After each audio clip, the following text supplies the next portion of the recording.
Good afternoon, ladies and gentlemen. Welcome to Haar Disciples Baseball 2022 edition.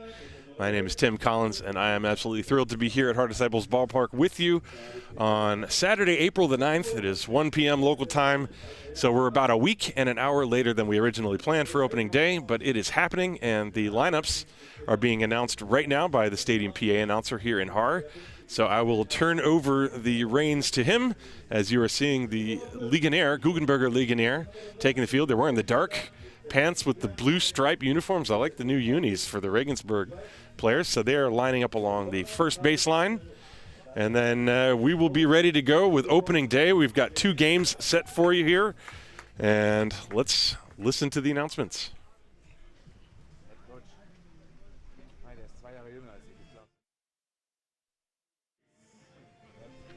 Steinline, der München-Haar Disciples. Batting first mit der Nummer 26, Kellen Murphy Turvey. Batting second mit der 44, herzlich willkommen, Francisco Riestra-Schoxer. Batting first mit der 34, unser Captain, der Catcher, Will Ball. Batting fourth mit der Nummer 18, Centerfielder, Dinski. Batting fifth mit der Nummer 30. Second base, Daniel Paris. Batting sixth with the 36, Rosenthal, left field. Batting seventh with the number 15, Buchner, Saunders. Batting eighth, with the 35, first baseman, rookie, Buchner. Batting 11, batting 9 with the number 8, right fielder, Schmidt. Batting aber Nummer 6, Minus von Karl Wurzer, Pitcher, auf der Bank sind überhaupt. Mit der Nummer 75, Simon Lechner, 32, Edmundi. Nummer 10, Thomas. Mit der 28, John Cohen, mit der Nummer 1, Luke. Steinline, mit der 20, Daniel Jager, mit der Nummer 49, Daniel Wood. Mit der 55, herzlich willkommen, Simon Weinsteiger. Mit der Nummer 4, Adriano Petzkofer. Mit der Nummer 8, Jan Hendria. Herzlich willkommen, Haar Disciples. Bitte hilft sich alle, wir spielen jetzt die deutsche Nationalmannschaft. Dankeschön. Wir spielen die deutsche Nationalmannschaft. Die von Rammstein hast du, oder?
Well, it is not warm here in Haar. In fact, there have been some flurries in the air, but the skies are otherwise friendly. We have some blue sky and some puffy clouds floating above as you see a few snowflakes falling gently to the ground.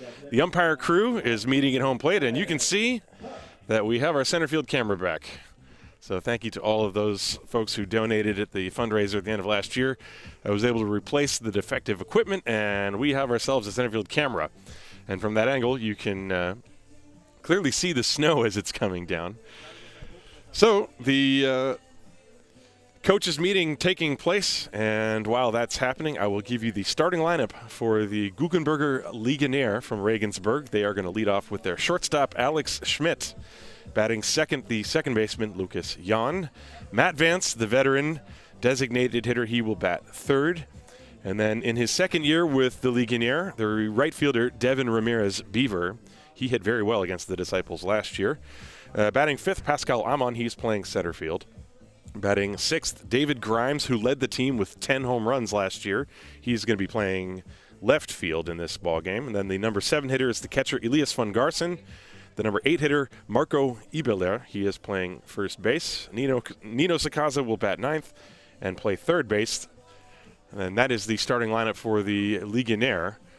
Meanwhile, defensively for the Haar Disciples, they are going to run out the following alignment. Defensively, you have the new third baseman. He's a national team player for Great Britain, Callum Murphy. He's both Canadian and British. And then the shortstop, Francisco Riestra. He is Spanish and Venezuelan, and he was now in his second year with the Disciples. Then you have the Frenchman, Daniel Patrice, playing second base. And the young first baseman from the second team he's covering for the Disciples today, David Buchner, he's playing first base. Then the outfield, we have a new addition, Josef Rosenthal, David Dinski in center, and Niels Schmidt is in right. Of course, behind the plate doing the catching, Will Thorpe, and he's going to be catching the young right-hand pitcher, Titus van Kopf. So van Kopf getting the start for the Disciples in this ball game. And the umpire alignment, you see Dan DeBacco back calling balls and strikes behind the plate after a year of not working the Bundesliga. So he is back in the rotation. Vlado Čupić is at third, and Alex Wagner is manning the first base line. And so this ball game, we're already about 6 minutes past the scheduled start time, but the Disciples are huddled along the third base dugout. They're going to take the field momentarily.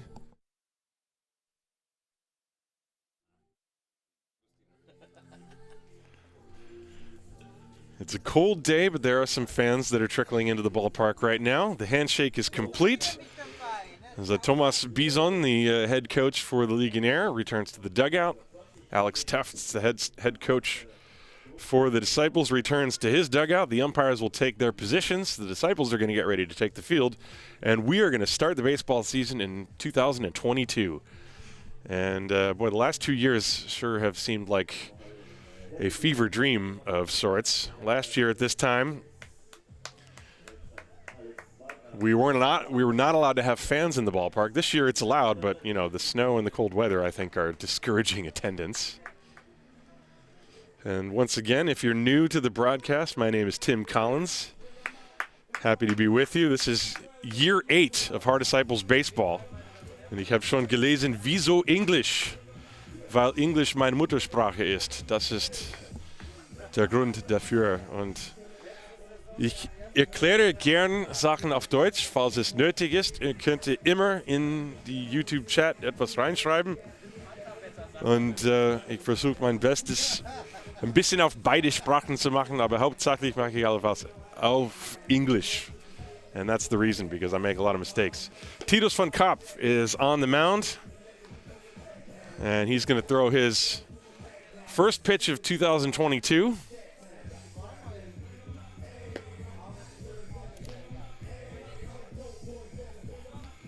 Titus last year did not have a great time of it in the pitching department. He sort of looked like he was ready to break out, and then I think he was dealing with some arm issues and just couldn't quite get comfortable as now the snow starts coming down, but it stops just as quickly as I mentioned it. He only pitched 18 2/3 innings last year, and he ended up with an ERA in the double digits. But that does not indicate the type of talent that he actually has. He's got a good fastball.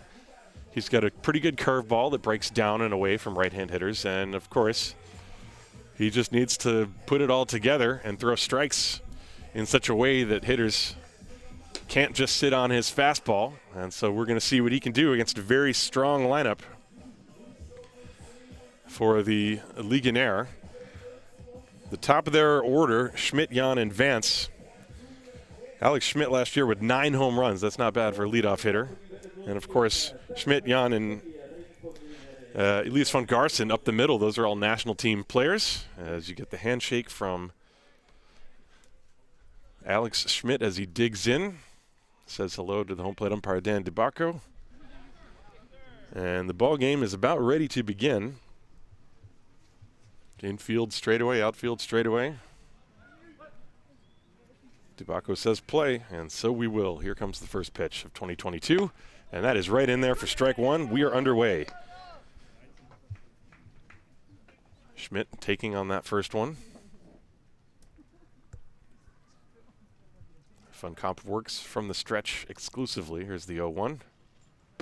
That's high, 1 ball, 1 strike. Schmidt last year batted .276. I mentioned the 9 home runs, 28 runs batted in. He was also 8 out of 9 with stolen base attempts. Plays a solid defense at shortstop as well. There's the 1-1. Fouled away, he had a good cut. 1 ball, 2 strikes. So far 3 fastballs from Von Kopf. So wherever you are watching from in the world, please say hello. I see some folks are in San Francisco. I mentioned that there were some folks in Mannheim in the chat, so I'm sure there's folks in Regensburg as well. There's the 1-2 pitch. Curveball, a little bit low, and the count now even, 2-2. I think Schmidt was ready for that breaking pitch and watched it go in a bit low. 2-2. Hit hard on the ground, past the diving third baseman Murphy into left field. Schmidt is on, takes a big turn at first, and the ball is retrieved out there by Rosenthal. So that's the way the ball game begins for the Legionnaire, and let's see if the replay still works. It looks like it does. Fastball, got it up, and Schmidt put a good hack on it, and the ball hit something on the left side. It got past the third baseman Murphy anyway, but it bounced high in the air, hitting something on the infield, and now that will bring up the left-handed hitting national team player Lucas Jan. Jan has the hoodie on.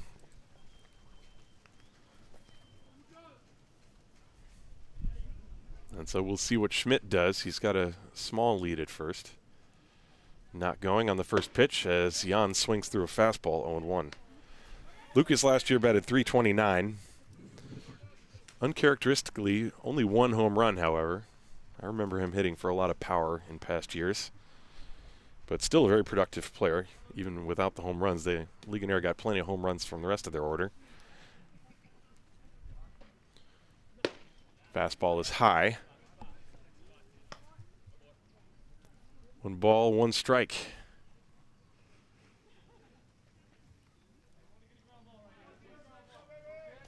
It is not raining, it is snowing. That's what you can see through the center field camera. Actually, I prefer the snow, to be quite honest. Another short lead at first by Schmidt, and a check over on him.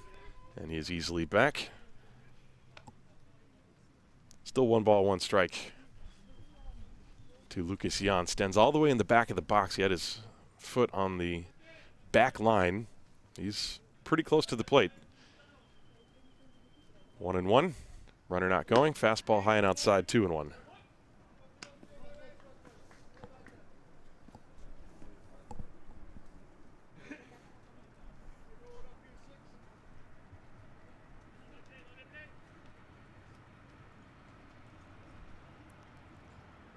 Here's the 2-1 from Von Kopf to Jan. And a fastball in on his hands, and he got a piece of it to foul it back. Legionnaire last year finished in 2nd place in the Bundesliga South. They had a record of 22-6. As the Heidenheim Heideköpfe finished at 25-3. And of course they went on to win the championship for the 3rd consecutive year. 4 out of the last 5, so it's been a dynasty of sorts for the Heideköpfe, but Legionnaire is certainly capable of dethroning them this year, and that is, of course, their goal. 2-2 the count to Lucas Jan. Nobody out, runner on first. Not going. Fouled away again. Von Kopf sitting around 85 miles an hour with that fastball. That's the advantage I have of sitting next to the Regensburg scout with the radar gun.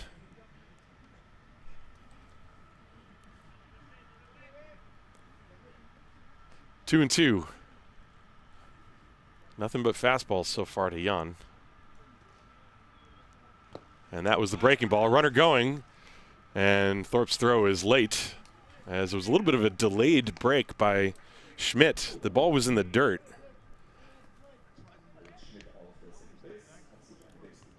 And I think that's going to go as a stolen base.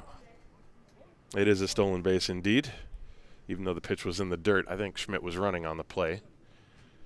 So the count is now full on Jan. Nobody out. Schmidt in scoring position. And that's outside ball 4.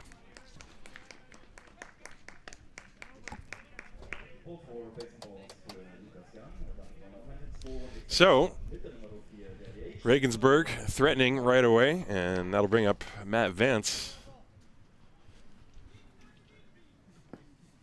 Well, Vance, I did not recognize him. Pretty sure he didn't get a haircut since the last season ended. He's sporting the locks today. California native, of course, a long-time player for the Legionnaire.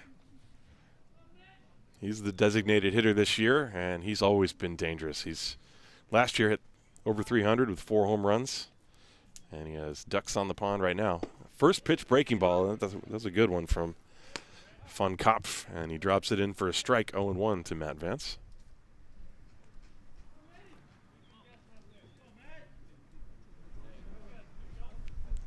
Two on, nobody out. Breaking ball, strike 2. That one just catching the upper inside corner of the box. I gotta say, I like the dark-colored unis for the Legionnaire. The black pants, it's something you don't see a lot. Kind of reminds me of the City Connect uniforms that you've started to see the last few years in the MLB. 0-2 on Vance. Runners leading first and second. Long check by Von Kopf, and time was called. And so that pitch does not count.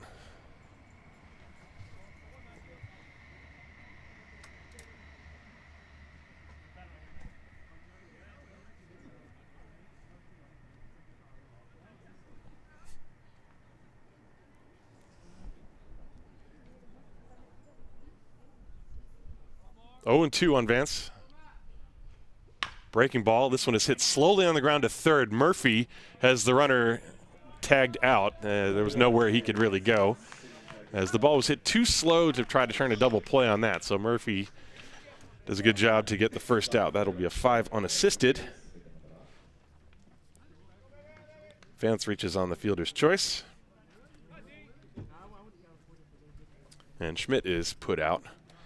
So now the base runners are Jan and Vance. That'll bring up Devin Ramirez Beaver. And Ramirez only had 1 home run last year, but it was here in this ballpark. It was a 3-run blast. I don't remember who he hit it off, but I remember that it was hit quite a long way. So he's a right-hand hitter with power. Hit .320 last year.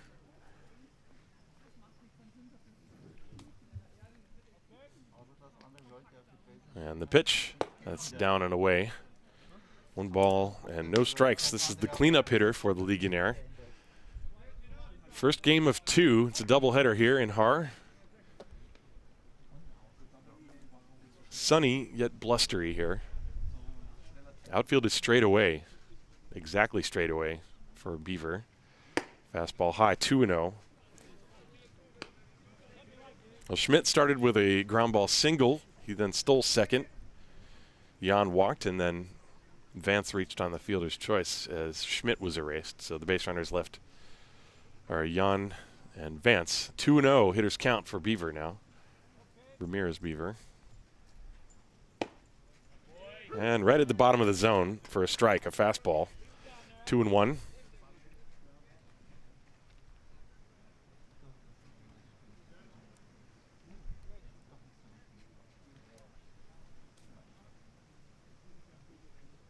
Von Kopf taking his time getting the sign from Thorpe. Of course, there's the runner on second base.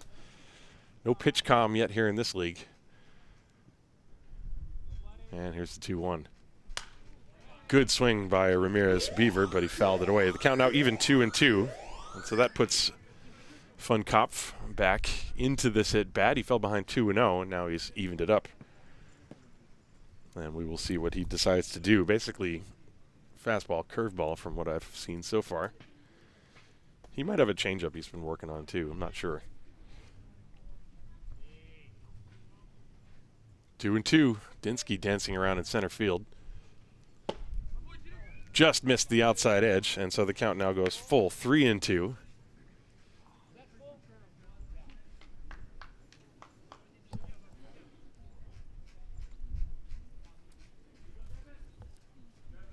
Let's see if the runners will go here. Full count. There's only one out. They do not have particularly large leads, and that time Ramirez called time. Steps back to adjust his batting gloves.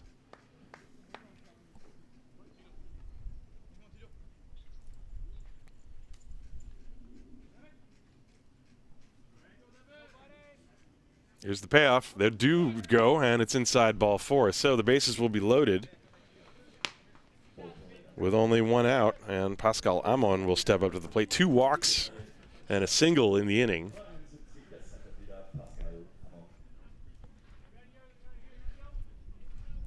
And so now Pascal Amon will step up to the plate. Amon last year batted .288. This is all the regular season stats, of course. He did have 4 home runs, and if I remember correctly, one of them was a grand slam here. I think he had a day where he had 7 or 8 runs batted in one game. Swing and a miss. Strike 1. Well, he's got him loaded here. The Disciples hoping for some kind of a ground ball. Either get a force at home, maybe turn 2.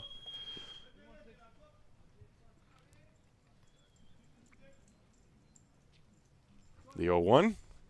Fouled away, 0-2. Jan at third, Vance at second, Ramirez. Beaver is at first.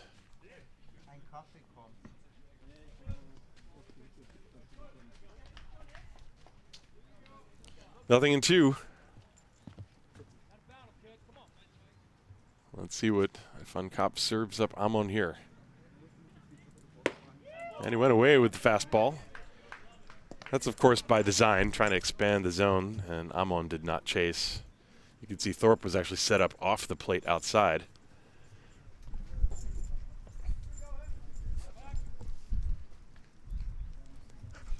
Getting lots of visitors in the booth here, some of them furry and 4-legged. There's the 1-2. Slow ground ball, and it kicks. Oh, it's a fair ball. He called it a fair ball. It rolled first foul, and it kicked back into fair territory. That's a force out, and a run will come home to score. Give Amon an RBI. That was a curious ground ball up the first baseline. Nice play by Buchner to stay with it. Let's take a look at that on the replay. It was rolling foul. And, you know, interestingly, that was a ball that was called fair by the first base umpire. But actually, it's supposed to be the home plate umpire's call until it passes the bag, but no real argument or anything. So runners on second and third. Amon grounds out 3 unassisted, give him a run batted in. And the Legionnaire lead 1-0, and there's a first pitch breaking ball. Of course, the easy score has not yet updated yet. First pitch breaking ball was a ball to David Grimes. Everything getting going here. A little bit on the slow side. I'll update the scoreboard for you that way. Here's the pitch. There's a breaking ball on the corner, strike 1. That was a good one from Tito's Fun Cops. Now, David Grimes, who's at the plate with runners in second and third. 2 down. Grimes had 10 home runs during the regular season last year. That led the Legionnaire. So he's a powerful man, batted over 400. 418, in fact. And he pops that foul. That's going to get out of play. 1 ball, 2 strikes now at the count to Grimes.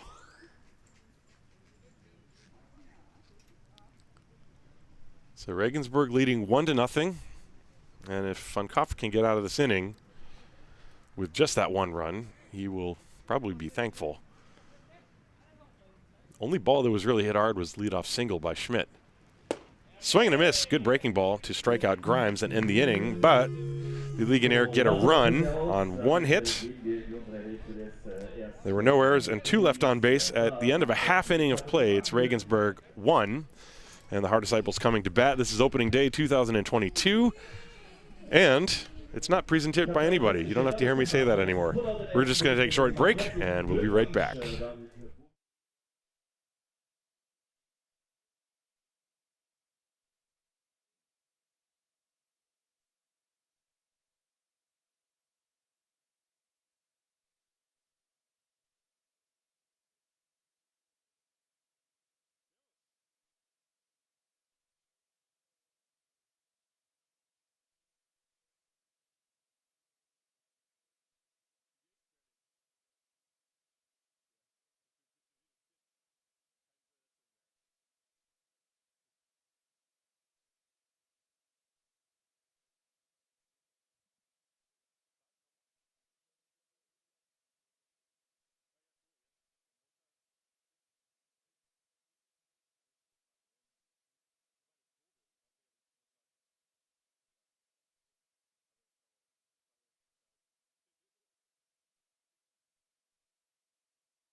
So, on the mound and pitching for the Legionnaire is the right-hander Christian Pedrol, and he has electrifying stuff. Last year, a record of 6-1 in the regular season, 53 1/3 innings pitched, a 3.88 ERA, 73 strikeouts for him. And so he will get the opening day nod for the Legionnaire. The lineup he's going to face looks like this. Callum Murphy, the third baseman, leads off. Francisco Riestra, the shortstop, batting second. Will Thorpe catching, batting third. David Dinski in center field bats cleanup. Danielle Patrice bats fifth, playing second base. Josef Rosenthal, left fielder, batting sixth. And then Ryan Boomer Saunders, the DH, batting seventh. David Buchner, the first baseman, will bat eighth. And Niels Schmidt is going to bat ninth. He's playing right field. So bottom of the first inning, Pedrol already staked to a 1-0 lead, and the first pitch to Callum Murphy is right in there for a strike. Murphy is no stranger to European baseball. He's played at the Bundesliga for a while. I think he was in the North last year. A couple of fastballs, 0-2. Murphy, a national team player for Great Britain, and the pitch outside. 1 ball and 2 strikes. Saw somebody in the chat asking if there's a way to donate to support the team. Actually, at the moment there's not, but probably there should be. 2 balls and 2 strikes says Pedrol, working very quickly. That's quite a contrast to Van Kopf, who was extremely deliberate. So I appreciate your asking about donations, though. Here's the pitch. That's lined into left center field. That's a base hit over the head of the shortstop Schmidt. Callum Murphy hit it off the end of the bat, but plants it in left. And so the Disciples have a leadoff base hit. As I forgot to cue up the replay there. It's all a one-man show, in case you forgot. You can see me sitting back here by myself. I'm running everything, including the replay, the camera, the switching, all that stuff. And that will bring up Francisco Riestra. Murphy off first base, short lead, inching off the bag, and Riestra shoots one into the dugout along the first base side, into and out of the Legionnaire dugout. Strike 1. Riestra, this is his second year with the Disciples. He batted .311 last year.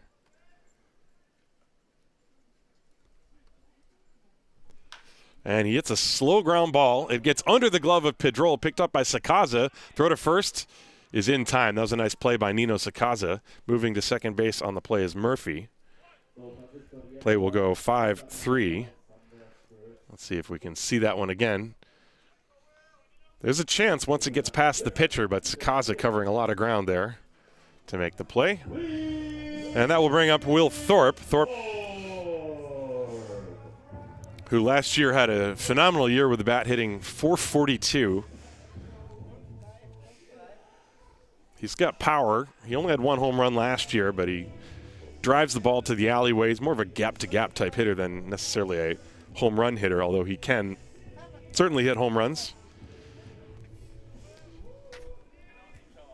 So Thorpe with the tying run on second base in the person of Callum Murphy. And the pitch from Pedrol, breaking ball. That's a good one on the inside corner.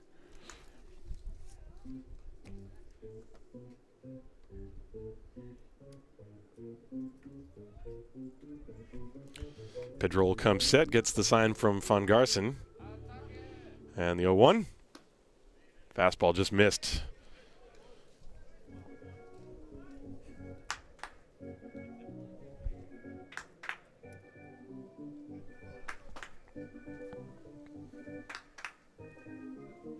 One and one on Thorpe. Here it comes. There's another little tapper in front of the plate. Van Garsen picks it up and throws to first. And Thorpe is out. Moving to third on the play is Murphy. So 2 unassisted on that one. Thorpe just topping it out to get a little piece of it.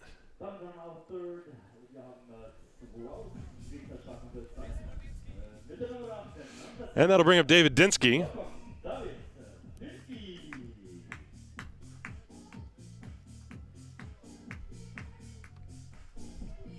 Dinski last year batted .342, 2 home runs, 26 runs batted in. His thing was to run with reckless abandon once he got on base. He used 20 for 21 in stolen base attempts. So he pretty much runs wild once he gets on. He's going to try to get a hit and drive in the tying run here. First pitch is low.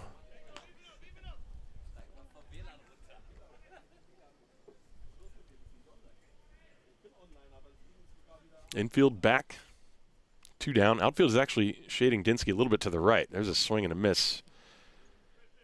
Dinski trying to reach for something that was down and away. It was an off-speed pitch, and he was way out in front.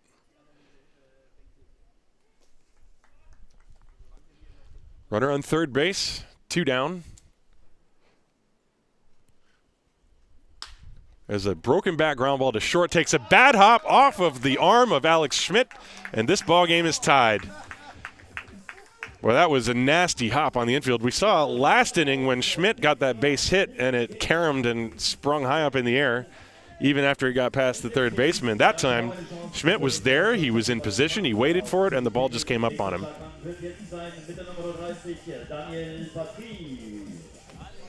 And so the ball game is tied 1-1. And that's going to be an E6. It's a tough one, but that is indeed what it is. So that's an unearned run. And now Dinski, I mentioned he runs with reckless abandon. At least he did last year. Let's see what happens now. He's got a pretty big lead. There he goes. The pitch is a breaking ball for a strike. Throw to second base. Dinski is in standing.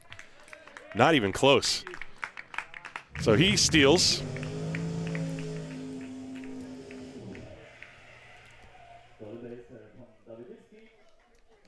By the way, no run batted in given to him on that error, of course. But now the Disciples with the go-ahead run in scoring position. And Patrice shoots one down the line, fair into the corner. Dinski's going to be able to walk home, no problem. And Patrice collides with the first baseman. That's obstruction. But I don't think he would have. Are they going to award him second base? I'm not sure that he would have made it. They're going to award him. So he collided with the first baseman, Eberle, on his way around the bag. And then it's up to the umpire's judgment to place the runner where they think he would have made it to, and that's the case, as Alex Wagner indicated instantly. So that's going to go as a double, I guess, a double and an RBI. And the Disciples lead 2-1. Good piece of hitting by Daniel Patrice. He just inside-outed it and lined it down the line.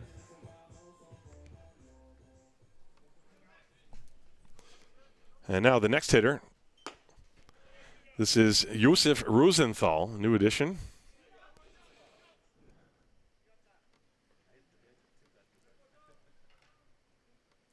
Some folks are asking me if I'm officially scoring the game. No, I am not.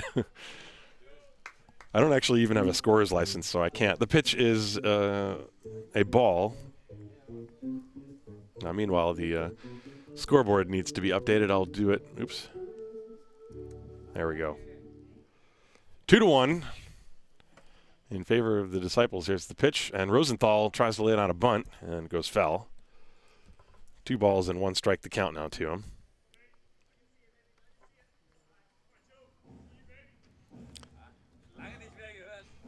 Yeah, I heard stories about Toby when he was doing the games in Regensburg. He would be the Stadionsprecher, the scorer, the broadcaster, the announcer.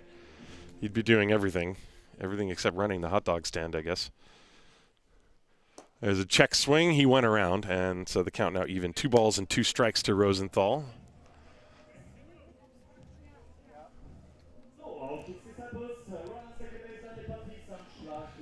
You have Patrice on second base, the Disciples leading 2-1, both runs unearned at the moment. Of course, it was the 2-out error that made it possible. Fastball just missed outside. So a full count. That one came in at 89 miles an hour. It's pretty good gas from Christian Pedrol. Full count on Rosenthal.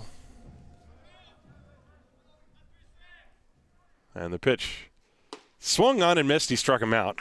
So Pedrol has to throw some extra pitches to get out of that jam, but the Disciples end up taking the lead. They get 2 runs, none earned, thanks to 2 base hits. There was 1 very important error, 1 left on base, and at the end of a full inning of play here in 2022, the Disciples lead Regensburg by a score of 2-1.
So here we go to the top of the second inning, and the Disciples scoring 2 in their half of the first, as the first pitch to Elias von Garson is fouled away for strike 1. A little correction on my scoring there that I gave you. Daniel Patrice did not get a double. He singled, and then the obstruction is actually an error on the first baseman. So the Legionäre making 2 errors in that inning. First was the error on Schmidt, the shortstop, as that pitch is low, 1 ball, 1 strike. And the second, the error on the first baseman, Marco Eberle, excuse me, when he obstructed Daniel Patrice.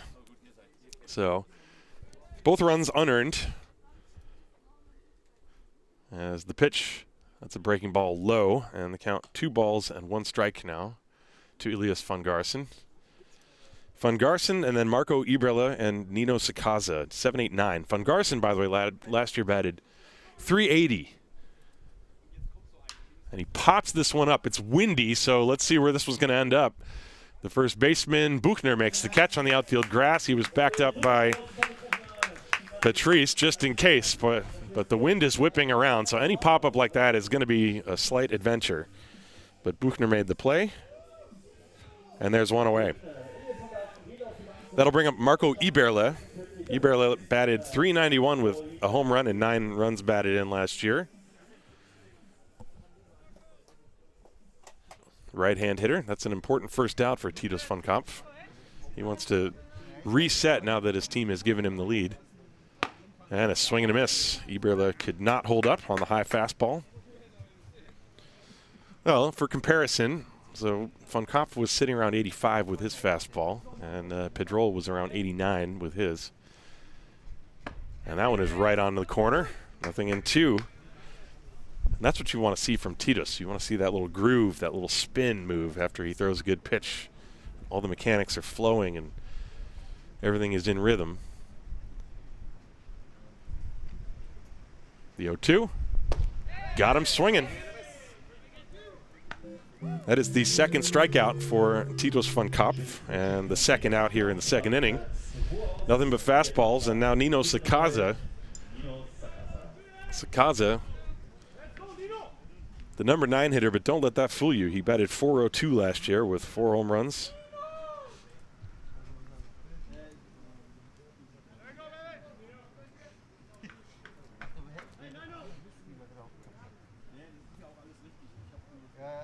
Slightly open stance, and he fouls that one to the screen.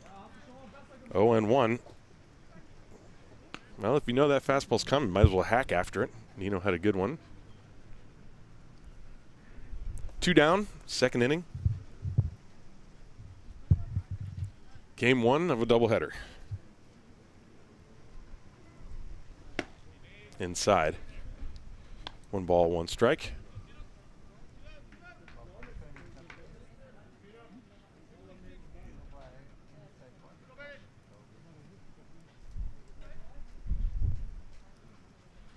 And that one's low and inside as von Kopf yanked it a little bit.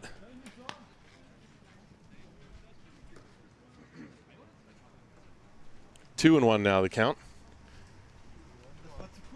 1 run, 1 hit, 2 errors for Regensburg, and 2-2-0 for the Disciples.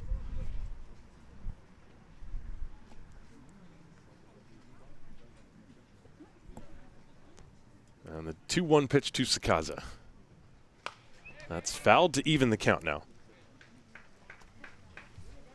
Now, von Kopf threw around 30 pitches in the first inning, and in this inning he's thrown, let's see, 1, 2, 3, 4, 5, 6, 7, 8, 9, 10, 11, 12. So that means he must have thrown about 28 pitches in the first inning. Good breaking ball, but just a bit low. Full count. I want to see what that one looks like from this side. Yep, it was clearly low. But nice downward action. See if he can land that one more time. Here's the payoff pitch on the way to Sakaza. Slapped on the ground left side. Murphy stays down on it and throws to first in time to get him. Good scoop by the third baseman, Callum Murphy. So von Kopf rebounds after the Disciples have given him the lead and has a 1-2-3 inning here in the second.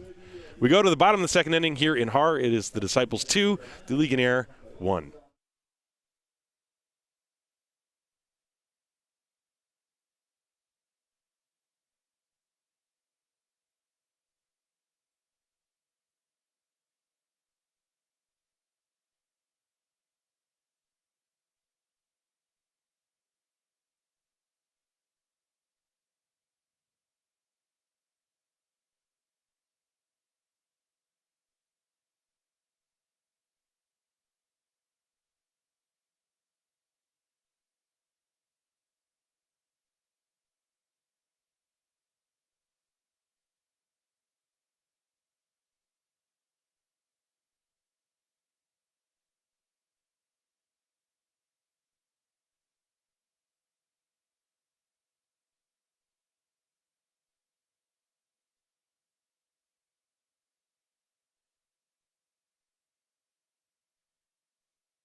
So we go to the bottom of the second inning as the snow picks up. Isn't that fun? It looks worse on camera than it actually is, but it's not great. I will mention that. So it's going to be 7, 8, 9. Ryan Saunders, David Buchner, and Niels Schmidt for the Haar Disciples against Pedrol. Fastball is upstairs. Ball 1. Saunders last year mostly in a coaching role, but he's filling in today as the Disciples are short a few folks who had work schedule conflicts. And so Saunders is in there. He did, however, bat .286 in limited playing last year. There's a strike, 2 balls and 1 strike from Pidgeroll to Ryan Saunders, affectionately known as Boomer. And his main duties with the Disciples include coaching. There's a ground ball slapped to the right side. Jan picks it up and throws to first, a little low, and snow-coned at first. But Eberle was able to manage to keep that thing in the webbing of his glove as he looked like he also stretched to the wrong direction as the throw was coming in and nearly lost that play, but the put out is made, 4-3, but it was anything but routine. So 1 down for David Buchner.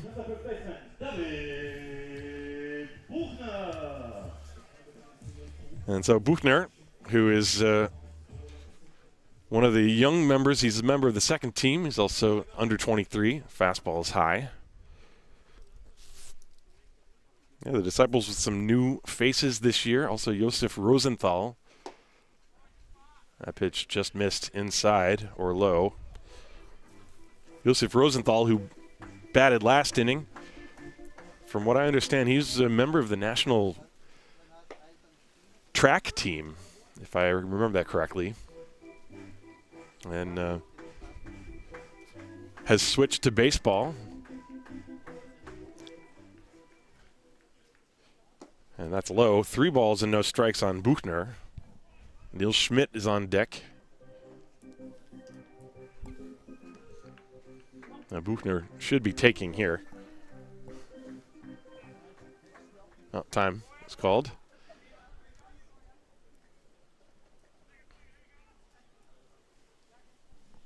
And the snow is starting to let up a little bit. But it's as much fun as it looks like at home. Here's the pitch. I think the count might not have been 3-0. It might have been 3-1. Now the count's 3-2. Maybe I missed one in there. I don't think he would have been swinging like that on a 3-0. And indeed, the count is 3-2 as signaled by Dan DiBacco, the home plate umpire. That one rolled slowly to the first baseman, Eberle. He flips it to Pidgeroll covering, and they get Buchner at first base. So 3-1 on the putout.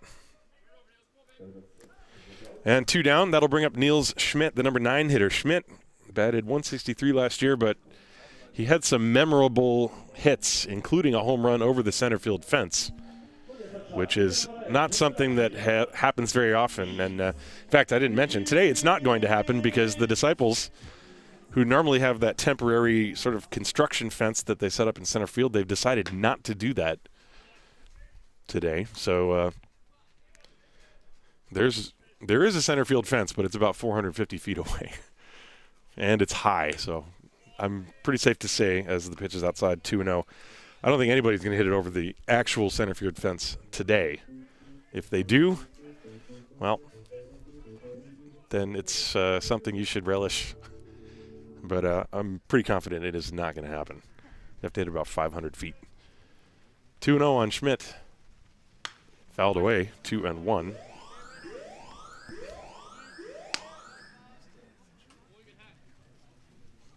It's sunny and snowing at the same time. If you want to know what German weather's like, that's what it's like. Here's the 2-1. Just missed inside. 3 balls and a strike on Schmidt. You got the top of the order, Callum Murphy on deck. So both pitchers trying to rebound from that rough first inning. Van Kopf had a 1-2-3, and Pidgeroll trying to do that here. Swing and a miss. That was a good fastball. 89 on the gun. So full count, I expect he's going to see another one of those. And he does, and rolls it to short. Schmidt, as they managed to keep that one on the heel of his glove, it almost rolled up on him, but he gets the throw off to first in time.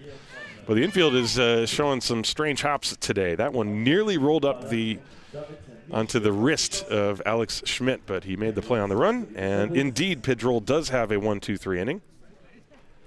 So we will go to the 3rd inning, the Disciples leading the Legionnaire by a score of 2-1.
We go to the top half of the third inning. Haar 2, Regensburg 1.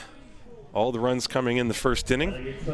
Regensburg scored a run in the first when Lucas Jan came home on a fielder's choice that was hit by Pascal Amon.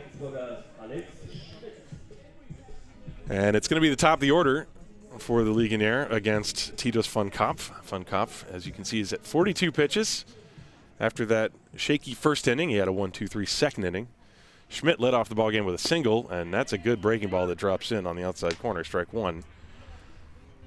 So Schmidt is 1 for 1. That is the only hit for the Legionnaire.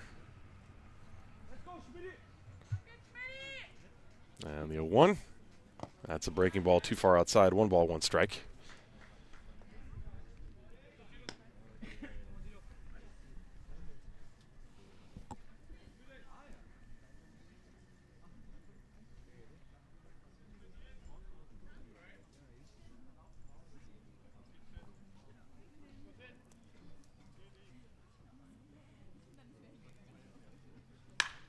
That's hit in the air to right field down the line, a long run for Schmidt, and he got there and caught it. It was a foul ball.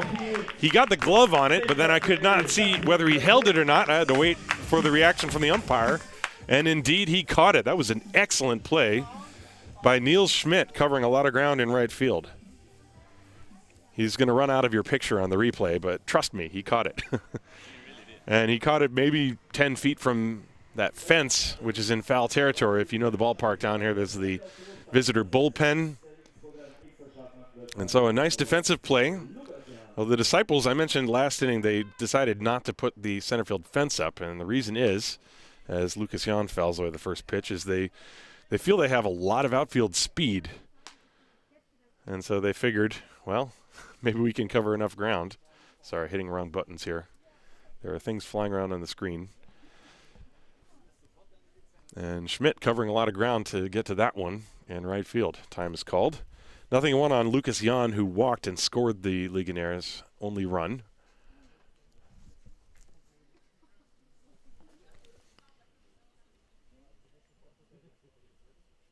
That's inside.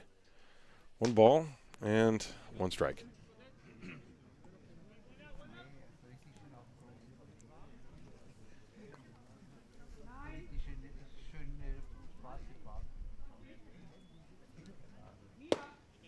And there's a strike on the outside corner. Good fastball.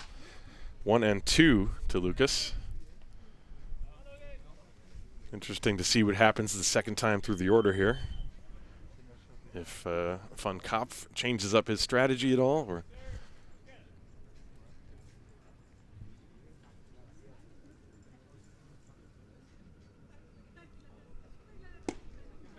and the count even. But the infield and outfield is the textbook definition of straightaway. Everybody is playing straightaway. Maybe the second baseman, Patrice, is a little bit to the right. But otherwise, it looks pretty symmetrical out there.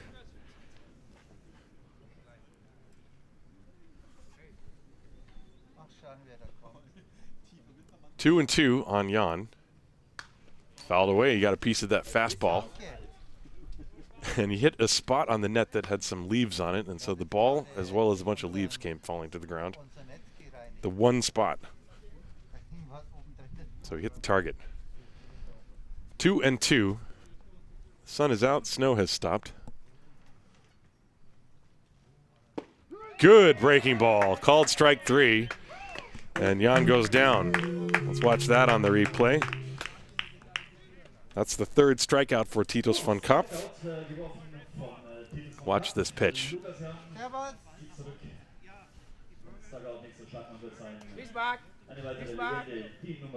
And that'll bring up Matt Vance. Vance reached on a fielder's choice.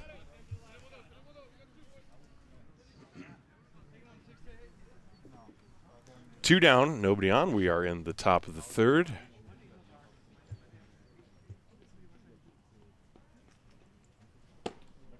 Fastball missed outside.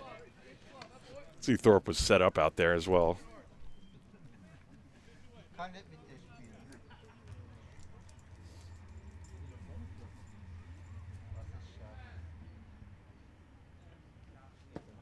And he misses low and away on that one, 2-0.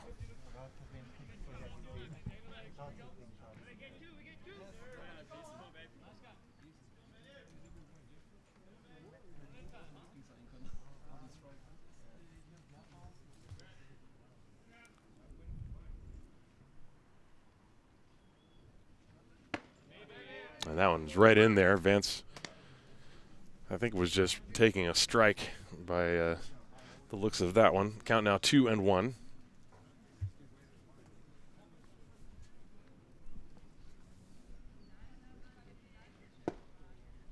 And it's a little bit low, 3-1 now. You have Devin Ramirez Beaver, the cleanup hitter. He's on deck. This is the part of the order that Von Kopf really struggled with in the first inning, of course.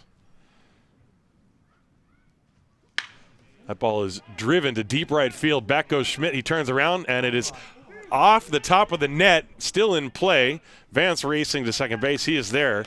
Now, you know, a couple of years ago, that would have been considered a home run over that line. But I did not see an indication from the umpire that that's the case now. The ground rules have changed over the years here in the past. That ball definitely hit above what used to be the home run line, but I guess they're just going to say in play is in play. So Vance with a long double to the opposite field. Probably in another ballpark that's gone. Here in Haar, there's a very tall right field fence. And so Vance at second base with 2 down for Devin Ramirez Beaver.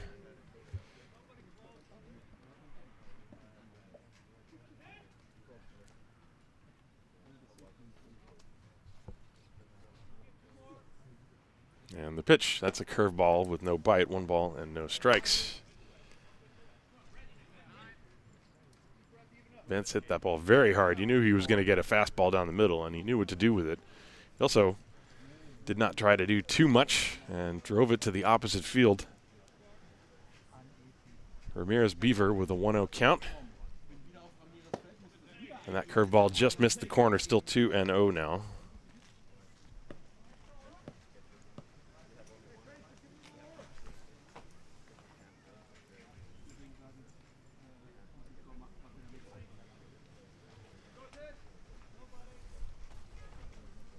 Vance not being really held on at second base. He can get a very big secondary lead. The pitch is high, 3 balls, no strikes. As Von Kopf missing with the fastball.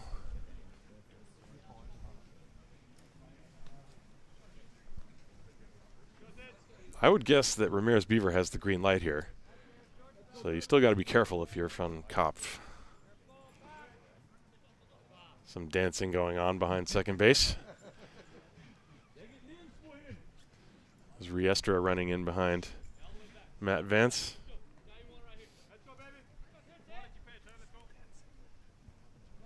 (3-0). And it's outside, ball 4. So Ramirez Beaver takes the walk. He has now walked twice. And Von Kopf playing with fire. This is not a lineup you want to have bases occupied all the time with. It's going to come back and burn you at some point. Pascal Amon is one of the guys who can do that. Amon hit a ground ball that started foul and then came back fair and ended up being a fielder's choice to drive home a run. So he's 0 for 1, but he has a run batted in. Left-hand hitter, don't have to tell you he's got power. And the pitch swung on and fouled directly off the mask of the catcher, Thorpe. Strike 1.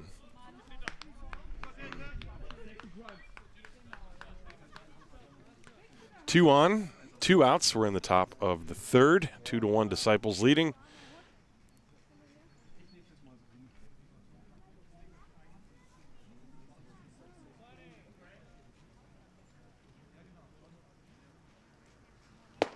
And a fastball. He got it by him. Amon appeared to be late on that 0-2. So Von Kopf can get out of the jam with one more quality pitch.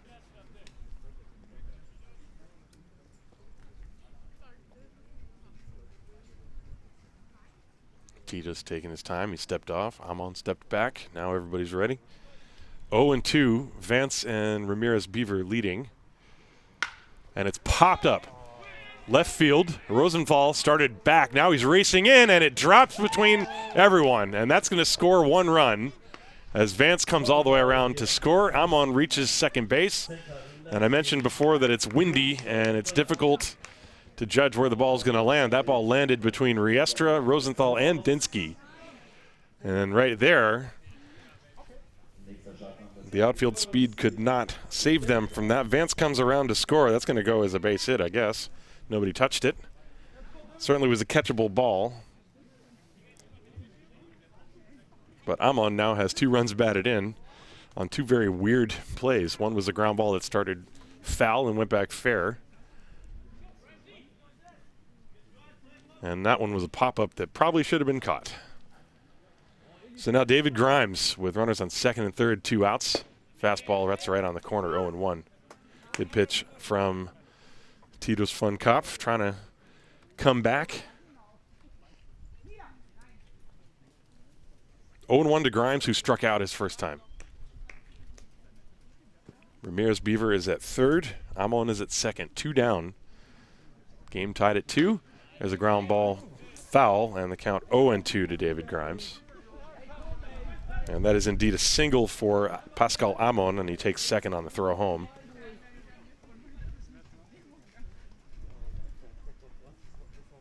So that's a single and a run batted in, so he's now got 2. Count is 0-2 to David Grimes. Fun Kopf would love a strikeout here. In the dirt, blocked by Thorpe. And a check on the runner at third, just in case.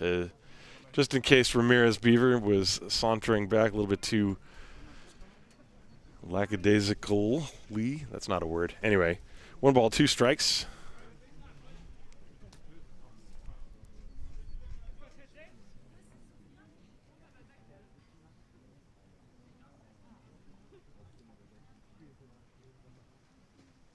Curveball got him swinging as Fun Kopf able to locate down and away. The strikeout, his second of the inning, gets him out of the jam, but the Legionnaire tie the game thanks to 2 base hits. They got 1 run, 2 hits. There were no errors, and there were 2 left on base. And so we go to the bottom of the 3rd inning, tied at 2 here in Haar.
Welcome back to the bottom of the 3rd inning here in Haar. We are tied at 2, game 1 of a doubleheader.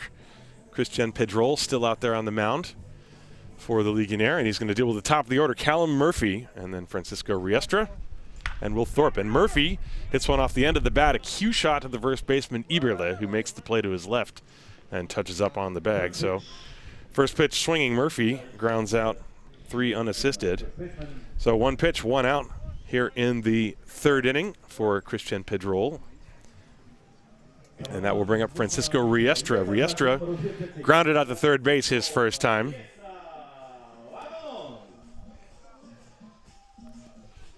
And the right-hander Pedro deals to Riestra, who shoots one down the first baseline foul. Well, he had similar plan to Murphy, apparently. A little bit late on that swing. Pedro, he gets the ball. He's ready to throw. He works quickly. Popped up off the fists. That's going to get over the fence. Not a play for strike two over the Legionnaire dugout. Bit of a scramble at first once that ball went up in the air. You saw Van Garsen pop up, as well as first baseman Iberle, but it was well out of the reach of both of them. 0-2 to Riestra. And he got him on 3 pitches. A good pitch breaking down and away. So Pedro makes quick work of Francisco Riestra. Take another look at that one on the replay. Yeah, it looked like a little slider. Just close enough that Riestra had to go after it, and then it fades away at the last moment. So 2 down. That'll bring up Will Thorpe. Thorpe hit that little trickler in front of the plate and was thrown out by Elias van Garsen in his first at-bat.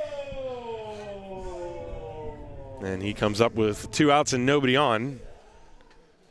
But Pedro has only thrown 4 pitches in this inning. So Thorpe liable to try to take a couple to make Pedro work a bit more. That one is inside. 1 ball, no strikes. It's good to hear the organist again. And the pitch is not going to count as Thorpe had asked for time. Talking about how Toby Dietrich doing everything in Legionnaire broadcasts, scoring and stadium announcing and doing the broadcast. Well, he didn't play the organ, so I got that one on him. Here's the pitch. That one is low. 2 balls and no strikes. One of these days I'm going to bring my keyboard here and I'll just play the organ live while broadcasting a game. Versprochen. Maybe if we do some sort of fundraiser, I'll do that. Here's the pitch on the way to Thorpe. That's way outside. 3-0. Thorpe will probably still have the green light here.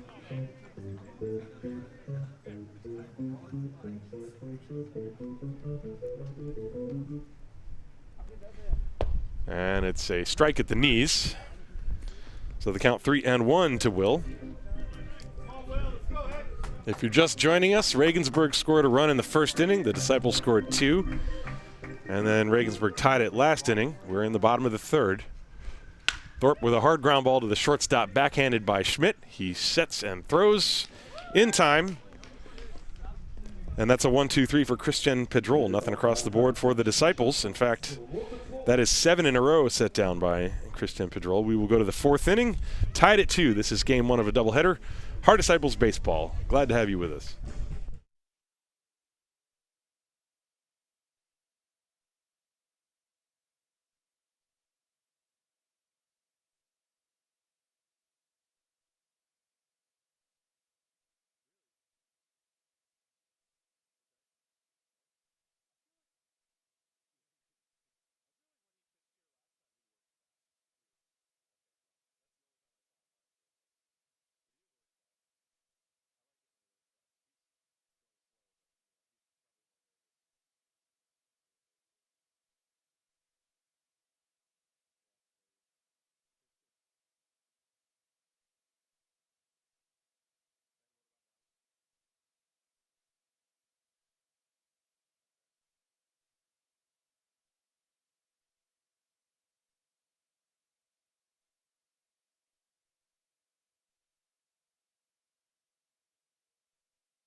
All right, ladies and gentlemen, we are settling into a groove here, tied at 2, top of the 4th inning. Baseball season is back, not only here in Germany, but also in the world, and that's just such a nice thing. It's nice to have the sun shining. It's nice to have a working center field camera where you can see us. Hello, everybody. It's nice to see the familiar names in the chat. I know Chris Howard was in there, and Lisa Ehringer, and other folks. Chris Cabout in the Netherlands. Just waiting for Dr. No Skills to show up. First pitch is a letter-high strike. This is Elias van Garsen, 7-8-9 in the order for the Legionnaire. Van Garsen, Iberle, and Nino Sakaza against Titus van Kaap, about to throw his 69th pitch. Breaking ball, a little bit too far inside.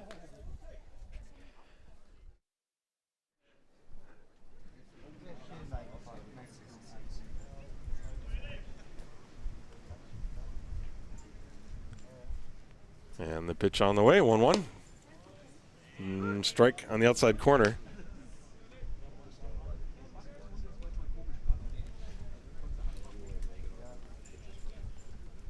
One ball, 2 strikes. Van Garsen, who popped out to the first baseman his first time, 0 for 1. And he takes a pitch that floats down low. Count now even, 2-2.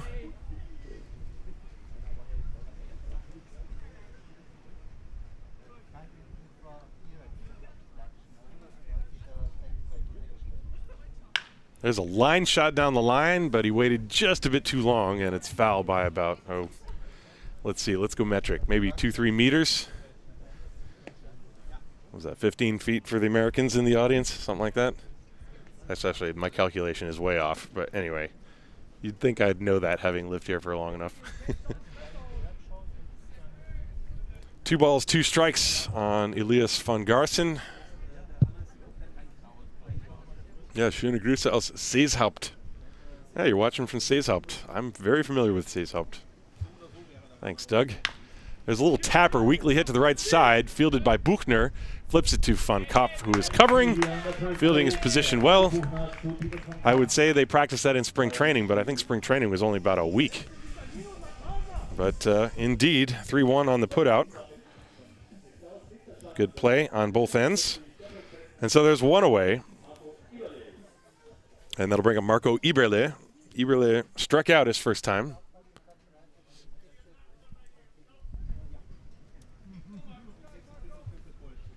Right-hand hitter with an open stance. He's got that protective guard over his left shin.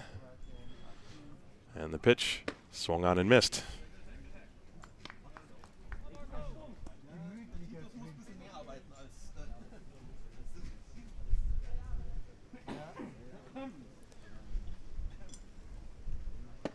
And that one is right through there, 0-2.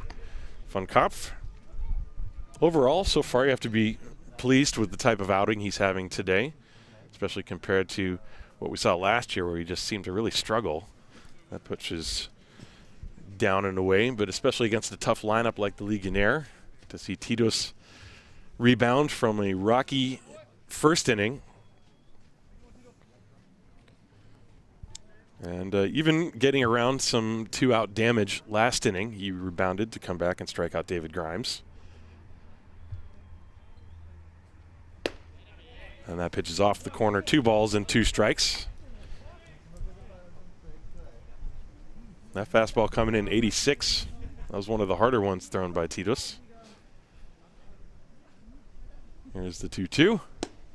That's outside, full count now, 3-2.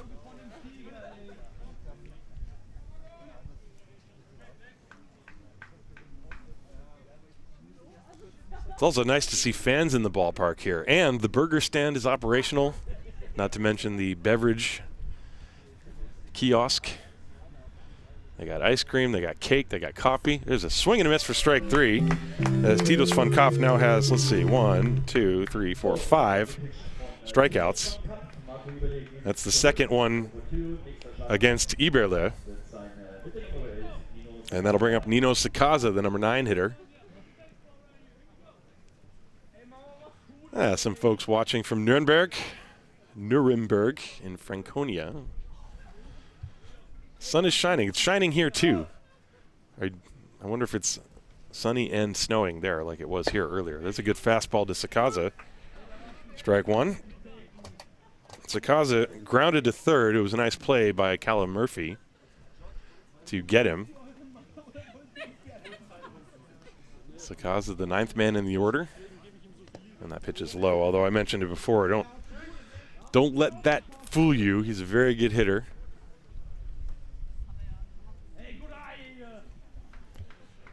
One ball and one strike, 2 down. We are in the 4th inning. Ball game tied at 2.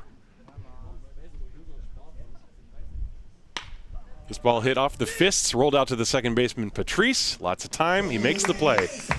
So a 1-2-3 inning for Tito's Fun Kopf.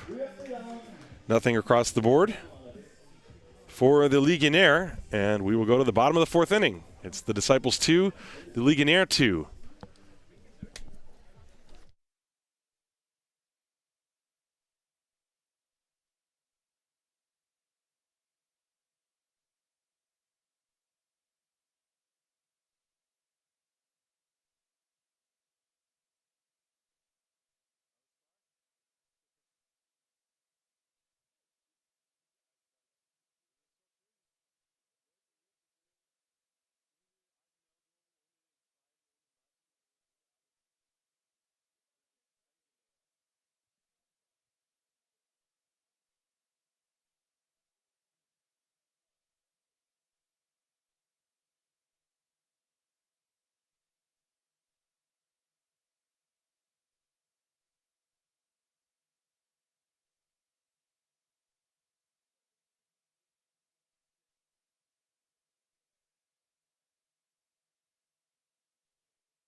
Here we go to the bottom of the 4th inning, tied at 2. Good ball game, good pitching between Tito's Fun Kopf and Christian Pedrol.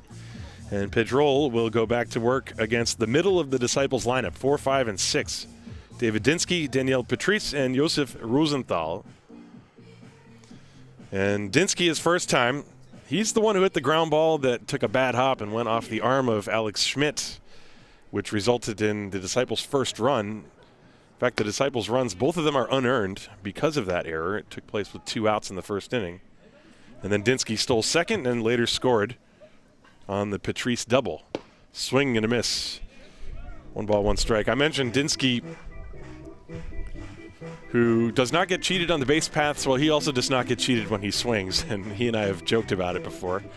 He'll swing hard just in case you hit it.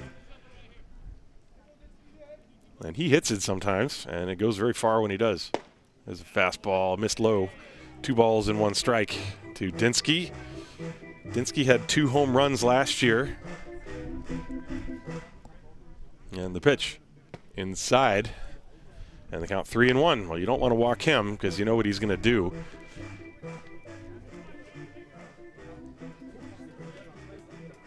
David Dinski's like, he's from the 80s. He's maybe like the Willie McGee or the Vince Coleman with power type. Here's the 3-1. Inside, that's ball 4. So Dinski's on. Look for him to take an attempt, at least, at stealing. I mentioned before, 20 for 21 last year. He's 1 for 1 today.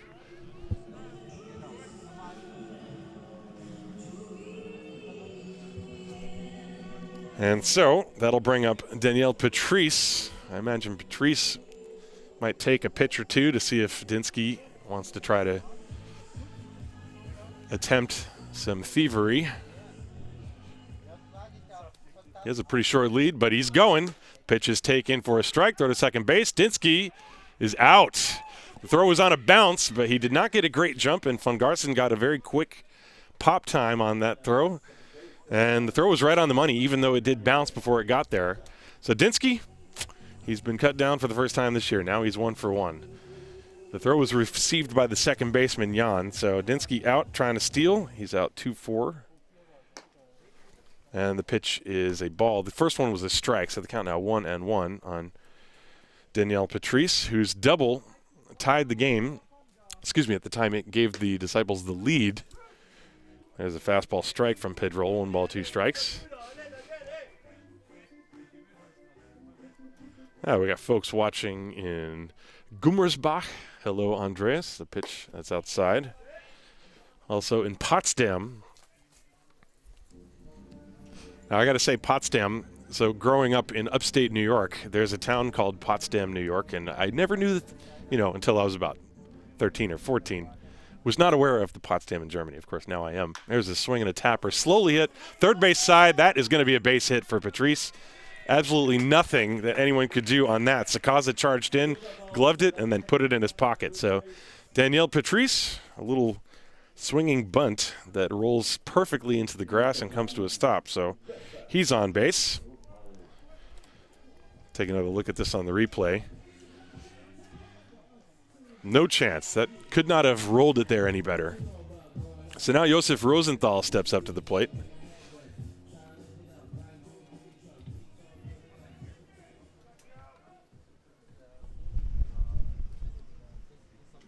Patrice on first base, and Rosenthal didn't mean to, and he bounces it to the first baseman, Eberle, who takes it to the bag. So a little bad check. Works as a sacrifice, I guess. I mean, moving Patrice to second base. Not what he wanted to do with his at-bat, however. So that's 3 unassisted, and that'll bring up Ryan Saunders.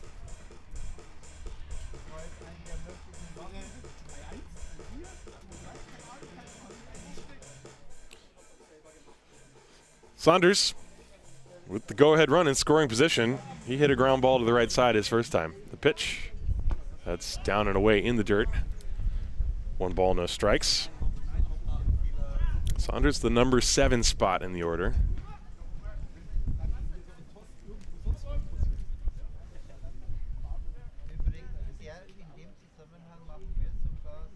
And he hits a fly ball to right field. Backing up on this one is Grimes. He's under it, just shy of the track, and he one-hands it. So Saunders flies out to end the inning. And the Disciples waste a walk and a single. They got no runs, 1 hit, no errors, and 1 left on base. To the top of the 5th, tied at 2. Good ball game here in Haar between the Disciples and the Guggenberger Legionäre.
Like last year, just having this angle was a bit.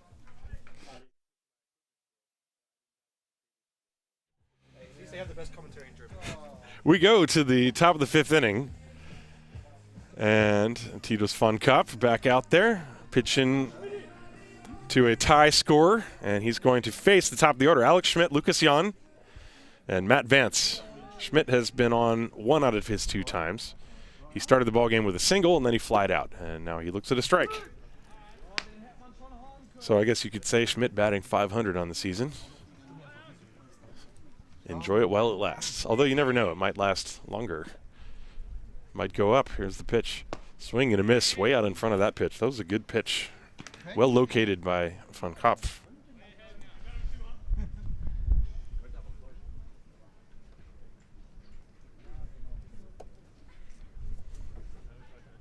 Nothing in 2. That's a breaking ball outside. 1 ball, 2 strikes. I can see reading some of the comments here in the YouTube chat. If you're not privy to that, all you have to do is log in with your Google account. Then you can pull up the chat on the right side of the screen and send me all your questions. You can send the complaints to somebody else. Well, you can send those my way too. It's fine.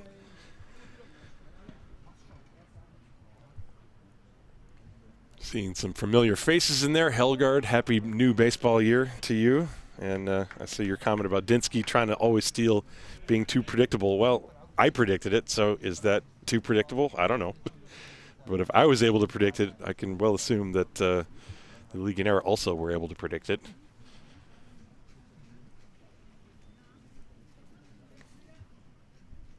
Two and 2 to Schmidt.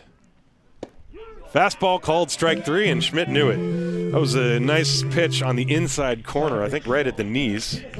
So Van Kopf starting to locate his pitches. Let's look at that one more time as Lucas Jan is going to come up to the plate. See where this pitch came in. Oh, yeah, right there. And Schmidt knew it. So that's 1, 2, 3, 4, 5, 6 strikeouts for Titus Van Kopf. Lucas Jan walked and scored a run, and now he pops one up left side. This was an adventure last time. Rosenthal coming in and makes the catch. That was not easy, but he makes the play. So Jan flies out to left field, and there are 2 down. And that's exactly the situation that Matt Vance was in the last time he batted. He was coming up with 2 outs and nobody on, and he doubled deep to right field off the wall and eventually scored.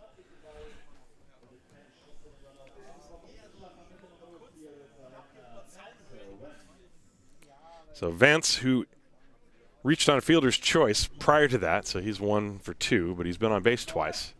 Squares to bunt. Thorpe trying to frame a pitch that bounced about 4 feet in front of the plate. I'm always a fan of that. Watch this. You never know. You never know. There's no automated ball strike system in this league. 1 ball, no strikes to Matt Vance. And now it's 1-1 as that pitch came in under the hands. Somebody told me that I do have the closed captions, the automatic closed captions going on here. So if you're watching on mute, you can get some idea. There's a drive deep to center field. Dinski going way back. Remember, there's no fence out there now. Dinski, and he drifted too far, and the ball went over his head. Vance is going to have himself a double. Now, look at where Dinski is. He's beyond where the pitcher's mound, or the pitcher's circle for the softball field is. So that ball might have been gone had they had the fence out there. And Dinski also sort of drifted back on that instead of racing to it. I think he could have gotten to it. But that's a double, and it's not a cheap one. So Vance hitting the ball very well so far as he replicates his feat from 2 innings ago, doubling with 2 outs. That ball was crushed. And that'll bring up Devin Ramirez-Beaver. Now you're going to see Dinski sort of disappear into the pixelations of the camera out there. So Ramirez-Beaver with a chance to give the Legionnaire the lead. And he looks at a breaking ball, and that is on the corner. Good pitch from Titus Van Kopf. Ramirez-Beaver has walked twice. Anyway, I was going to finish my thought. The closed captioning, the automatic closed captioning, I guess Doug Sutton in the chat has pointed out that the transcription on of the Guggenberger Legionäre is Guggenberger Legionäre by the automatic closed captioning. So I didn't do it, YouTube did it. So don't be mad at me. Breaking ball, that one is outside. 1 ball and 2 strikes. Although, to be fair, I'm pretty sure that Haar Disciples just translates to Hair Disciples when it's under the automatic voice-detected closed captioning. 1-1, 2 down, Vance off second base. Good fastball, excellent location. Under the hands, you can see Ramirez Beaver was kind of looking for something out over the plate, and that one came running in on his hands. 1-2, Von Kopf. Trying to strand Vance at second base. And Beaver just gets a piece. Ramirez Beaver. It's always, when you have the hyphenated last names, I never know if I should always say both or sometimes one. It always depends. Depends on the person, I guess, but I'll just say the whole thing. That's what he's got written on the back of his jersey. 1-2. Breaking ball, and he fouls it away. I guess the Yankees, they just acquired Isaiah Kiner-Falefa, and they've been calling him IKF. In fact, David Cohn joked the other day that it kind of reminds him of a craft beer. IPA, IKF, why not? Still 1-2 on Devin Ramirez Beaver.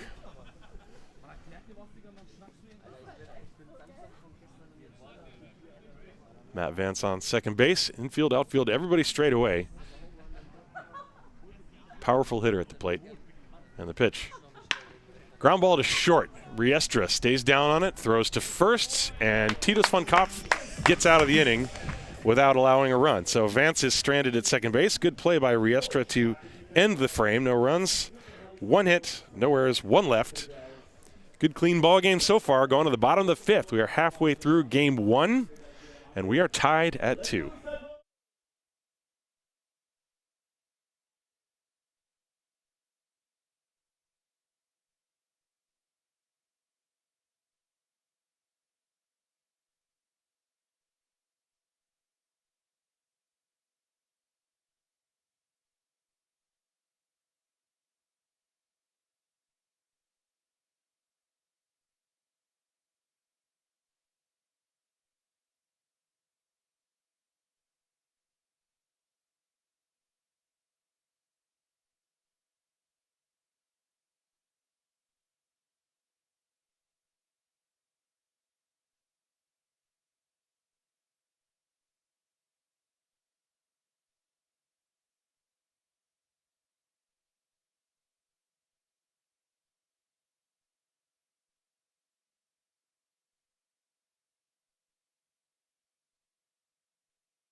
We are back, and it is now the bottom of the 5th inning. And it's going to be David Buchner, Niels Schmidt, and then the top of the order, Callum Murphy, against Christian Pedrol. According to Easy Score, he's at 59 pitches, and the first pitch to Buchner is in for a ball inside. Buchner, his first time, grounded out 3-1. Took me a minute to read my own handwriting. The pitch is inside, 2 balls and no strikes. There's some people that are commenting what the YouTube closed captioning is doing to people's names, and there's some funny ones. Titus von Kopf apparently is Tina's Fun Cough on the closed captioning. So yeah, keep those coming. Let me know what those. There's probably some good ones in there. So Tina's Fun Cough. We might actually start calling them that. Here's the pitch. Buchner swings through a high fastball, and the count now 2-2. Pedro has pitched very well, who's allowed the 3 hits. The 2 runs, as I mentioned, are unearned for the Disciples. They were both in the first inning. There's a fly ball to center field. Amon plants himself under it and makes the catch. And Buchner flies out for the first out here in the 5th. Pedro gave up the 2 runs in the first inning, but it was the error by Alex Schmidt that really opened the door. It was not an easy play. It was a pretty tough error, but it was the ball hit right at him. Took a bad hop and went off of his arm, allowing a run to score, and then Daniel Patrice doubled home a run shortly thereafter. That's been the Disciples' offense today, as Neil Schmidt takes a fastball over the outside edge, strike 1. Pedro has 1, 2, just 2 strikeouts, actually. There's a swing and a miss. 0-2 on Neil Schmidt.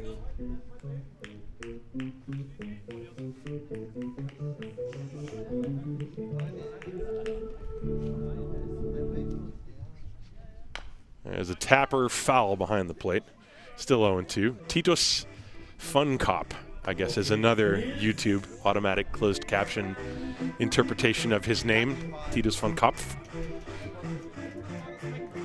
I'm just reading these in the YouTube chat.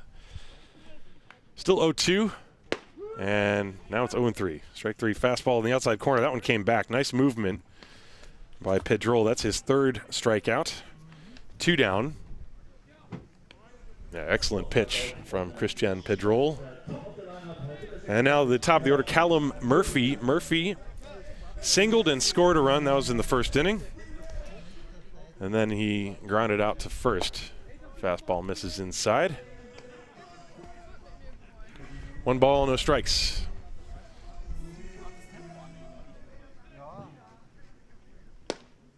And that one misses inside, ball 2. 2-0. Pedro trying to adjust the dirt on the mound.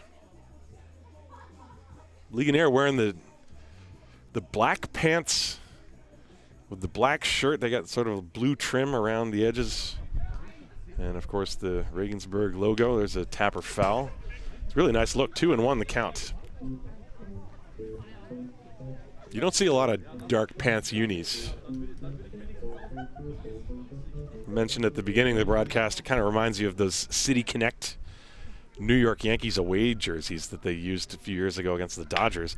This one off the foot of Pedro, bounds high in the air and comes to rest on the dirt, picked up by Fungarson. That's a base hit in Pedro. I think he got that squarely on his ankle. You know, the thing is, it might not have hit the ground either before it hit him, so if somebody had caught that in the air, it could have been a put out. However, they're going to check on the health of Pedro. Let's see where it hits him. Looked like it hit him on his right ankle on the right side, if I can see that correctly from the replay. It was hit very hard by Murphy. Murphy's had some good swings today.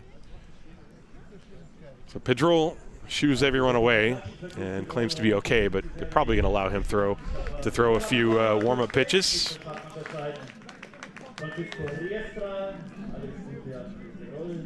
Ball hit very hard. Yeah, they're going to let Christian try a few, see what it feels like to land. So it was on, you know, it was on the outside ankle of the foot that he actually pushes off the rubber from. It's not the one he lands on. So I would imagine even if it does hurt a little bit, it shouldn't be that big of a deal. So it's a base hit for Callum Murphy. That is the 4th hit for the Disciples. And so now that'll bring up Francisco Riestra. Riestra grounded to third and struck out. Runner on first base is Callum Murphy. And that's outside, ball 1. Murphy, when he was on base in the first inning, did not show a propensity for running, but you never know. Maybe he'll try here with 2 down to put himself in scoring position. He's not going on this pitch. There's a drive towards the gap in right center field, but Amon was played perfectly, and he reaches up and hauls that one in short of the warning track. I got to tell you, I was surprised to look up and see that Amon was basically already there. I had not checked the outfield positioning prior to the pitch, but boy, they really had Riestra played perfectly, who got good wood on that ball. Look where Amon, he's already standing basically behind the second baseman there. So excellent positioning by the Legionnaire as Amon hauls that one in, and the Disciples do not score. They get no runs, 1 hit, no errors, 1 left on base. We go to the 6th inning here in Haar. We are tied at 2.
Welcome back to Disciples Baseball. Tim Collins with you here, and the Disciples have made a pitching change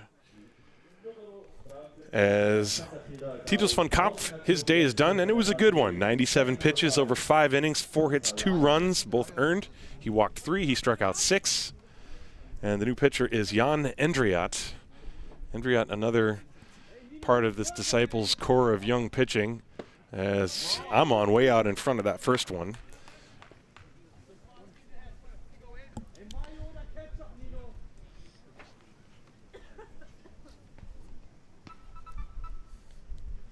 And Jan Endriat also had limited action last year, only pitched about 16 innings or so as the pitch is inside. I'll give you his stats in a minute. Yeah, he's 16 and 2/3 innings. He also had an ERA that was up around 10 in limited work. He suffered a back injury at some point during the year, and took him a while to rebound from that, as that one is outside. 2 balls and a strike on Pascal Amon. By the way, there's some folks asking about the whereabouts of Nate Sean Thomas. As you might have noticed, he's not in the lineup today. And from what I understand, it was actually just a work issue. He couldn't get the time off from his work. And that's the only reason he's not here. He's healthy, he's ready to play, but it's often the case, as the count is now 2-2 on Pascal Amon.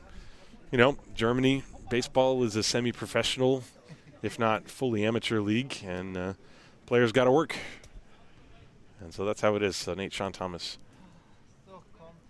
that's why he's not playing today. But if you're worried about his health, he is ready to play. Amon, by the way, is 0 for 1. He's 1 for 1. 1 for 2.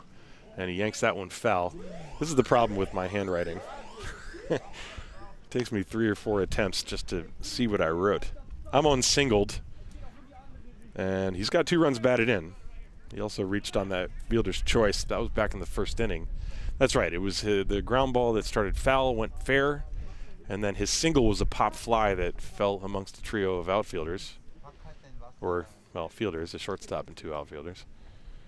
He's got a 2-2 count here, leading off the 6th inning of a 2-2 tie. And he rips that down the line. Foul out in front. I think he might have got it off the end of the bat. You can see him shaking off his left hand.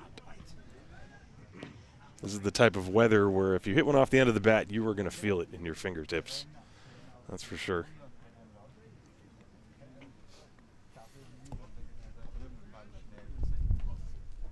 Two and 2.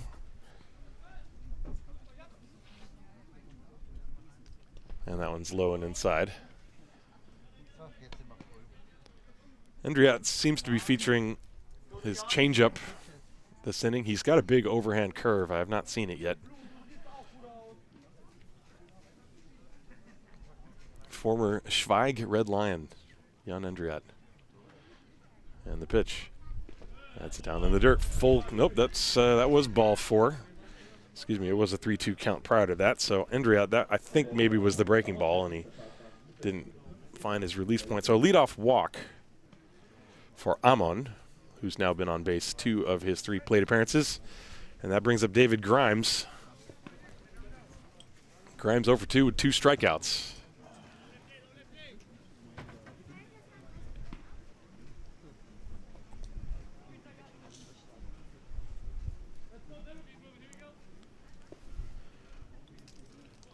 Amon on first, a very short lead, and the pitch. That catches the corner coming back. About 78 miles an hour on that pitch.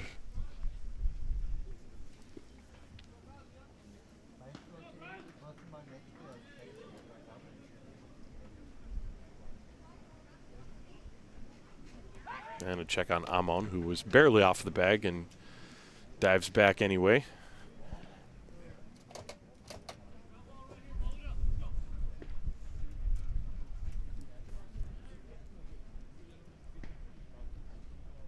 One strike to David Grimes. Fastball high. Thorpe thinking about a back pick. But Amon not really going anywhere over there so far. After Grimes, you have Elias van Garsen waiting on deck.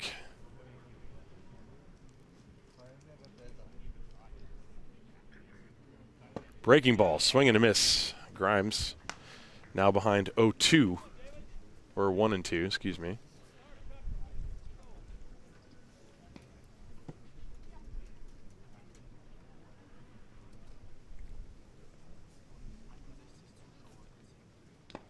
Swung on, foul tipped, and held on to by Thorpe. So that will be a strikeout for the first out. 1 away. Take another look. That was the breaking ball from Endriat. And Thorpe able to grab it before it touched the ground. No argument from Grimes. And so Elias van Garsen steps up to the plate. Grimes 0 for 3 with 3 strikeouts. Van Garsen is 0 for 2. He's popped out and grounded out.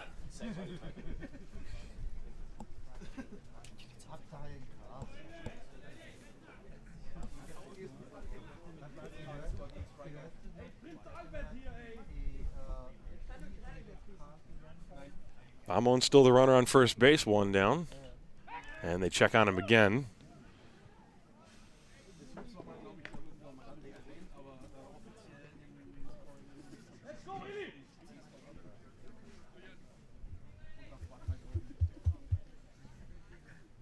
Endriat taking his time. He's got the sign from Thorpe, comes set, long hold, and another check. Pretty close. Judging by the reaction of the Disciples infield, I think they might have thought they had him, but nothing I could see. Amon does not have a big lead over there. And he's not going. The pitch is outside to Elias van Garsen. 1 ball, no strikes.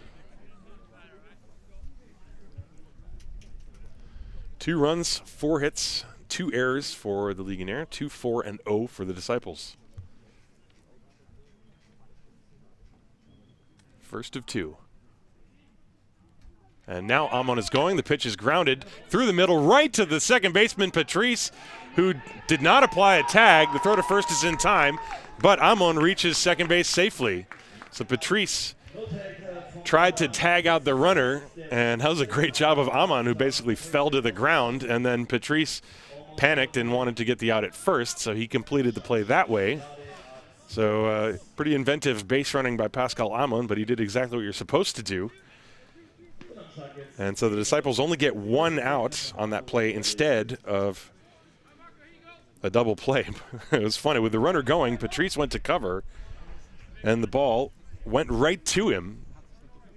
But then Amon, quickly reacting, just fell to the ground. So instead of, 2 outs and a runner on first, now the Legionnaire have 2 outs and a runner on second. So it's good base running by Pascal Amon. He's dancing off third as Iberlis swings over a breaking ball. Down and away, strike one. Of course, Endriat can make all of that moot if he can just get Iberle.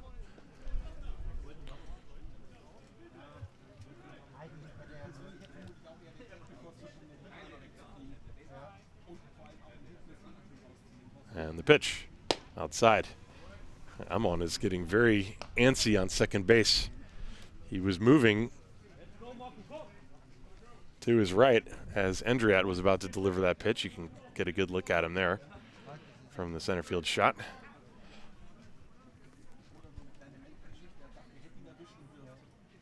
One ball and one strike on Iberle. And time is called. Iberle has struck out twice, by the way, in this game, 0 for 2.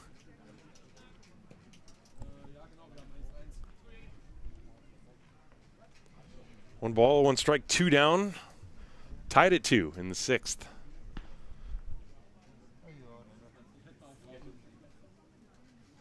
Endriat very concerned with the runner. Takes a lot of time. And that's drilled to deep left center field. Dinski will never get there. It's going to roll to the wall, and Amon will come around to score. Iberle is in at second base with a double, and the Legionnaire lead 3-2. Well, Iberle, who had been 0 for 2 with 2 strikeouts, that time connected and drove it deep to center field over the head of Dinski. And now that base running by Amon, although I have a feeling that if a runner had been on first, that double probably would have scored a run from first as well. But look at this solid contact and a long swing, but a very powerful one from Marco Iberle. So a run-scoring double, and that gives the Legionnaire a 3-2 lead here. And now Iberle is in scoring position at second base for Nino Sakaza. And he lines one to the right side, off the glove of Patrice into short right field. Iberle will come around, and he will score. Patrice dove to his left, and it hit the heel of his glove and then trickled onto the outfield grass behind him. It was very close to making a nice play. See how that one's going to be scored. And it's going to be scored in error. It was definitely a catchable ball. And so that means that run that Iberle scores is unearned. It's an E4. I think that Patrice might have been fooled, thinking the ball was hit harder than it actually was, and he just sort of mistimed the squeeze of his glove. And so it is now 4-2. You have to wait a minute for the easy score to update on your screen. It's 4-2 Regensburg, and there's a check on Sakaza at first.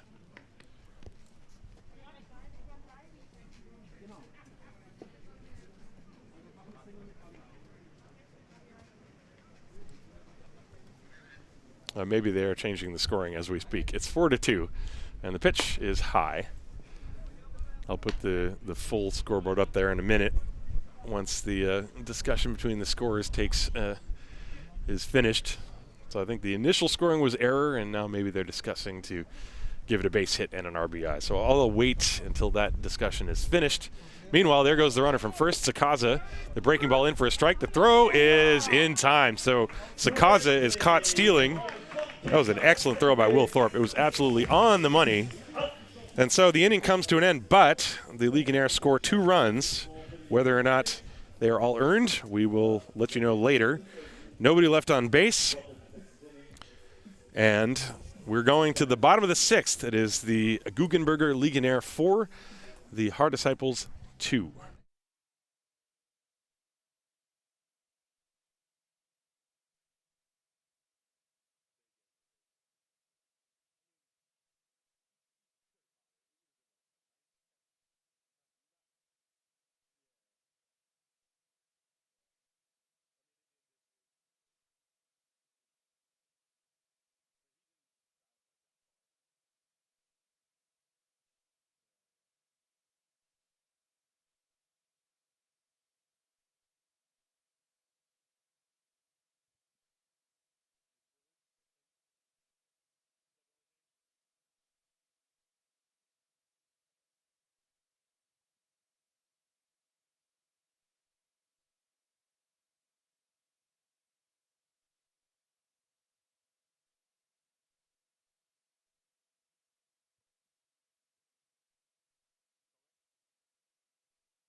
Welcome back to the bottom of the 6th inning. The Legionnaire leading the Disciples by a score of 4-2, and the scoring, in fact, has been changed. Those were all base hits, so they got 2 runs on 2 hits last inning. There were no errors, and there was nobody left on base. So Endriot gives up those 2 runs. So Sakaza has been given a single and a run batted in. And meanwhile, a new pitcher is on the mound for the Legionnaire, left-hander Mitch Hillert. So he comes on in relief of Christian Pedrol. And he's going to face the 3, 4, and 5 spots for the Disciples. That's Will Thorpe, David Dinski, and Danielle Patrice. Mitch Hillert, former Mannheim Tornado, if I remember correctly. Left-hander with good stuff, comes from the side. And the pitch. Thorpe lays down a bunt. It goes foul. That's strike 1. Thorpe trying to get on base.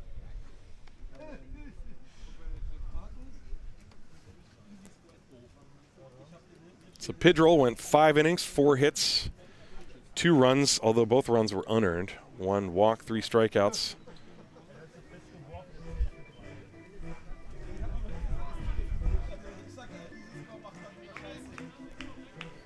And he will be relieved by Mitch Hillert. Thorpe so far today is 0 for 2. Grounded out twice. And the left-hander Hillert's pitch hit on the ground to the right side. Jan plays it off the heel of his glove and can't pick it up the second time, so Thorpe is on. We'll see how that's going to be scored. Thorpe is on base. Ground ball just to the right of the mound, and Jan did have to move to his right, and he tried to backhand it and then throw it in one motion, but the ball hit the heel of his glove.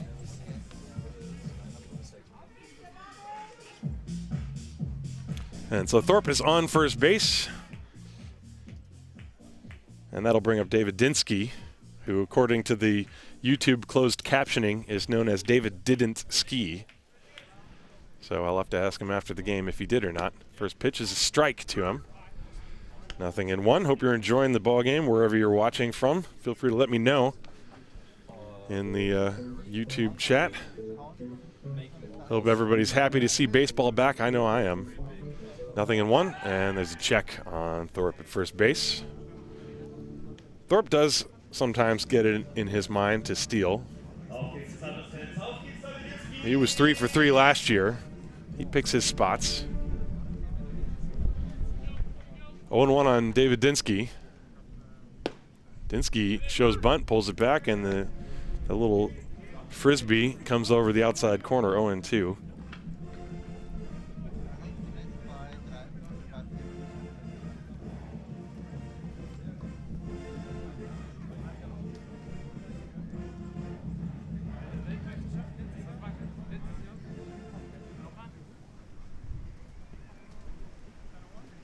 There's a slow ground ball to short. Schmidt has it, goes to second. There's one. The relay to first, not in time.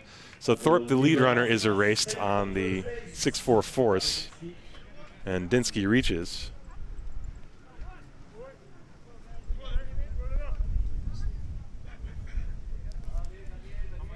And that'll bring up Danielle Patrice. Ball was hit too slowly to turn a double play, especially with Dinski's speed.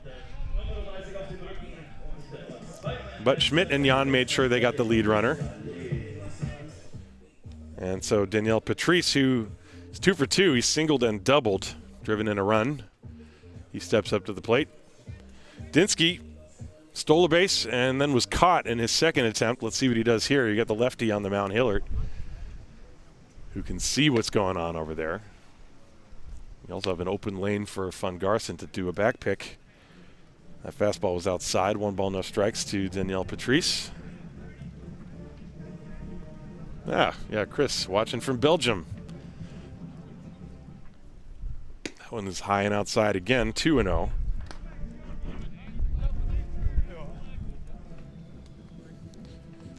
And Patrice looking down at Alex Tufts for the signs. Dinski extends his lead ever so slightly. Not going. Fouled to the screen. Dinski and Patrice, rather, had a good cut at that.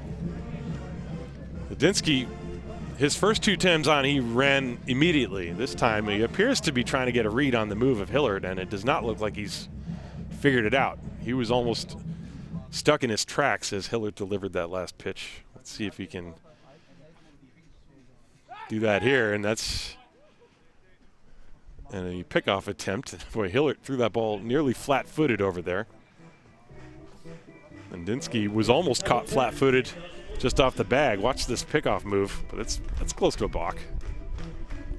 But that's the lefty's job, is to come close to a balk every single time. And now Dinski's picked off. That was a little quick move. And the throw gets off the glove of Schmidt, and Dinski will make it back to first base. So nothing doing there. Well, let's watch this move. So Hillard, that time doing the quick step and throw. Dinski never made it more than halfway to second base, but then the throw from Eberle got off the glove of Schmidt, I believe. No error because there's no advance on that play. But Dinski is lucky to be alive on first base at the moment. 2-1. And it's high and outside. Don't forget there's a batter to get. You have to be of 2 minds when you're on the mound in a situation like this. You don't want to get too distracted by the base runner and lose your focus on the main task at hand, which is to deal with Danielle Patrice. And it's inside. That's ball 4. And so base running antics or no, the Disciples now have 2 base runners with 1 out. And that'll bring up Josef Rosenthal. Rosenthal 0 for 2, struck out and grounded out. This is his first game in a Disciples uniform.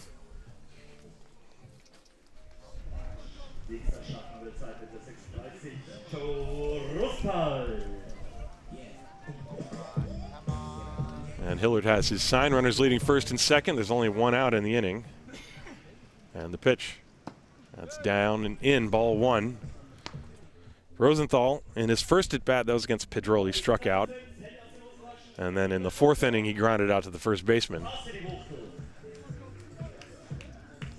1 ball, no strikes. Dinski, the lead runner, dancing off second base. That one catches the inside corner with a fastball. 1 ball, 1 strike now. You have Ryan Saunders on deck.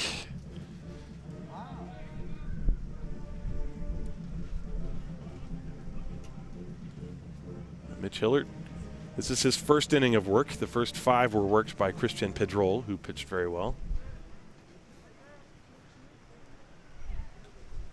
And that one bends around on the outside corner, 1-2. Good pitch from Hillard. Well, if the score holds up, Pedrol actually would be in line for a victory on the ledger, as the Legionnaire took the lead while he was still in there. 1 ball, 2 strikes. There's a big hole on the left side between short and third. The pitch, swing and a miss, strike 3. So Rosenthal strikes out, and there are 2 down. Take another look at this pitch.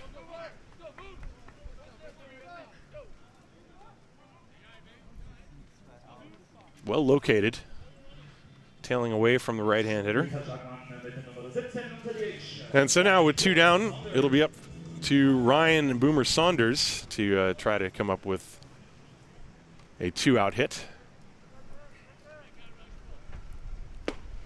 And he looks at a strike. Actually, he went around, says home plate umpire Dan DiBacco. Saunders appeared to be a bit surprised by that. Dinski and Patrice, the base runners. And that one right through there, 0-2.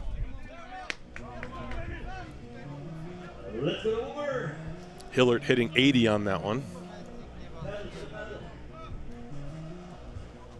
And Mitch steps off.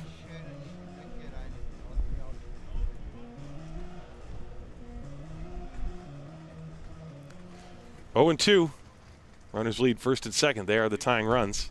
And swung on and missed, strike 3. So Hillard rebounds after a couple of base runners reach. Strikes out the last 2.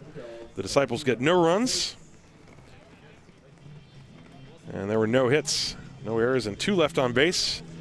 To the 7th inning here in Game 1. Regensburg 4, Haar 2.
We go to the top of the 7th inning here in Haar. Tim Collins with you. Hope you're enjoying your afternoon wherever you may be, or maybe it's the morning.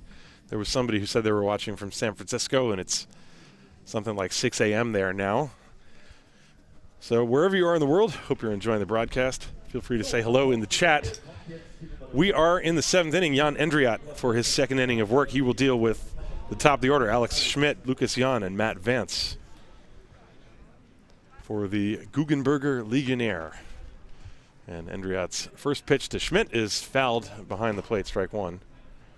Endriat came on. He allowed a walk and 2 hits for 2 runs. Last half inning. Titus von Kopf went the first 5, gave up 2 runs.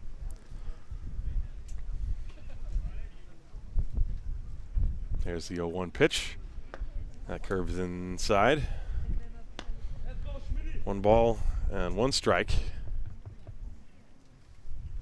Schmidt started the ballgame with a single. He then stole second base. And since then, he's flied out and struck out. 1 for 3. Ground ball to third. Murphy on 2 bounces. Fields it. Throws across. 1 away. So that'll bring up Lucas Jan.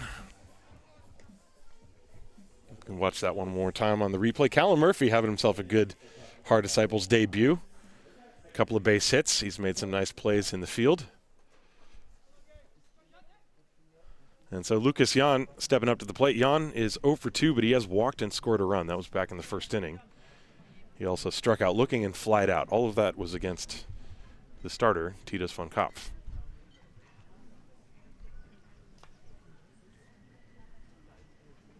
And Endriat's pitch grounded to second base. Danielle Patrice has this one. And there are 2 outs.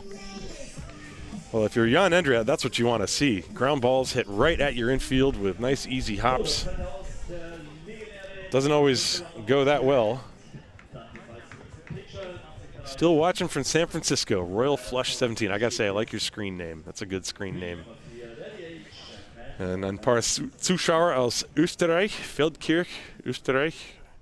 Kannst mich nicht erinnern, ob ich da gewesen war einmal oder nicht. Weiß ich nicht. Anyway, I can't remember which towns in Austria I've been to. I've been all over in Austria.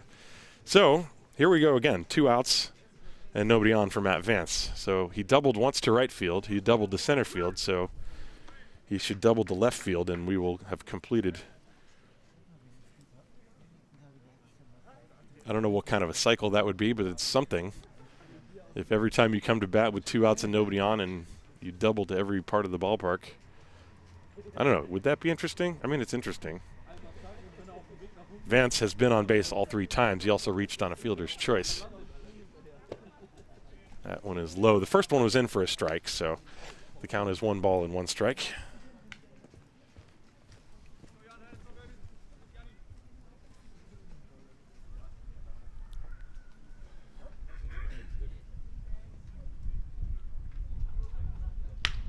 And he lines it to left field. This one's not going to be a double, though. It's going to drop in front of Rosenthal for a single. So Vance trying to accommodate, falling just a bit short. But that's okay. We forgive you, Matt. 3 hits in a row for him. He's on first base with 2 down. That'll bring up Devin Ramirez Beaver. So nothing but breaking balls in that at bat. Ja, wir haben Leute aus der Schweiz schauen auch zu. Ja. Schweizerdeutsch kann ich nicht. Sorry.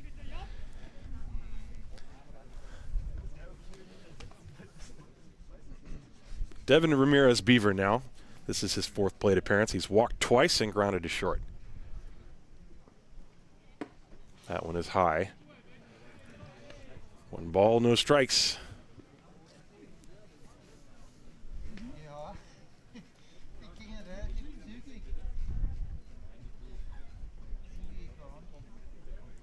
Vance off first base, very short lead. And that's outside 2-0.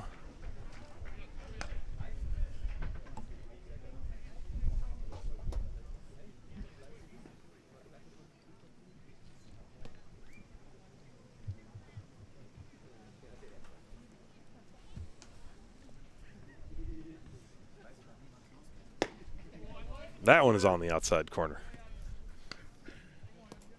Well, the Disciples pitching, combination of Endriat and Titus von Kaff, they've had trouble putting a cap on the inning. They've only had 2 1-2-3 innings in this game. And of course, I mentioned the 3 previous times that Vance came up with 2 outs and nobody on. He's extended the inning every single time. Now, I don't know what Matt Vance's career numbers against the Disciples are, but in my mind, it's like he's on base 80% of the time. I'd have to go back and look through all my scorebooks. There's ball 4. So Ramirez has walked for the 3rd time. And Pascal Amon will step up to the plate.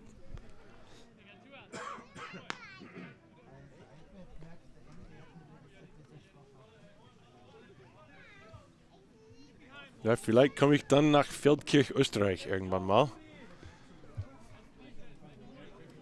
Where is Feldkirch near? Is it near Vienna? Is it near Salzburg? Is it near Graz? Near Dornbirn, yeah, okay. There are people sitting next to me who know more about that than me. Dornbirn, I've never been there. Feldkirch, I've never been there then. Swing and a miss by Pascal Amon.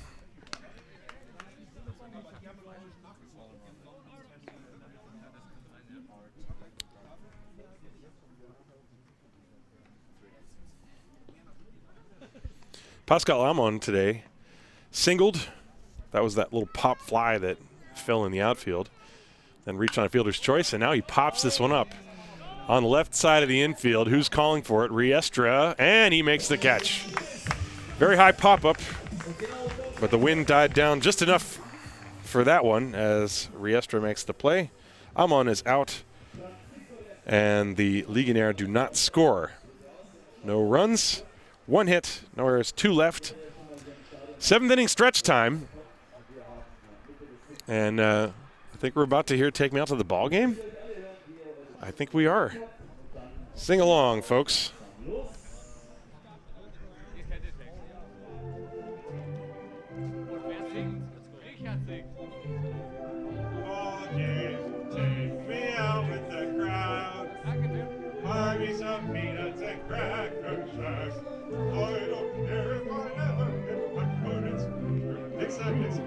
Ja, das sagst du so.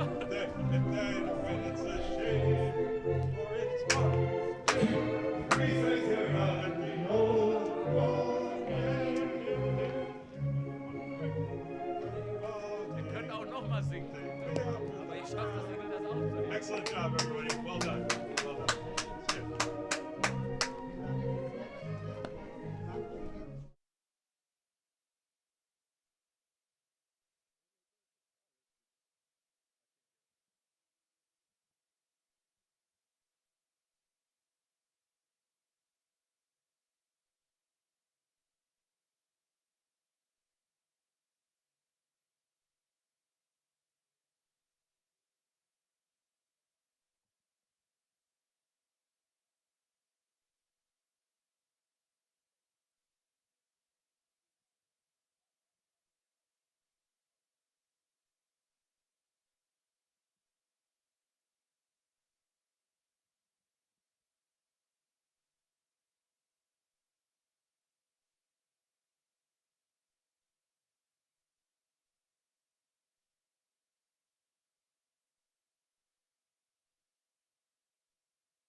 Here we go for the bottom of the 7th inning.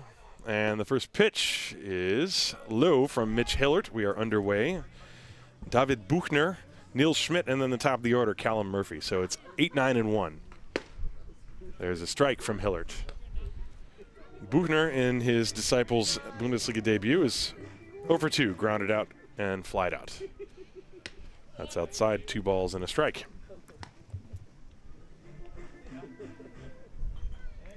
This is the first half of a double dip, and the weather is cooperating so far. We did have a little bit of snow earlier, but right now the sun is prevailing. It's not too windy. It's definitely still brisk. This is April after all.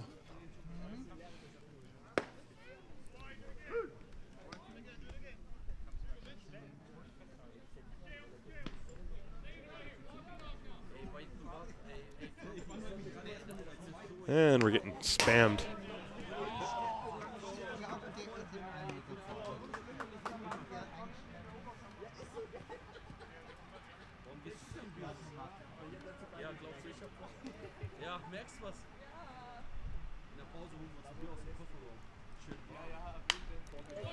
That one's fouled away again. Sorry, just trying to unspam the chat here.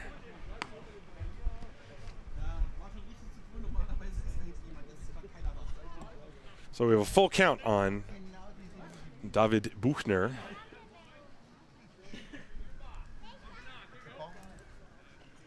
Mitch Hillert pitched around a couple base runners last inning, but got through it scoreless. And Buchner draws a walk, as that pitch is way outside for ball 4. So Buchner is on, and that'll bring up Niels Schmidt. Schmidt 0 for 2. Grounded out and struck out looking.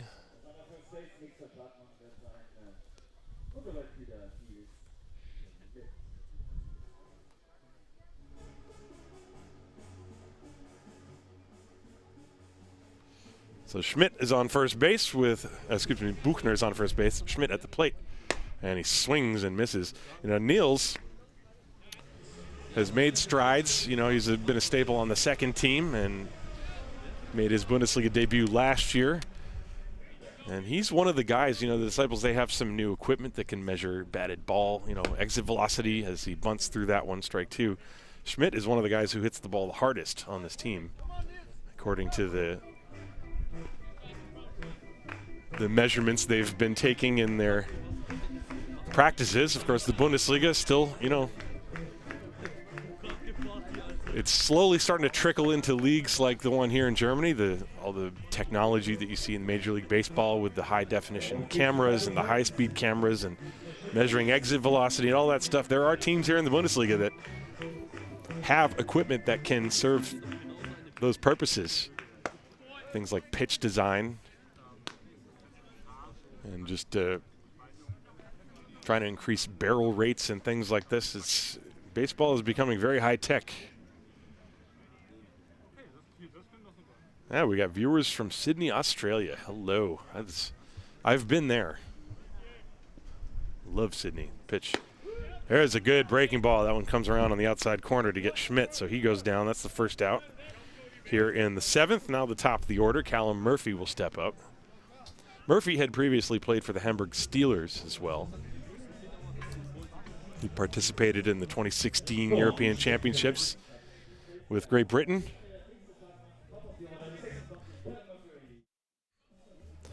Murphy, 2 out of 3 today, 2 singles and a run scored.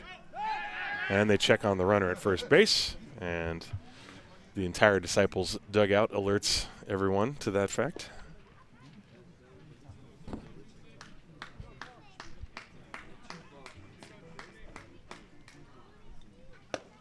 That pitch is high and outside. 1 ball, no strikes to Murphy. Murphy started the ball game with a single, a solid shot over the shortstop Schmidt into the outfield, and then he scored on the Patrice double. Oh, he did not, excuse me. He scored on the error that Schmidt made later in that inning. Murphy has himself a 1-1 count after that swing and miss. Buchner on first base is not going anywhere. The pitch swung on and missed. Good changeup down and away Murphy way out in front. Hillert's got to be tough. He comes kind of from the side and he hides the ball well. It's hard to pick it up coming out of his hand. And that pitch is low. 2 balls, 2 strikes.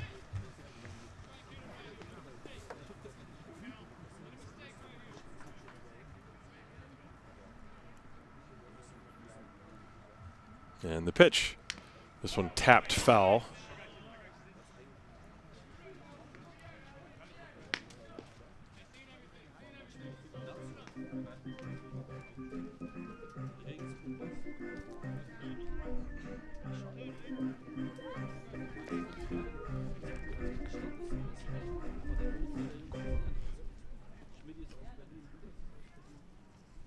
And that is ripped. And he was a little too quick and ripped it foul. Murphy, who had been out in front of a couple of pitches prior to that, got one that he just got enough and fouled it back to the screen. And this one, it was left up and kind of in on him, and that allowed him to get the bat head out, and he really turned on it just a little bit too quick.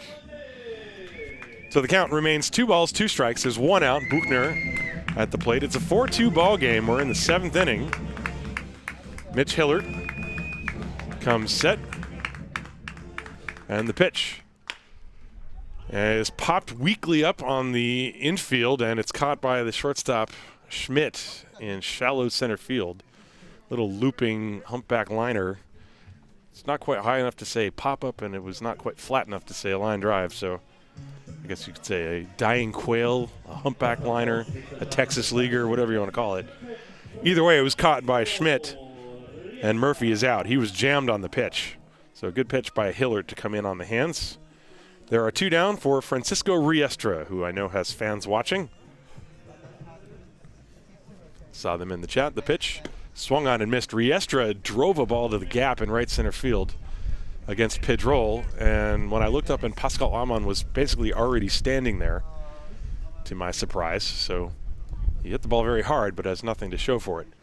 And he swings at that one, 0-2, chasing a couple of pitches out and away. And that's Riestra's game. Last year, his best hits were all to the right side. He's not really a pull hitter. He's a old-fashioned number 2 hitter, type of guy that can hit behind the runner, hit and run, that sort of thing. This one up and in, and it hit him. Just got the uniform on the way by as Hillert yanked that one a little bit too far to the right. And Riestra, who had been down in the count 0-2, is now hit by the pitch, and the Disciples get a break. They now have the tying runs on, and the go-ahead run coming to the plate in the person of Will Thorpe.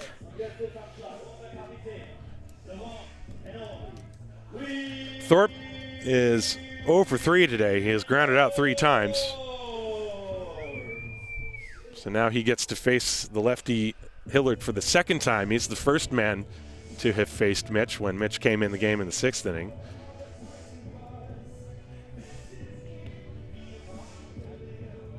So Thorpe is ready and waiting. Hillert comes set. 2 on and 2 outs. And that one catches the corner. Little sidearm slider of some type. 0-1. Thorpe looking for something he can drive to an alley, hopefully tie this game. Riestra, the trail runner, has pretty good speed. And the 0-1. That's high. Tried that backdoor breaking ball a 2nd time. But I will. Let's go, Will Thorpe. Come on, Disciples fans. 0-2, excuse me, 1-1. 2 down. 4-2 Regensburg, bottom of the 7th. And Thorpe chasing a pitch that was away and doesn't get it. 1-2.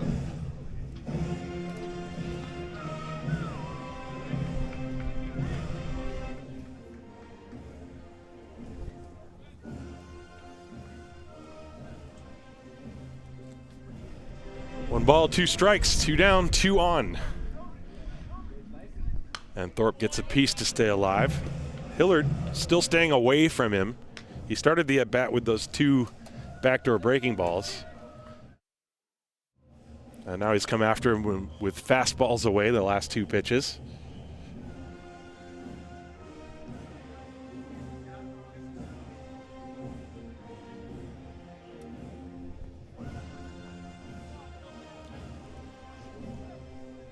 1 ball, 2 strikes.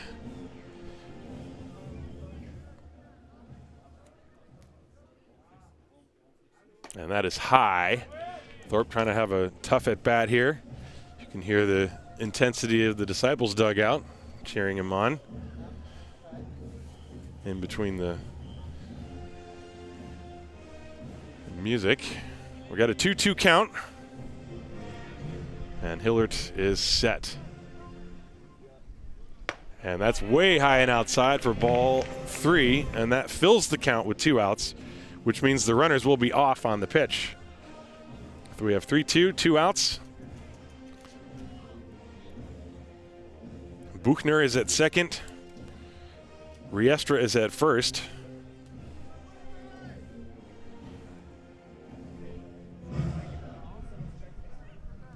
So big pitch coming here. Dinski is on deck. And the payoff is lined into left center field. That's a base hit. Buchner will score easily. Riestra goes to third where he will be held. And Thorpe, after a long at bat, with the runners going, gets a base hit to make it 4-3. He didn't hit it all that hard, but he got enough of it to get it over the head of the shortstop, Alex Schmidt. It was another pitch away, and Thorpe reached out and lines it over the leaping shortstop, Alex Schmidt, into left center field. And with the runners going, Buchner scores easily. So it's a 1-run game, 2 down, and David Dinski stepping up to the plate now. So Thorpe with his first hit and first run batted in of the year. That's got to feel good for him. And Dinski, who has reached on an error, walked, and then reached on a fielder's choice. And the snow is coming down, apparently out in the outfield, but where we're sitting, it's not snowing. So that's a typical weather event here in Germany. Now the snow is starting to reach us here. The pitch to Dinski is tapped foul at the plate. Dinski swinging at that first one, was out in front.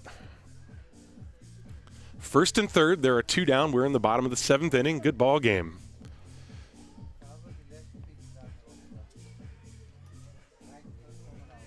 Regensburg leading 4-3. They scored a run in the first, a run in the third, and 2 runs in the 6th. The Disciples scored both of their runs in the first inning, and 1 more here so far. 0-1 on Dinski.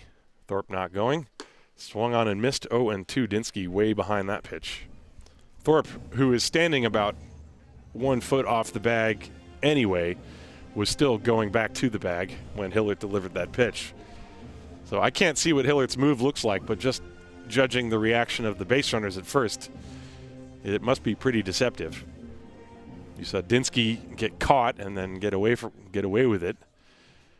And the pitch, that's high. 1-2.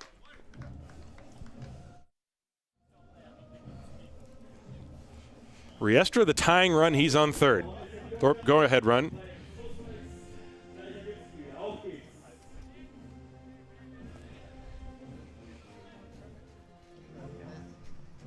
And the pitch, swung on and missed. Dinski chasing a pitch that was about 2 feet outside. I think he was trying to protect against a backdoor breaking ball, perhaps. And he goes chasing, and Hillert gets out of the jam. But the Disciples do get a run. They score 1 run thanks to 1 hit. There were no errors and 2 left on base. We go to the 8th inning here in Game 1. It's the Guggenberger Legionäre 4, the Haar Disciples 3.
We are back, and it is now the top of the 8th inning with the Legionnaire leading the Haar Disciples 4-3, and it will be 6, 7, 8 David Grimes, Elias van Garsen, and Marco Iberle against Jan Andriat, who's out there starting his 3rd inning.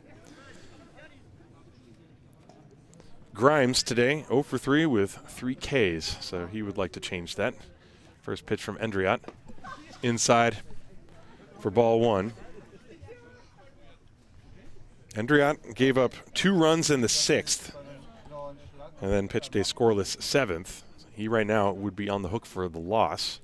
That pitch is upstairs. 2 balls, no strikes.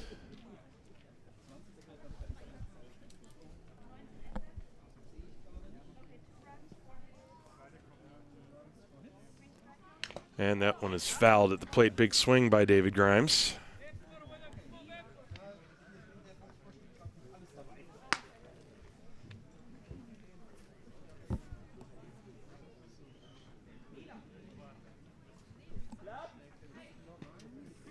Two and 1.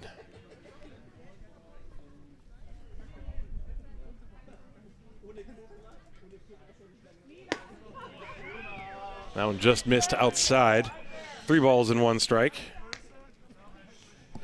Now, I know that when you're looking on the broadcast at home and you see all the empty benches directly behind the home plate area, looks like there's nobody here. There actually are quite a few fans here. They're just sitting over in the sun. The pitch is low and outside for ball 4. And the sun is off to the right from your vantage point at home. And I would say that was probably 50 people or so. And they're milling around. It's just like the old days. You can walk around. You don't need to wear a mask anymore. You can go and get your food. Anyway, a leadoff walk for David Grimes. So he's on base for the first time today. That'll bring up Elias van Garsen.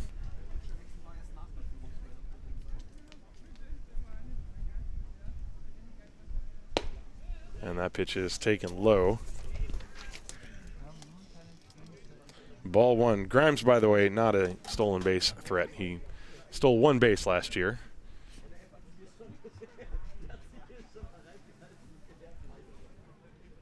Although you never know.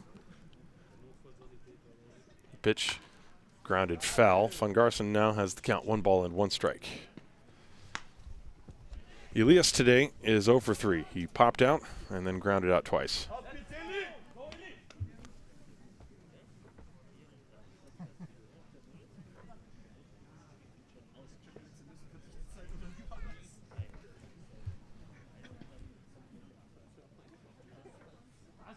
And a check on the runner, Grimes. He is back. Ball game was started by Titus van Kopf. He went 5 innings, 4 hits, 2 runs, 3 walks, and 6 strikeouts. He threw 97 pitches. And on the other side, he was matched by Christian Pedrol. Pedrol, there's a ground ball off the glove of the shortstop Riestra. He's able to juggle it and throw to second to get the force anyway. Boy, the ball hit the heel of his glove and popped up in the air. He grabbed it out of the air and from his knees threw to Patrice, who was covering second, and they get the out. That's a very good play by Francisco Riestra, the shortstop. It looked for a moment, usually when that ball hits off the heel of your glove, you lose the play entirely, but that ball sort of skipped up and he was able to recover. Good play by Francisco. So Elias van Garsen reaches on the fielder's choice. So he's at first for Marco Iberle, and it was Iberle's double in the 6th that brought home a run as he looks at a breaking ball right on the corner, strike 1. Prior to that, Iberle had struck out twice, so his day has improved. And then he himself came around to score on the base hit by Sakaza. Van Garsen at first base, and that breaking ball is low. 1 ball and 1 strike. So Andriat mixing his pitches around this time.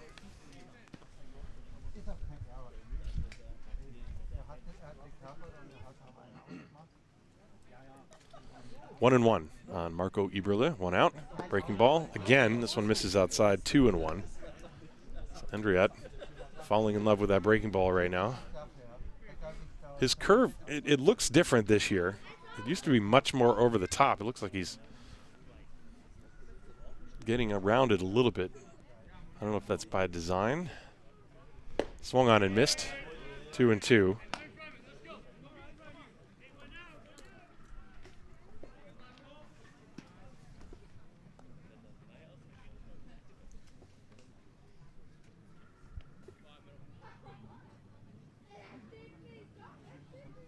Runner leading off first base. The 2-2 pitch coming to Eberle. And he got him. And a throw to first base, and they've got him too. That's a double play. Struck him out and picked him off. So Von Carson got too far off the bag. And Thorpe alertly throwing over there, and the Disciples get out of the inning. An odd double play, but a double play nonetheless. So the strikeout of Eberle and the pickoff, 2-3. So, no runs. No hits, no errors, and nobody left. Bottom of the 8th inning, we have a one-run ball game here in Haar. The Legionnaire leading the Disciples 4-3.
So we go to the bottom of the 8th inning, and a couple of changes for Thomas Bison and the Legionnaire. They have a new second baseman. Marcel Mariette has entered the game for Lucas Jan. And the right-hander on the mound is no stranger to Disciples territory. That is the Czech right-hander Jan Tomek. Of course, Tomek in 2016 was with the Legionnaire, and then in 2018 was with the Disciples for a year, and then since then he's been back with the Guggenberger Legionäre. Right-hand pitcher. He's always been very dependable. Throws strikes. He seems unaffected by his surroundings on the mound. He's able to basically deal with any stress that I've ever seen him under. Very good right-hand pitcher, so he's on to try to close this thing out for the Legionnaire. Last year, in 35 1/3 innings pitched, he had a 2.55 ERA for the Legionnaire, as they have a deep staff. Both were starters and bullpen. So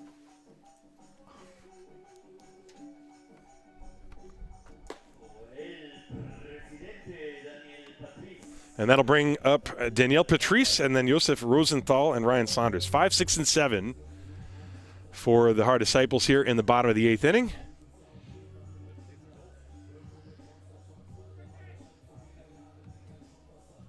And we will see how this game develops. This is the first of two, don't forget.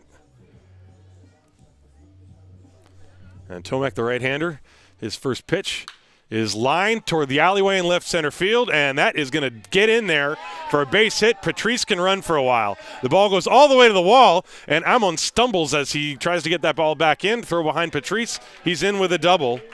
First pitch, he did not wait around and drove it to that large outfield, as Amon had to really race to get over to the alleyway and cut that thing off before it started pinballing. So Patrice, the tying run in scoring position to start things off. First pitch fastball. And that'll bring up Rosenthal. Rosenthal looking for his first hit. Struck out twice and grounded out. So Patrice is at second base.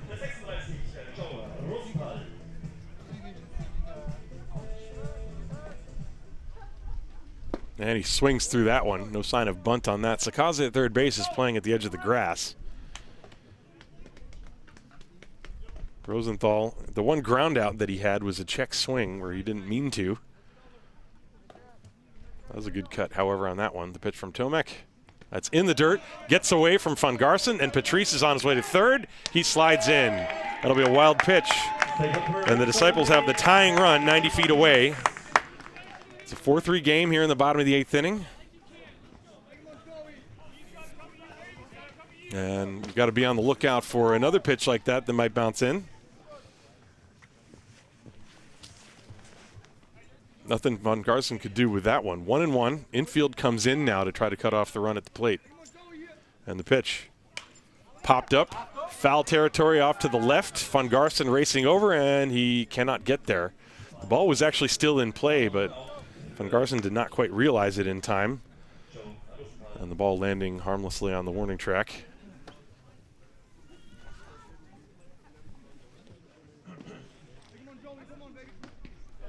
Well, the Disciples very aggressive so far. It's only 4 pitches from Tomek. Infield is up, tying run. Patrice is on third. Ground ball through the middle. That is a base hit, and we are tied. Josef Rosenthal's first hit as a Disciple, and it's a big one coming in the 8th inning to knock home a run. 4-4. Tomek nearly hit by that ball as he keeps digging around at the dirt on the mound. But Rosenthal got good wood on this one, and as soon as he got past Tomek, there was no chance anyone else was going to get it. So Patrice scores, and the game is tied at 4.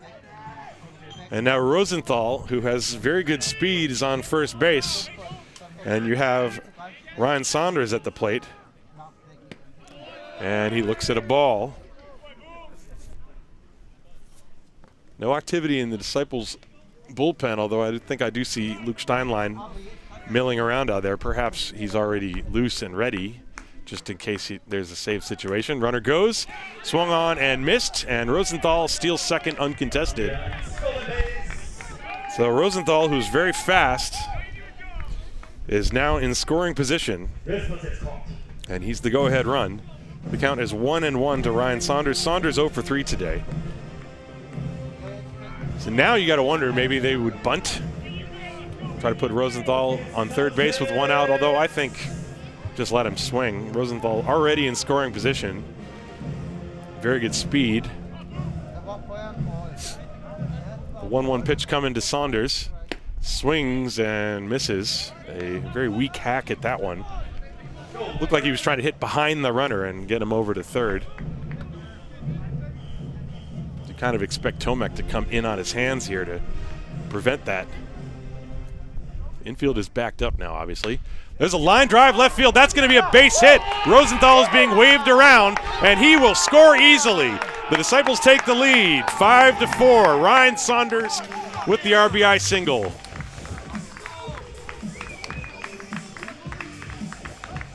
Well, a double and 2 singles have rudely greeted Jan Tomek, the former Disciple. And Ryan Saunders, getting an off-speed pitch, stays back on it and hooked it down the left field line, and Grimes was nowhere near it. And Rosenthal scored easily. Tomas Bizon now out of the dugout. Wants to have a chat with his pitcher. Van Garsen is already out on the mound. A little pat on the back. Quick discussion with Van Garsen, Bizon, and Jan Tomek. There's nobody out. Ryan Saunders is the runner on first base. He is not a threat to steal. David Buchner is the hitter, the number 8 hitter. Buchner is 0 for 2 with a walk. He did, however, score a run in the 7th inning. That's the Disciples. That's the first lead they've had today. And so let's see what Buchner can do. And he looks at a strike. Jan Tomek. hitting the outside corner with that one. Well, Patrice started it with a long double. Rosenthal single tied the game. He stole, and then Saunders, as that ball is fouled to the screen, 0-2. Saunders' single gave the Disciples the lead. All 3 hits have been hit well.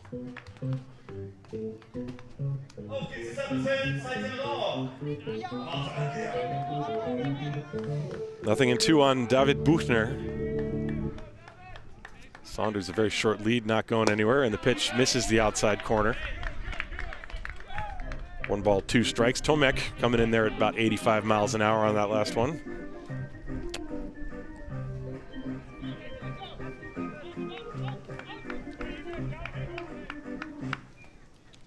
Breaking ball, that one gets through Von Garson to the screen, and Saunders easily takes second base. That's a wild pitch.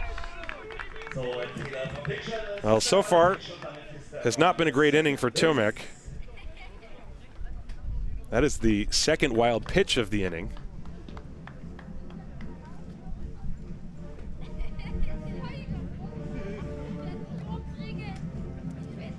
Disciples leading 5-4. There's nobody out. Runner on second base.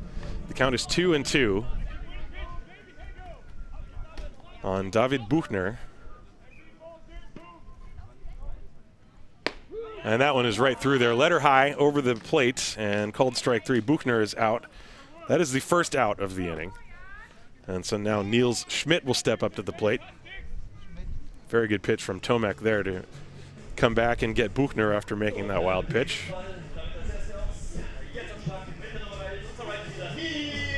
Niels Schmidt today is 0 for 3, 2 strikeouts. But I mentioned it before, he can hit the ball very hard when he makes contact. He swings over the top of that one. Now that was a good pitch from Tomek. It looked like it was down and away and sinking. And Schmidt unable to reach up to it. Nothing in 1. Hit off the fists in the air to right field. This is playable for Ramirez Beaver. He makes the catch. Saunders tags, but he ain't going anywhere. As Ramirez Beaver has a very good throwing arm in right field, so Schmidt flies out. 2 down, and now the top of the order, Callum Murphy. Murphy's been all over both sides of the ball today. He's played some good defense at third. He's got a couple of base hits. He's scored a run, 2 for 4.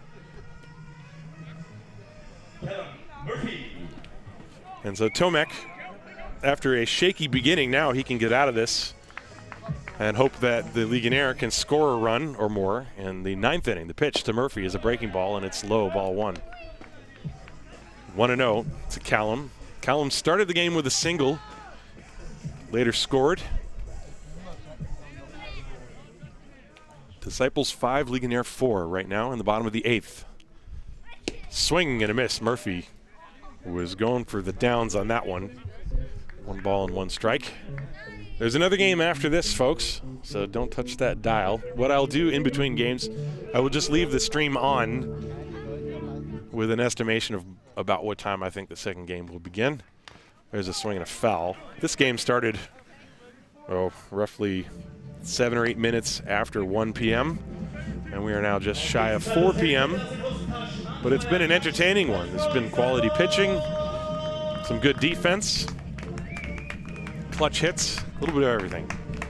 Nice opening day so far. 1 ball and 2 strikes to count to Murphy. Instead, we have the leg lift and a look at second.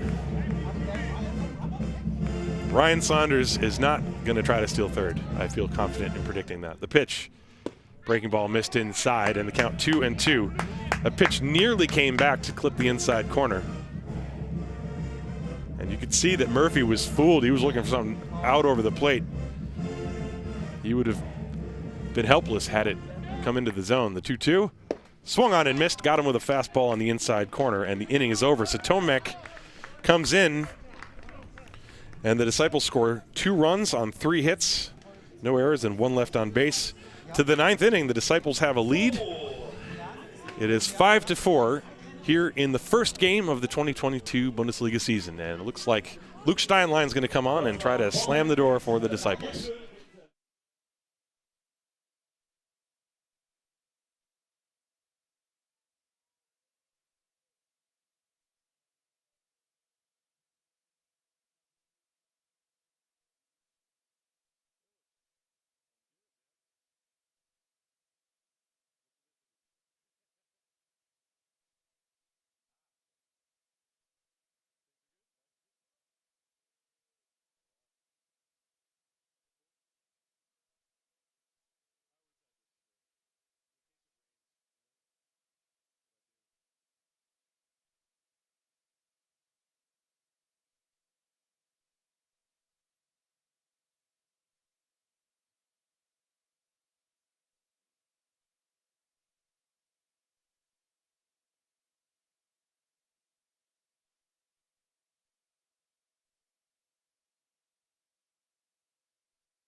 Welcome back to the 9th inning. And we have a good ball game. And the new pitcher for the Disciples, Luke Steinline. Last year in 59 innings, he had an ERA of 4.42, record of 4-1. And of course, he is no stranger to any of the folks on the diamond. He's one of the longest tenured Disciples. And he's going to deal with 9-1-2. And he's going to try to get 3 outs as his first pitch is a strike. Nino Sakaza to be followed by Alex Schmidt and then Marcel Marietta. Remember, Lucas Jan left the game. And here's the 1-strike pitch. A ground ball slowly hit back to the mound. Steinline underhands it to first in time for the out, 1 down.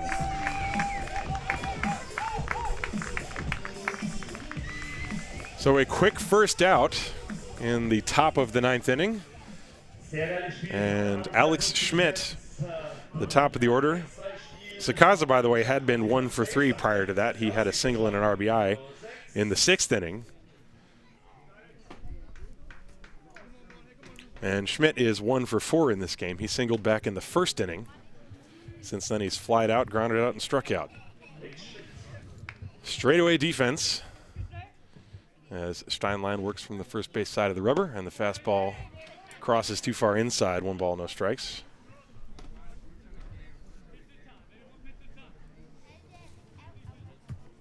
Well, it's been a tight ball game. The Disciples taking their first lead of the entire affair just last half inning. And that one paints the corner. 1-1. Steinline, of course, he throws that knuckle curve.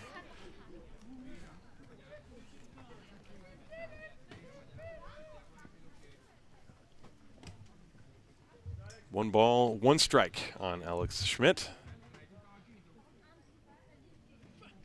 Line drive right to the shortstop, Riestra, 2 down. Now Schmidt hitting a little bit of bad luck right there. And there are 2 away. And it's going to come down to Marcel Marietta.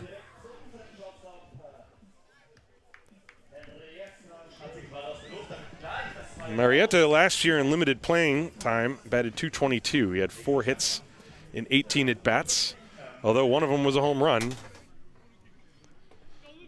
So he clearly has power. That one is down and outside. Of course, if he reaches, you have Matt Vance coming up next. So you can bet Luke Steinline would just rather end this right here. Vance has been on base all 4 times. 2 doubles, a single, and reached on a fielder's choice, so he's 3 for 4. But he's on deck. Marietta is in there for Lucas Jan. 2 outs in the 9th. The Disciples 1 out away from an opening day victory. That's on the corner at the knees, 1-1. There's another game after this. Roughly half an hour after this game ends, we will start game 2. And the pitch. That is a check swing. And the pitch is outside. And no swing. I think that Steinline thought that he had the corner on that one.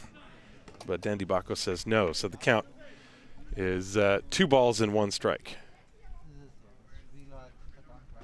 And that one's inside, 3 balls and a strike.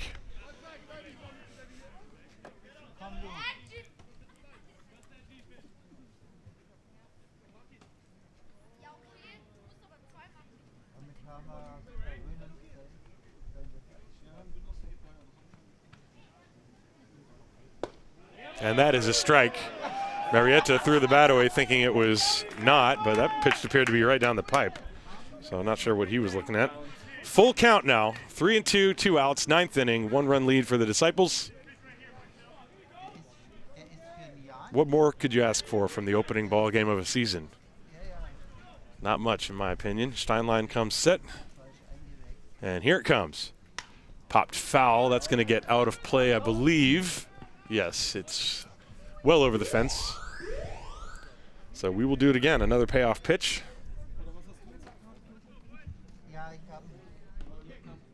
In game 2, it's going to be Zach Treese against, I believe, Caleb Bowman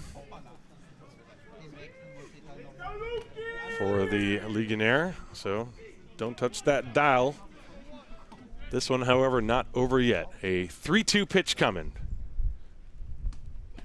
Strike 3, and the ball game is over. He painted the outside corner with that one. Steinline comes in to slam the door, and the Disciples defeat the Guggenberger Legionäre 5-4 to open the 2022 Bundesliga season here in Munich. And the winning pitcher is going to be Jan Endriat. Losing pitcher will be Jan Tomek. Steinline with a save. The ball game ending at about 4 p.m. on the dot. So coming in under 3 hours. Well, a great win for the Disciples in the first game, as it was a shaky start. Titus von Kopf allowing a bunch of base runners and a run in the top of the first inning. But then the Disciples answering with 2 in their half. The big hit in that inning was the double off the bat of Danielle Patrice. The ball game remained tied at 2 until the 6th inning, when the Legionnaire pushed across a couple of runs thanks to Marco Iberles' run-scoring double and Nino Sakaza's RBI single. But then, in the 7th inning, the Disciples scored 1 run to make it to within 4-3. And then in the 8th inning, it was the ground ball single off the bat of Josef Rosenthal in his first game with the Disciples that tied the game. And then Ryan Saunders giving the Disciples their lead with his 2-out RBI single, with no outs in the 8th inning. So a great ball game to start the season. And we will be back at roughly 4:30 for game 2 of this doubleheader. Just want to say thank you very much for you guys for tuning in from inside my little box here. My name's Tim Collins. You can subscribe to the YouTube channel if you don't want to miss any of these broadcasts. And don't forget, we'll be back in about a half an hour with game 2. So don't touch that dial, folks. I'm going to go get a burger.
Good afternoon, ladies and gentlemen.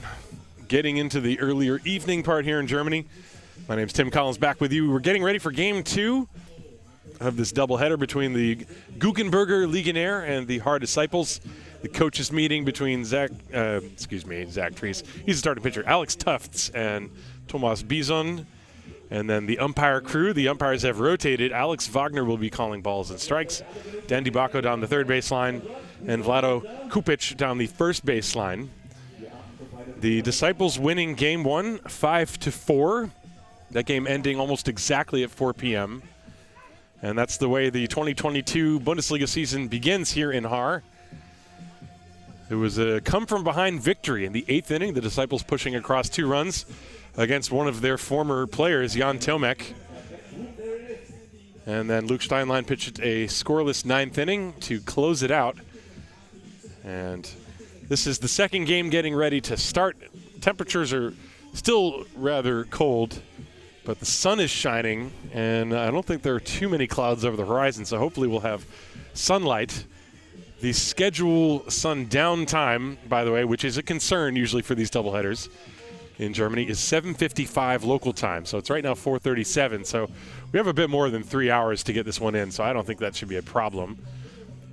Both of the starting pitchers in Game 2 are fast workers, and so it looks like the Disciples are getting ready to take the field. I will give you their defensive alignment as I write it in my scorecard, although, to be honest, it has not changed at all.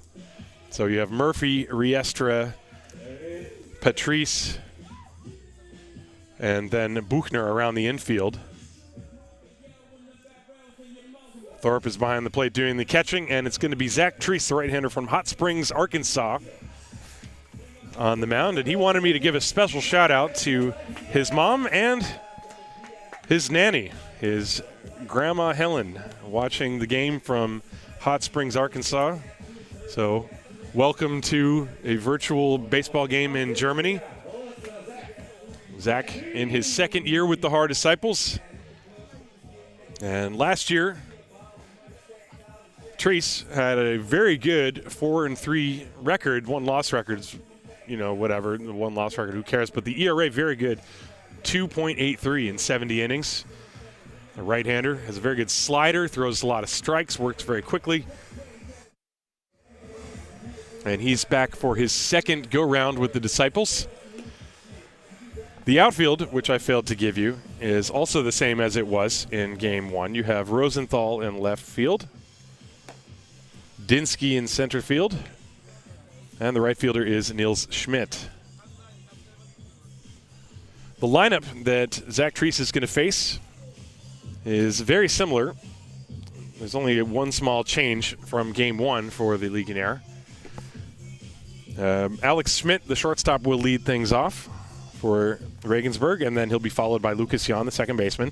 Matt Vance is going to play first base in Game 2. He was the DH in Game 1. He's batting third, however. Devin Ramirez-Beaver is batting cleanup. He's playing right field. Pascal Amon is in center field batting fifth. David Grimes bats sixth. He is playing left field. Elias von Garson is the catcher. He's batting seventh. Mick Weigel is back in the lineup. He's the DH, batting eighth here in Game 2. And Nino Sakaza, just like in the first game, he's playing third base and batting ninth. The pitcher for the Legionnaire is going to be Caleb Bowman. I'll tell you more about him when he goes out onto the mound. Meanwhile, we are getting ready to start as Alex Schmidt, who in the first game was 1 for 5. He singled to start the game and then did not get any more hits after that. So here we go, Game 2 of the 2022 Bundesliga season between the Legionnaire and the Disciples. Zach Treese is ready to go, and here it comes. Ground ball slowly hit to Murphy at third. He's got to rush the throw, and his throw is too high, and it goes over Buchner up against the fence. Schmidt is on his way to second base, and he is there. You could almost see that develop. It was a slowly hit ground ball, and Murphy, wanting to get rid of the ball as quickly as he could, airmailed it over Buchner, so that's an E5 to start things.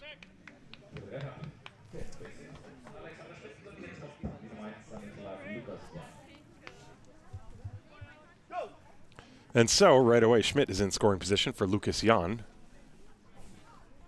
as you see the replay on that.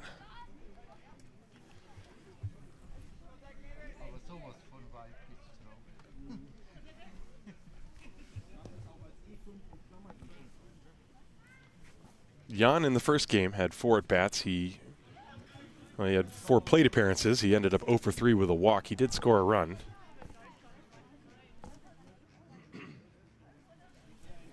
Trees taking his time, has the sign. Schmidt off second base, and the pitch popped up the bunt, and that's going to get over the screen into the crowd. Strike 1 on Lucas Jan.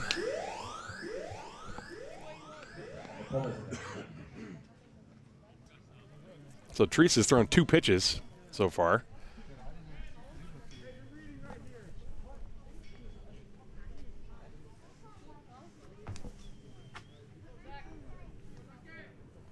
Nothing in 1.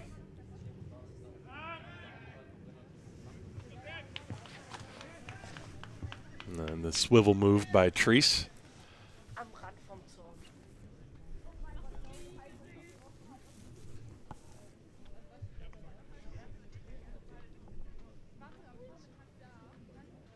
Ground ball to the right side. That will move the runner to third. Patrice makes the play to first. Jan is out, and Schmidt goes to third. 4-3 on the putout, and there's 1 away. Well, Legionnaire trying to replicate what they did in the first game, scoring an early run. Matt Vance, who was the DH and had a very good game 1. He had 2 doubles, a single, and also reached on a fielder's choice, so he was 3 for 4. But was on base all 4 times. He's playing the field in this one, playing first base. He has a chance to give the Legionnaire an early lead. And he does so on the first pitch, lines a base hit into center field. And scoring is Schmidt. And Regensburg takes a 1-0 lead. That's an unearned run, because Schmidt, of course, was on base due to the error. So Vance not wasting any time at all. Went after that first pitch. Let's take a look at this one. Looked like that little slider, and he just sort of served it back through the middle. So Vance is on first. There's 1 away. And now Devin Ramirez-Beaver steps up to the plate. And he fouls away the fastball, strike 1. Ramirez-Beaver had 3 walks in the first game. Otherwise was 0 for 1.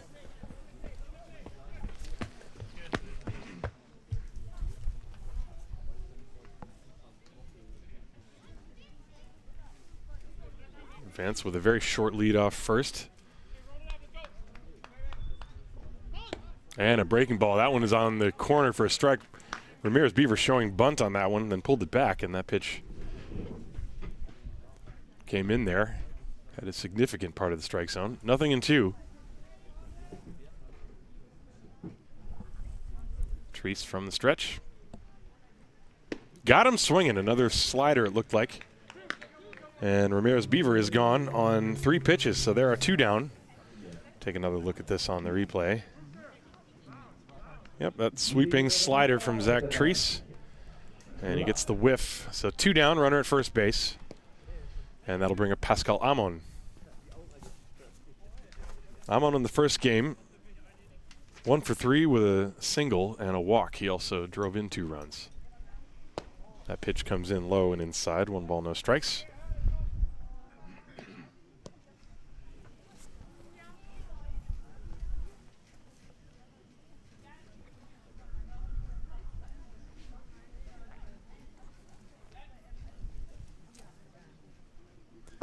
Swing and a miss as Amon goes chasing something, dropping down and away.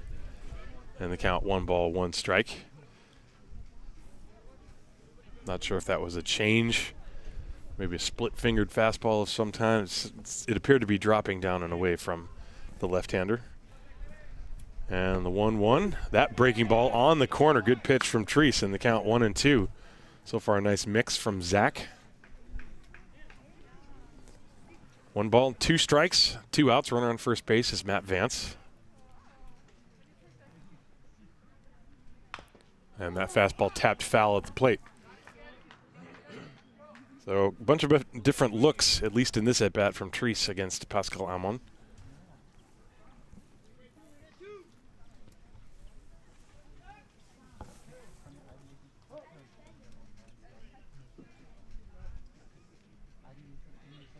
And that one is low and in the dirt, 2-2. Amon chased a pitch similar to that earlier in the at-bat, but this time he was not going for it.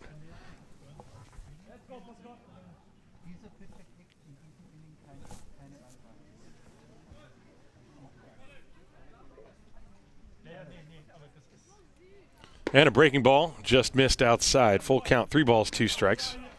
Schmidt opened the game reaching on an error. And then he eventually came around to score on the RBI single off the bat of Matt Vance. And that's how the run was scored earlier this inning. There goes the runner. That ball drilled foul. Of course, 3 balls, 2 strikes, 2 outs. Vance is going to be on the move. And Amon just slapping that ball foul deep down the left field line.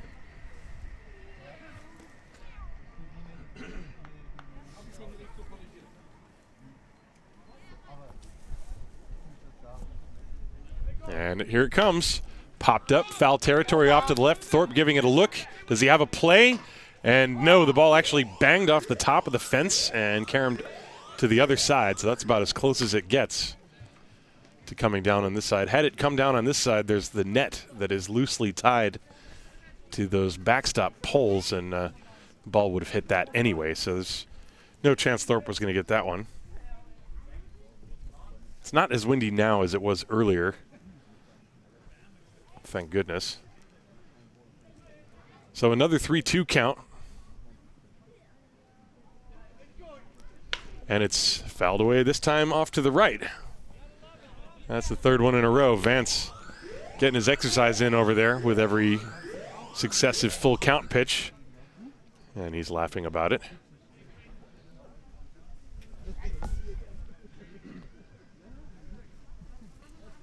Well, what does Treese do here? He's throwing the fastball, he's throwing the breaking ball. Does he go down and away? Here it comes. Inside, ball 4. So a walk puts runners on first and second. And that'll bring up David Grimes. Grimes in the first game was not having a great day. He did walk in his final at bat, but prior to that struck out 3 times. Of course, he can turn that around quickly.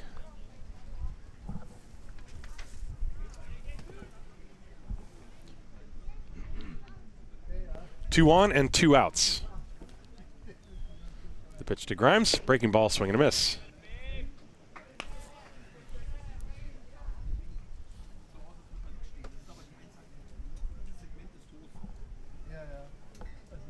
A fair number of fans have stuck around here in cool weather, to say the least.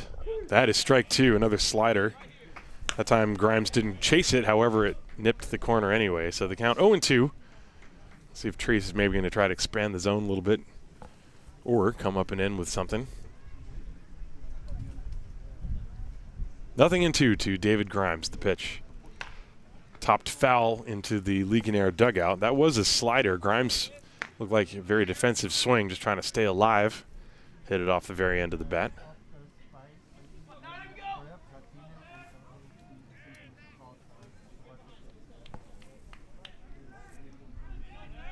Between Treese and Vance, you got a lot of long flowing locks in your picture right there. There's the pitch, outside. 1 ball and 2 strikes. Chris Treese from Hot Springs, Arkansas. Matt Vance, the runner at second base. He's a California guy, if I remember correctly. 1 ball and 2 strikes. Runners lead first and second. The pitch. That is in there for strike 3. A breaking ball coming back over the inside corner. Second strikeout for Treese in the inning. He gives up an unearned run. There was 1 hit, 2 left on, 1 error. And at the end of a half inning of playing game 2, it's the Legionnaire 1 and the Haar Disciples coming to bat.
So we are back for the bottom of the first inning, and let me tell you a little bit about the pitcher you see there on the mound in front of you, the right-hander from Boone, North Carolina, Caleb Bowman. This is his second year with the Guggenberger Legionäre. Last year was an excellent acquisition. He was 7-0, had an ERA of 1.8 in 65 innings pitched. He also had 89 strikeouts in that time. And the Legionnaire bringing him back for a second year. The lineup he's going to face for the Disciples is virtually identical to the game one with one slight change. You have Callum Murphy, Francisco Riestra, and Will Thorpe, 1, 2, 3. David Dinski, Danielle Patrice, and Joseph Rosenthal, 4, 5, 6. Then in the 7th spot, Titus van Kopf, who was the starting pitcher. He'll be the DH.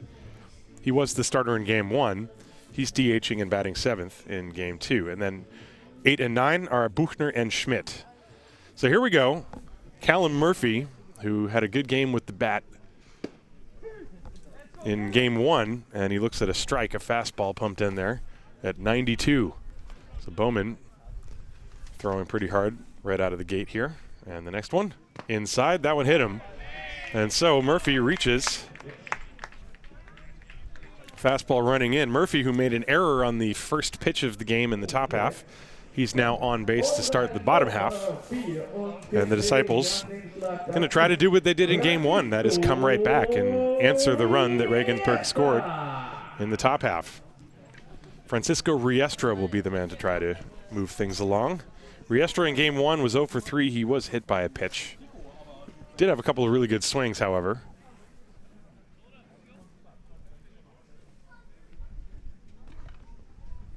And he pushes a bunt foul off to the right side. Bowman has a lot of movement in his delivery and also the mustachioed long hair. So a lot of moving parts. And he's also got the stirrup socks on with the dark uniform pants. So a lot of interesting contrasting visuals there on the mound. It's very cool. The old school stirrups. I'm always in favor of old school stirrups. Probably just because I'm the perfect age for it. The pitch popped up, the bunt behind the plate. Van Garsen can't find it, and it hits the net anyway. So Riestra with 2 failed bunt attempts, and he's behind 0-2. Does not appear to be a picnic trying to bunt against Caleb Bowman, the high fastballs.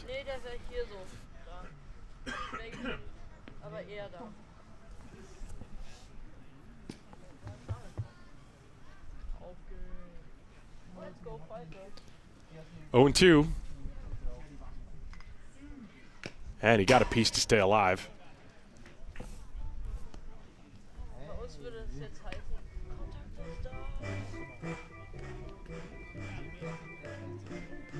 Yeah, we have a Disciples fan in Cleveland, Ohio.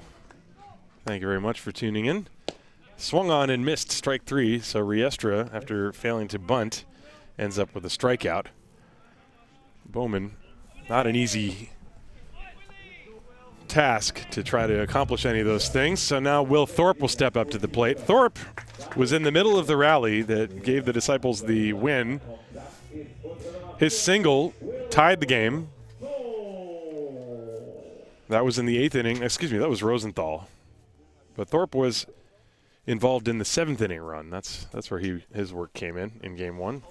So apologize for the confusion. A lot of times the problem is me not being able to read my own handwriting. There's a check on the runner at first, and he dives back. That's Murphy. Murphy did not attempt any running in game 1, so we'll see what he's got in store here in game 2, if anything. He has a very short lead, and he's not going, and Bowman fires one over the outside corner. 0-1.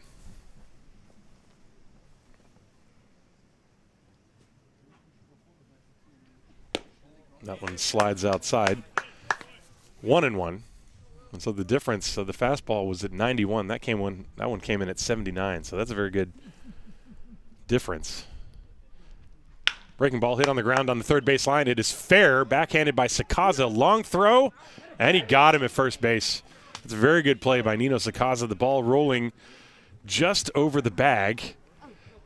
And Sakaza catching it at the very end of the webbing of his glove and got off an accurate throw across the diamond. So Thorpe grounds out 5-3. There are 2 down.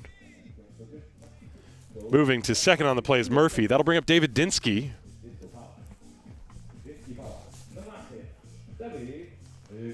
Yeah, folks, wherever you're watching from, please let me know. Chime in the YouTube chat.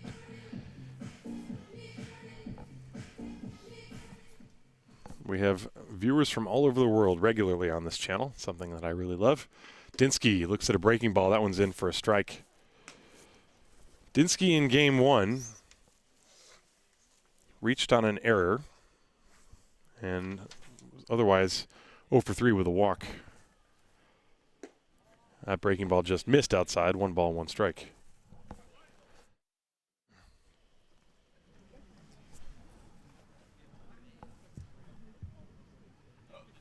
Tying run is at second base. That's Callum Murphy.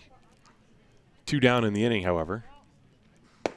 Fastball missed outside, 2-1. Bowman was hoping for that call. You could see his reaction. Just missing low and away. 2 balls, 1 strike to Dinski. And that breaking ball is in for strike 2. That was a good pitch. The outfield is shading Dinski to hit to the opposite field. So if he gets a hanging breaking ball of some kind and turns on it, there's a big gap in left center field. 2-2. Fastball called strike 3 on the outside corner.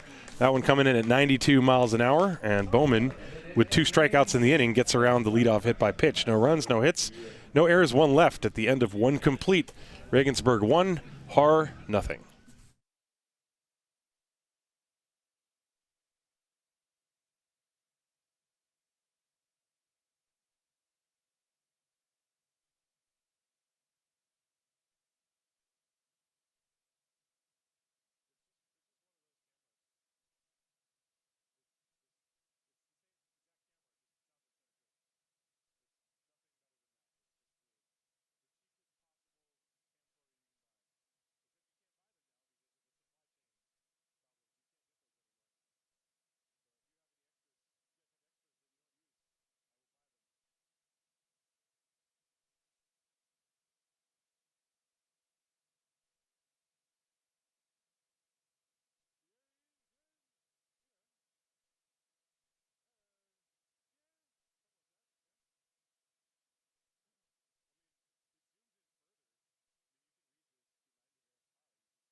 As we go to the top of the second inning, Zach Treese gave up an unearned run in the first, and he will go to work against 7-8-9.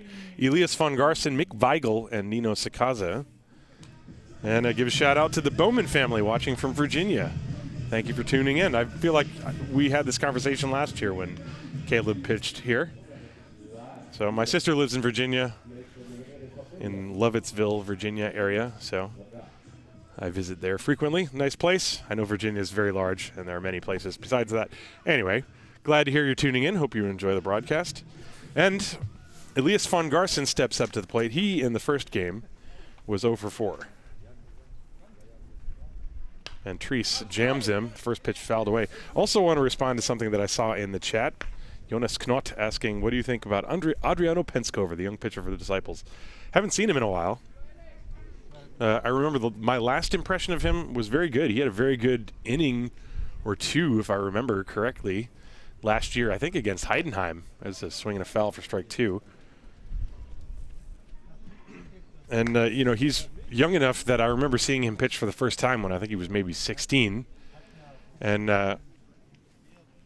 you know, in my mind, there's no difference between 2016 and 2022. At least in my life, there's no difference. But the change that takes place between other people as von Garsten gets a hanging breaking ball and lines it into left center field for a base hit. So he leads things off with a single here in the second. But the changes, especially among young pitchers, you know, when you're 16, the difference between 16 and 20, I mean, we're talking many miles per hour on a fastball are possible differences. Or, you know, just all sorts of development that takes place. And so the last time I saw Adriano Penskover pitch, yeah, he looked good.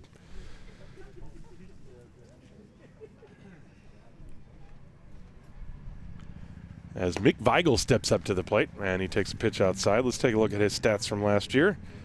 Mick Weigel, he batted .250. He only had 6 hits in 24 at-bats last year. One of them was a home run, though. Veteran ball player. And he gets a strike on the outside corner. Does Treese 1-1 the count to him. As I'll just respond to more stuff. Folks watching from Mannheim, Bettina. The game between the Mannheim Tornadoes and Stuttgart Reds has been rescheduled for tomorrow. First game starts at 1 p.m. And Tornadoes TV, that is something I'm glad to hear. They started doing their broadcasts, I think last year. Was last year the first year of Tornadoes TV? I'm talking to myself up here, but if you know, please let me know in the chat. But I love the fact that almost all the Bundesliga teams now have their own broadcasts. I think almost all of them. That's a catcher's interference. So the pitch was fouled away, but apparently Weigel made contact with Thorpe's glove. And so that's going to be an E2, and that allows Weigel to go to first base. See if we can see that. I don't know if I had queued up the replay or not. I don't think so, but I'm guessing catcher's interference. Catcher's interference. Yeah, catcher's interference is very often something, if you blink, you miss it. And I've seen many scorers confounded by that situation before. So 2 on for Nino Sakaza, nobody out. So tough start to the second inning for Treese. And Sakaza shows bunt, takes a breaking ball outside. 1 ball, no strikes.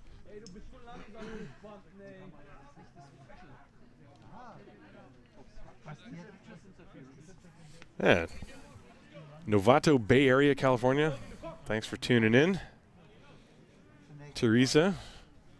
Wow, you guys, you can still be enjoying your morning coffee. We're getting close to dinner time here. The pitch is taken low, back pick attempt, and they do not get him. It was pretty close.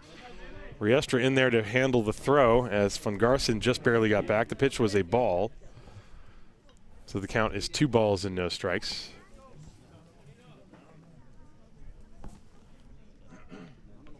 Sakaza had shown bunt before, but now with 2-0, I don't think he'll be doing that.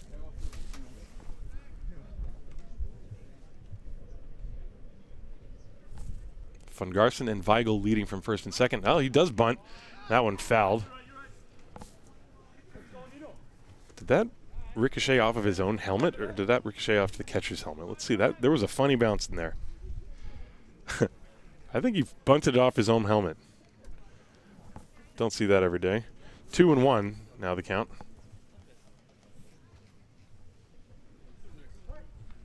Nobody out.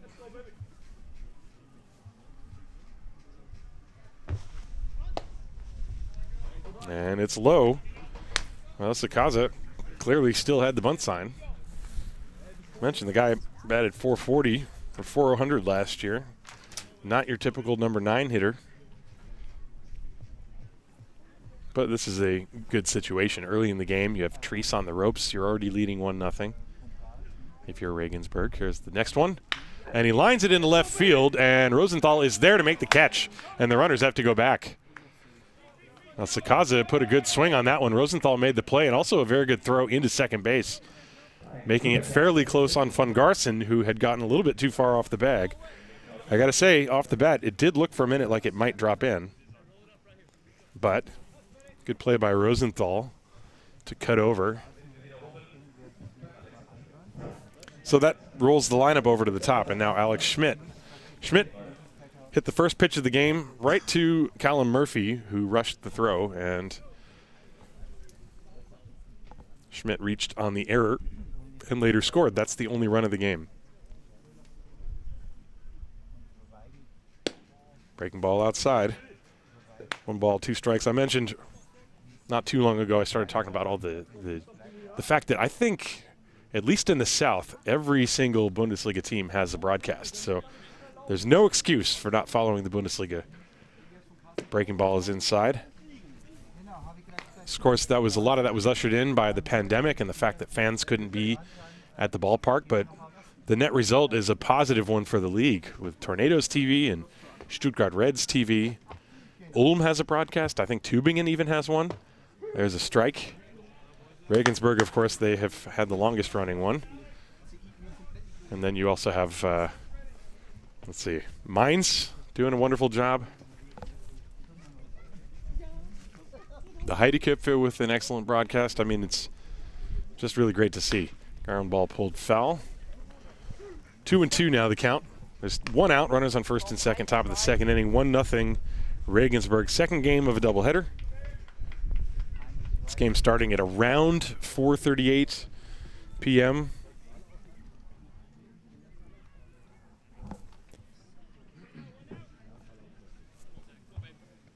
And Haar winning game 1, 5-4. 2-2 to Alex Schmidt. Line drive center field. Dinski coming on. He will have to play it on a bounce.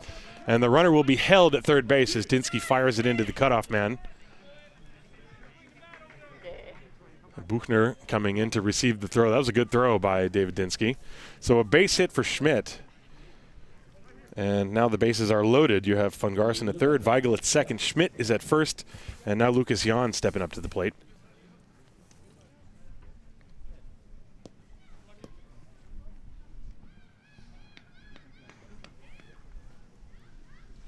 It was that hanging slider. It was up too high.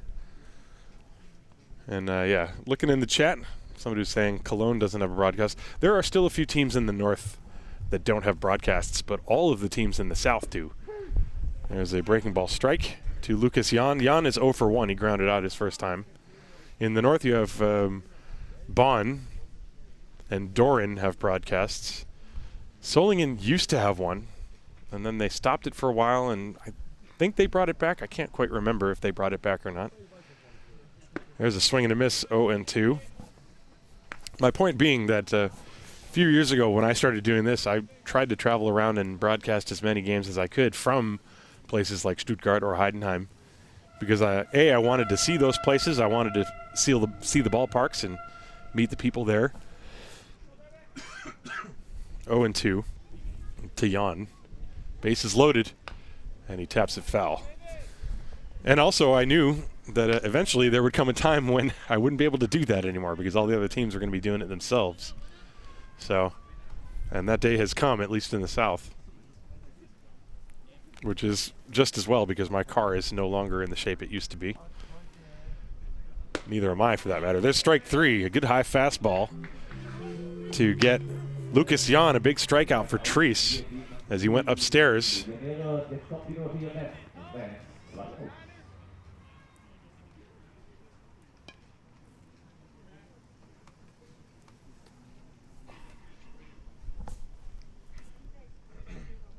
And so bases loaded for Matt Vance.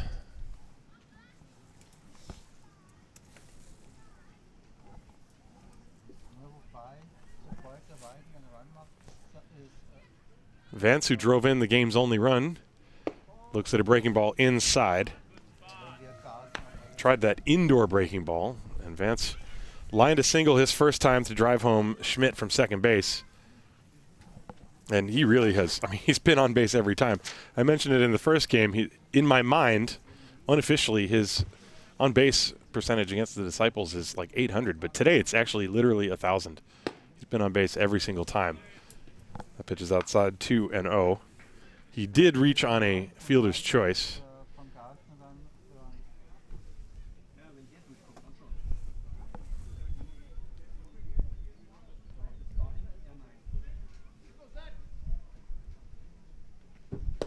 Big swing from Vance. I think I know what he was trying to do with that one. I'll let you decide for yourself at home. Why not? Bases loaded. You're having a good day already. It's a 2-0 count. That's what you're supposed to do. You swing for the heels. 2-1.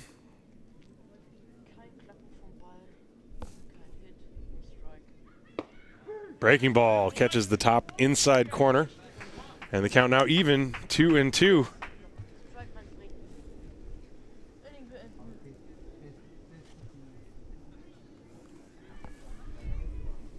Bases loaded, 2 outs. Treese trying to wiggle his way out of this one. And the 2-2 pitch coming to Vance. fouled to the screen. He had a pitch to hit, and he knows it, and he fouled it right back. It was right on that one. Boy, I'm reading, the things. I had no idea that Solingen nearly had to liquidate their team. Boy, that is really unfortunate. I had no idea about that. Thank you for letting me know, the folks in the chat. Solingen Alligators are really one of the classic teams of the Bundesliga North. There's a fly ball to center field. Dinski has a beat on it, and he makes the catch to retire Vance with the bases loaded. And we'll talk more about that situation with Solingen in the upcoming innings. But Treese gets through the inning thanks to a fly out, no runs on 2 hits. There was an error, and there were 3 left on base. So we go to the bottom of the second inning. It is 1-0 Regensburg.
We go to the bottom of the second inning, 1-0 Legionnaire, and Caleb Bowman will deal with 5, 6, and 7.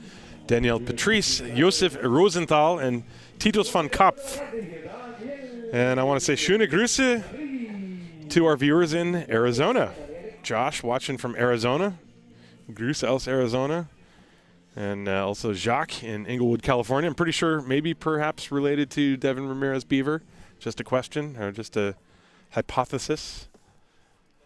Danielle Patrice stepping in, looking at a breaking ball high from Caleb Bowman.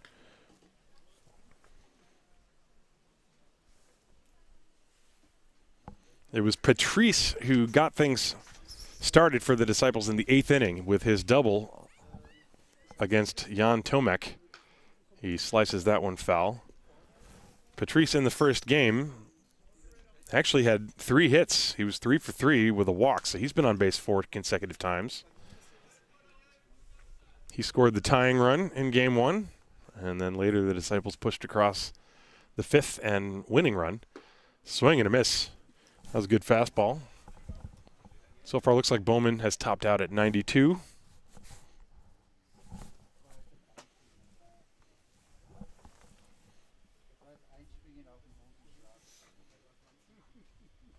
And the 1-2 pitch. A little bit of an extra leg kick there. Bowman, who's a guy who sometimes looks like he's pitching with a fast forward button pushed down. That time he sort of paused as he kicked his leg back. Getting crafty out there.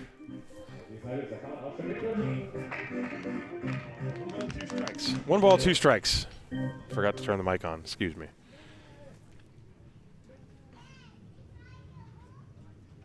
Little sidearm, and he just missed. Boy, channeling David Cohn.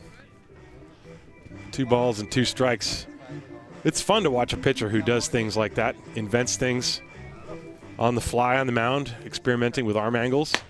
And this one is up high. Full count now, Patrice, for his part,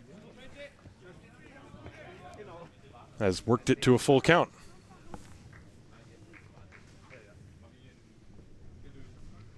And he blew him away with a fastball, did Bowman. Good pitch. That is the third strikeout for Caleb. He decided to stop messing around and just come right after him. No fancy leg kick, no weird arm angle. He just threw the gas right by him. And so Josef Rosenthal steps up now. Rosenthal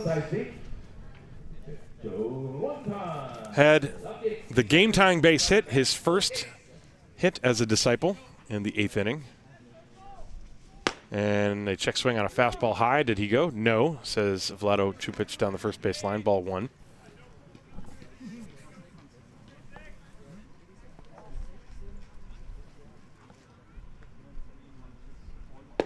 That's a good breaking pitch. Rosenthal letting it go in there, and it hits the inside edge. 1 ball, 1 strike from Caleb Bowman. There's 1 down. Bowman working very quickly. Swing and a miss on another breaking ball. 1 and 2.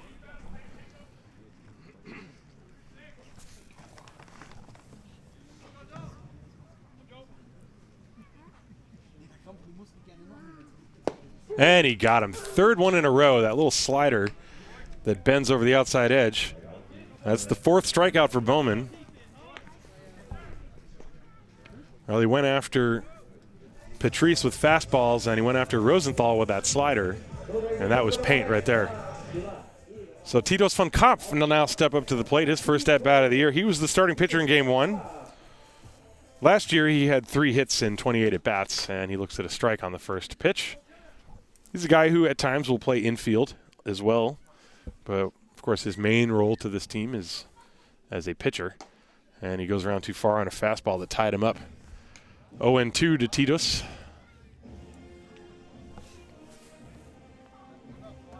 Two down, nobody on. 2nd inning, 1-0 Regensburg. Bowman trying to lock it in here. The 0-2 pitch. That is some heat on the outside corner. Van Kopf was overmatched completely in that at bat, and Bowman strikes out the side. In fact, that's 4 consecutive strikeouts for Caleb. Nothing across for the Disciples. We will go to the 3rd inning, 1-0 Regensburg.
We move to the top of the 3rd inning. Regensburg with an unearned run in the first. They lead 1-0. Zach Treese, who has thrown 49 pitches already, is going to deal with 4, 5, and 6 in the Regensburg lineup. Devin Ramirez-Beaver, Pascal Amon, and David Grimes. Ramirez-Beaver the first time struck out against Zach Treese.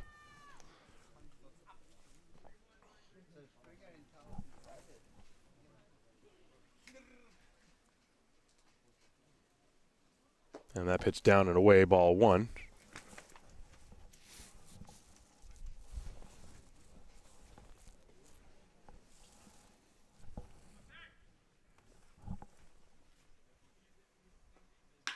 There's a ground ball to the hole, past the dive of the third baseman Murphy.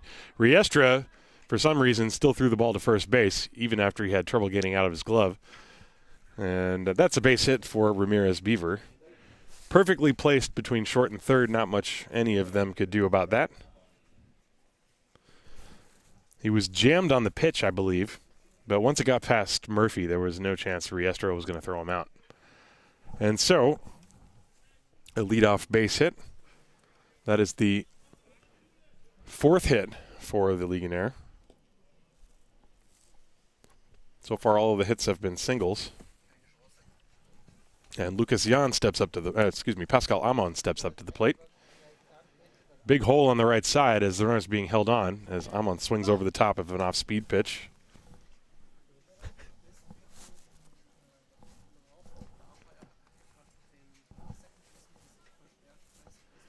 The pitch was not 136 miles an hour. That would have been something. There's the next one. Strike on the outside corner. That came in at 80, so the count 0-2 to Pascal Amon.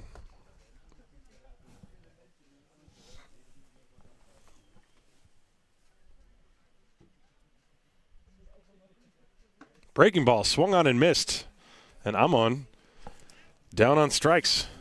That looked like a hanger, but he just sort of swung through it. And so there's the first out. Take another look at this. It's really up there, up in the hitting zone, and Amon just haut ein bisschen daneben. David Grimes will step up to the plate now. Grimes has not had a lot of contact going on today. In fact, he has not had any contact. He's struck out 4 times over the course of the 2 games. But he also walked. And there's contact to the hole and through for a base hit. I did not jinx him, for those of you who are sitting at home thinking about it. I wish I had that kind of power. Base hit, though, that was another hanging breaking ball. It was pretty high, and Grimes able to get the bat on it. And another perfectly placed ground ball. Neither of the singles this inning were hit very hard. But, again, 2 runners on for the Legionnaire. There's 1 out in the inning. And Elias von Garsen steps up to the plate. Von Garsen singled. And he hits one to third.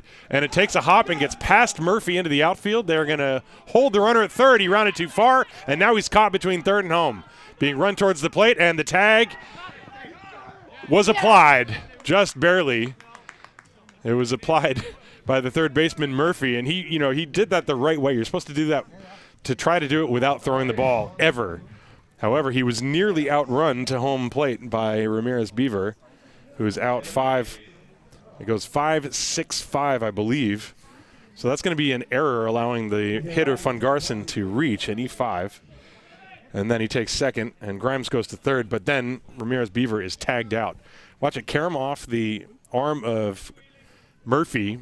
It then went to Riestra, who threw it back to Murphy, who won the foot race barely to home plate. So now you have Mick Weigel, runners on second and third, and the breaking ball missed inside. 1 ball, no strikes. There's 1 out in the inning. No, excuse me, now there are 2 outs because there was also the strikeout. We will look at that replay one more time in a moment. But it was really close at home plate. There was a chance that Ramirez Beaver could have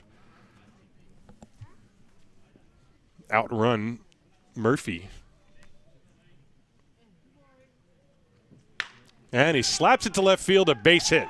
This will score 1 run, and they're going to try to score a second. The throw's in time, plenty of time to get Von Garsen. So Grimes scores, and then Rosenthal throws out Von Garsen 7-2 for the 3rd out. So that was a pretty wild and wacky inning. Regensburg scores a run, however.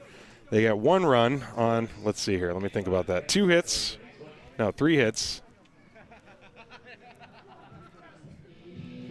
3 hits, there was an error, and there was 1 person left on base. So 2-0 Regensburg as we go to the bottom of the 3rd. I'll show you that replay one more time. This is the play that Ramirez was tagged out at home plate. This is the ground ball off the bat of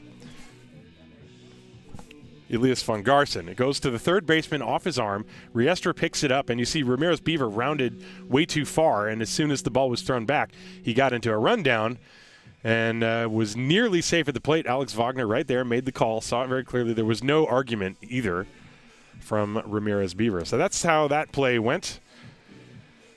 And then McVeigel with the RBI single, and let's see if we can see. We can see the replay of the RBI single, too. This is it. We might as well show you that. It was a good throw from Rosenthal in left field. So this is the base hit. They scored one. I was quite honestly surprised they sent the second runner, and Rosenthal threw a laser to the plate, and Von Garson was caught red-handed at home plate. So we will go to the bottom of the third. It is 2-0 Regensburg.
We are back. It's the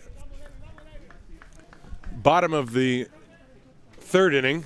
Just waiting for all the scoring updating to take place. That's why I have the other scoreboard on the screen right now. There's a swing and a miss. The count is 1-2 strikes. This is David Buchner, 8-9-1 against Caleb Bowman.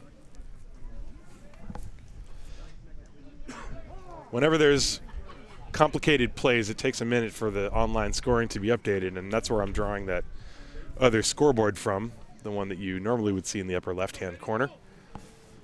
So right now I just have the simple one, giving you the score. A little quick pitch attempt by Bowman, and he's up and into Buchner. 2 strikes. Buchner, Niels Schmidt, and then Callum Murphy.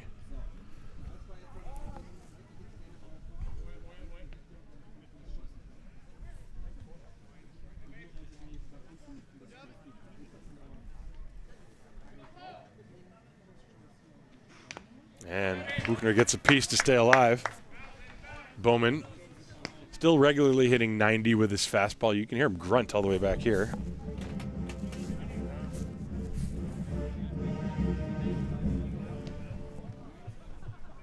2-2 on David Buchner. Just missed with a breaking ball, a little bit low. Full count now.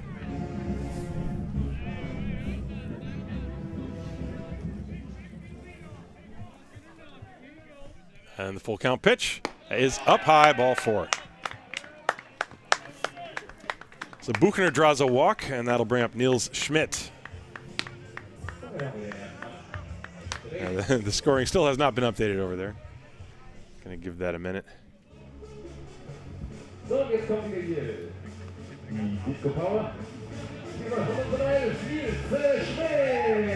Niels Schmidt stepping up to the plate. This is his first at bat, and he bunts it in front of the plate, and he's out as the. So the bunt went in front of the plate and then hit the bat in front of, or maybe it hit him when he was in fair territory. Usually, if it hits the bat, it's not usually ruled immediately an out.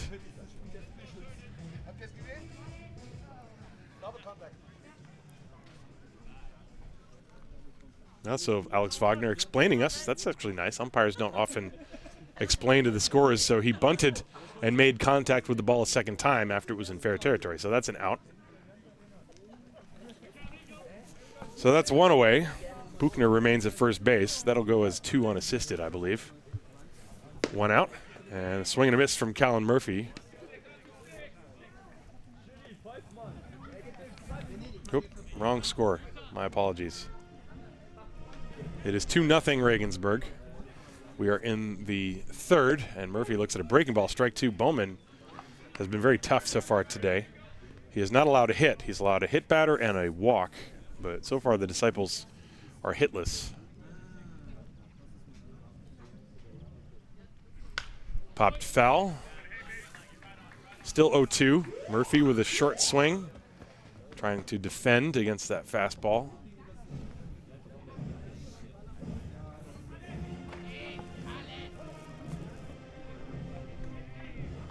Oh and 2. And it's rolled foul off to the right. Another breaking ball. Murphy, good job just to get a piece.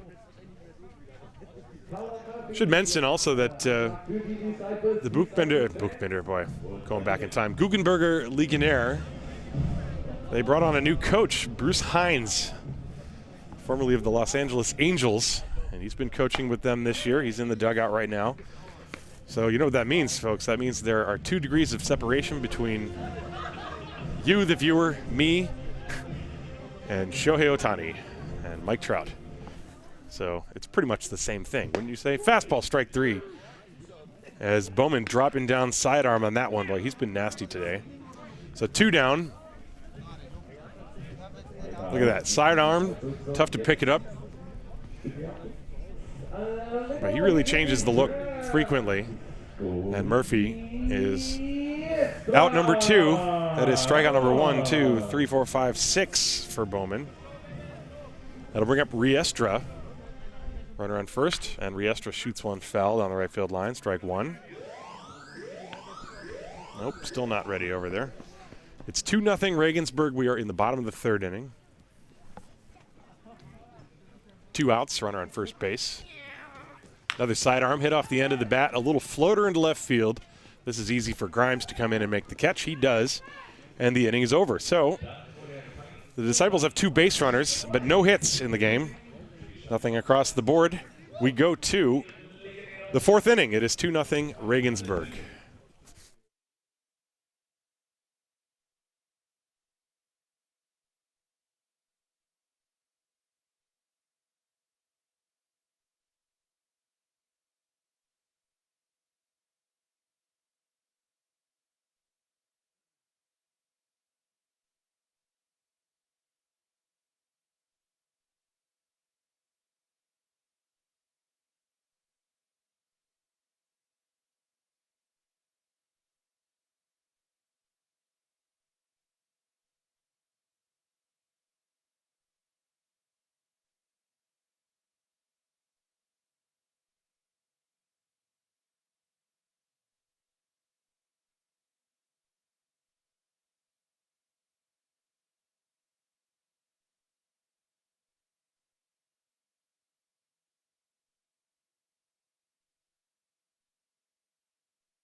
We move to the top of the 4th inning, 2-0 Regensburg here.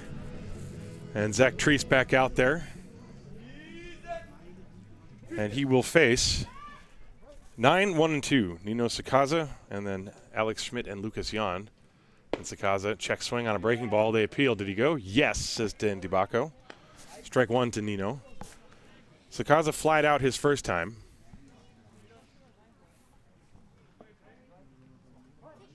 Regensburg scoring a run in the 1st, an unearned run, and another one in the 3rd. There's strike 2, a fastball in the inside corner.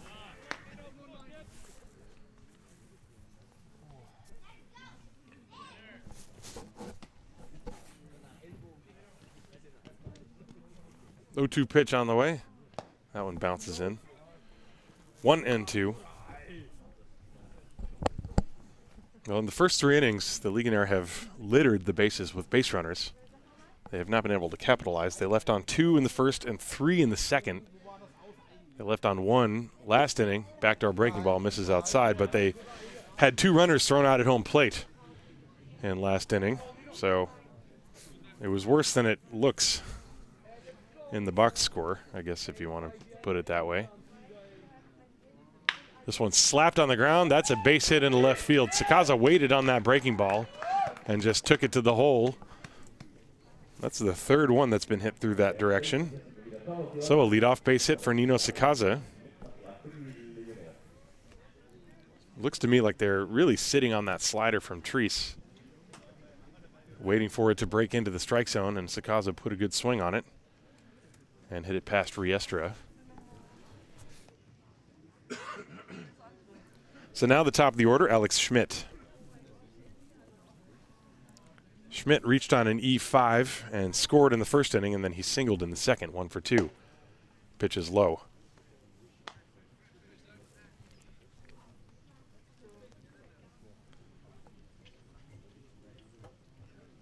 Checking the signs from the aforementioned Bruce Hines down the third base line.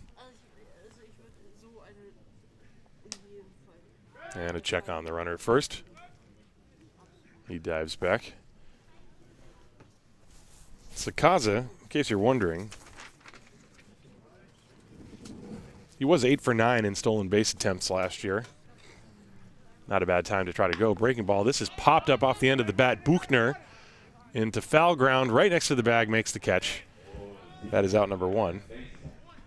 You know, right as that ball went up in the air, the sun came out from behind a cloud very brightly, and there have been a few adventurous pop flies today, going back into game 1, but that one was handled easily by David Buchner. So now Lucas Jan, the number 2 hitter, he's 0 for 2.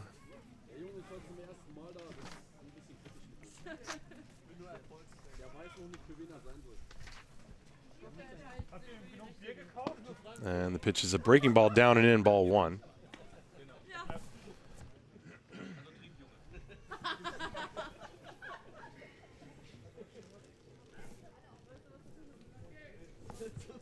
Sakaza, the runner on first. There's a big hole on the right side for Jan. And that strike over the outside corner, fastball, 1-1 to Lucas.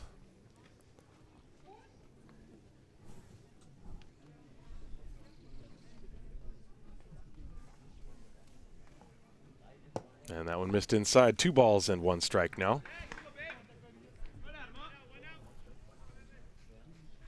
In case you're wondering why that scoreboard keeps changing, I'm periodically just checking to see what the status is. It's 2-0 Regensburg. We're in the top of the 4th inning. There is 1 out. Runner on first base is Nino Sakaza. The pitch.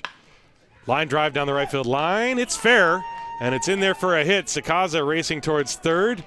The ball's picked up in the corner by Schmidt. He fires it in. The runner's held at third, and now the ball trickles through all the way to Thorpe at the plate. But Treese is also there to back up the play as Schmidt fired it back in quickly. Hines holding the runner at third base. So second and third on a double at the bat of Lucas Jan. Not hit all that hard, but he just sort of lofted it down the right field line. I think he was out in front of the pitch and got it off the end of the bat. And now you have Matt Vance with runners on second and third. So he just sort of drops the bat head down and golfs it down into the corner. Good job by Schmidt to get over there before it rattled around too much. Otherwise, the run would have scored. Although here, you do have your 3-4 hitters coming up. That's probably another reason why the stop sign was put on. They're going to intentionally walk Matt Vance. That's what's happening here. So they will intentionally walk Vance, but it's no picnic now with the bases loaded and Ramirez Beaver come to the plate. So the Disciples are gambling. They have 1 out. And the corner of the infield is going to play in, and I presume they would come home, whereas up the middle they will try to turn a traditional double play.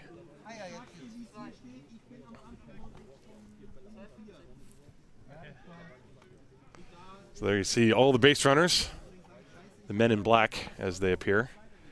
Bases loaded, 1 out. The cleanup hitter, Devin Ramirez Beaver, 0 for 1. Excuse me, 1 for 2. And time called by Thorpe, the catcher. Ramirez Beaver singled his last time. He struck out in the first. This is his third look at Zach Treese. You have the bases loaded. Sakaza, Jan, and Vance on the bases. Breaking ball, high drive, deep left center field. Back is Dinski. He looks like he has room. He makes the catch. The runners all tag, and they will all move up. Thrower goes to second base, but not in time. So sacrifice fly off the bat of Devin Ramirez Beaver, and Regensburg leads 3-0. That's the second out of the inning. Excellent base running on all three, on Jan and Vance, the two trail runners. Off the bat, I thought it was going to go a lot further, but I think he must have been jammed on that pitch. Let's look at this on the replay.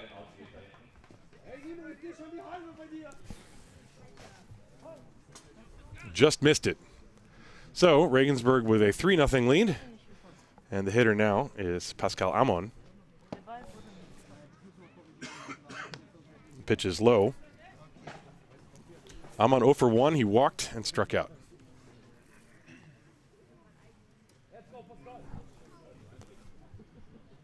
Two down.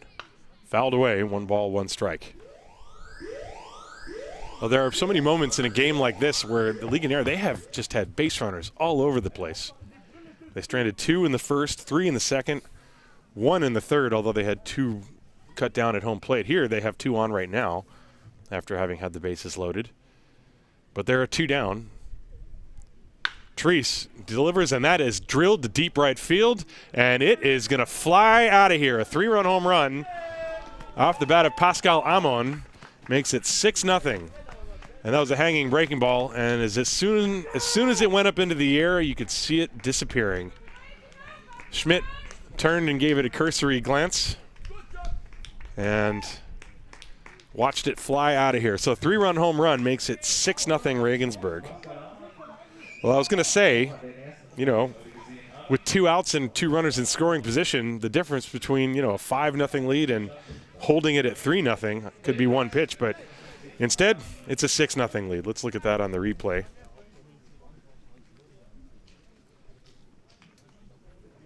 Yeah, Amon got all of that one.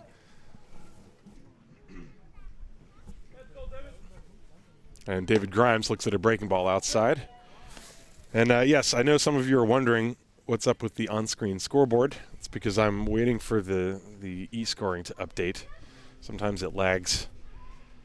And I don't have a more high-tech one in my broadcast setup. I apologize. You wouldn't think it, but it's actually really annoyingly complicated. You basically need a second laptop and a router that can have 2 laptops plugged into it. So it's like a massive amount of equipment upgrade needed for what seems like such a simple thing, and I just don't have it. So I'm waiting until the easy score gets updated, and then you will see the base and out situation on the screen. Right now, you just see the score in the innings. So my apologies for that, but I try to do my best. Grimes drives one to the gap. That's going to find grass, and he will run for a while as it's cut off in deep left center field by Dinski. David Grimes has himself a double, and Treese is getting knocked around in this inning. So after the home run, David Grimes, who had up until this point had a lot of strikeouts, but now his last 2 at-bats, he has a single and a double. And Treese, who's got to be up around 80 pitches, if not more, now. 77, pretty good guess. Always helps to have the pitch count director from the Legionnaire sitting next to you in the broadcast booth being a strong word. Anyway, let's check on the easy score. Has it updated? It's getting there. Not quite ready. 6-0 Regensburg. We're in the top of the 4th inning. There are 2 down. The hitter now, Elias von Garson. And he pops one up on the left side. The shortstop, Riestra, is underneath it. And he squeezes it, and that ends the inning. But it was not a good one for Zach Treese or the Disciples. It was a very good one for the Legionnaire, however, as they push across 4 runs. The big blow, the 3-run home run off the bat of Pascal Amon. 4 runs on, let's see, 1, 2, 3, 4 hits. There were no errors and 1 left on base. 6-0 Regensburg as we go to the bottom of the 4th.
So we go to the bottom of the 4th inning.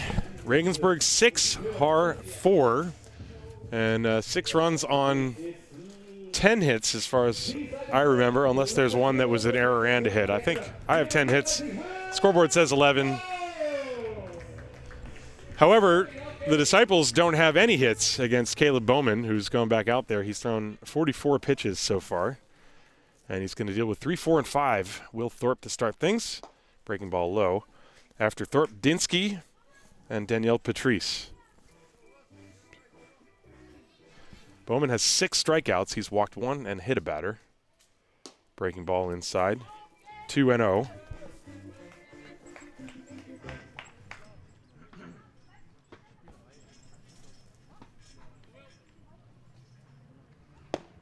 Fastball just missed the outside corner. 3 balls and no strikes.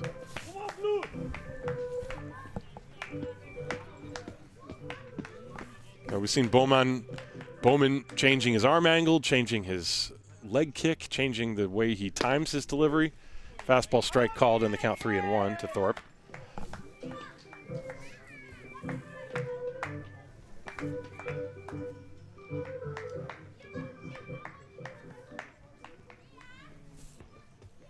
Three and 1 on Thorpe, leading things off in the 4th.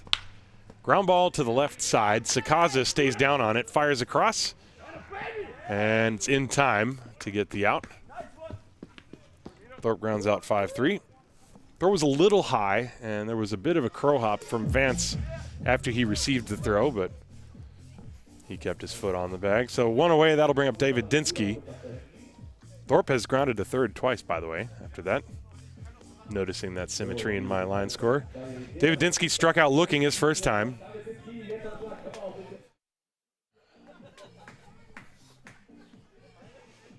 Dinski taking his time, digging a hole, getting in the batter's box. Bowman waiting patiently on the mound. And the pitch. Breaking ball, strike. Bowman has been able to, I keep saying his name with a German accent. He's from Boone, North Carolina. So his name is probably Bowman, not Bowman. But he's been really throwing strikes with all of his pitches. Nothing in 2. He's been able to start off hitters with breaking balls for strikes. He's been able to use it as a put-away pitch. And, of course, when you have that fastball in your back pocket, it makes the other pitches more effective. Nice little long pause there as Dinski fouls that one to the screen. I always get the feeling when you see a pitcher who's in a groove and feeling comfortable and looks like they're having fun out there, like Bowman appears to be doing right now, as he's making little subtle changes to the timing of his leg kick, whether he steps all the way back or whether he steps forward. Check swing on a breaking ball down and away, 1-2. Those are the signs that a pitcher is feeling very relaxed out there. He's in a rhythm. By the way, they appealed that check swing, but he did not go around. 1 ball, 2 strikes. Line drive base hit to right field. Dinski punches it through the hole. And that is the Disciples' first hit, and it was a solid single. Nothing questionable about that. And so that will bring up Danielle Patrice. Fastball away. Dinski was late, but was able to barrel it up and line it between Vance and Jan.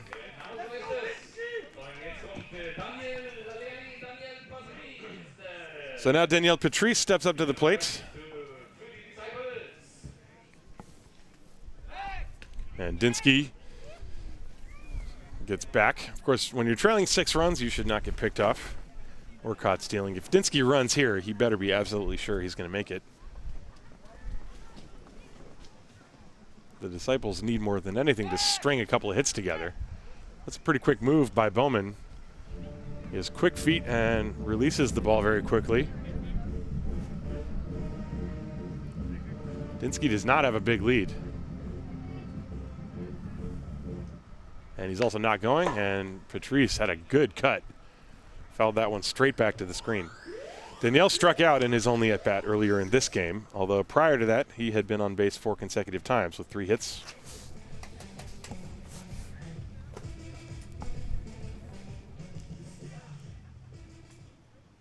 Three hits and a walk to finish my sentence. That one is in the dirt. Good block by Von Garson. 1 ball, 1 strike to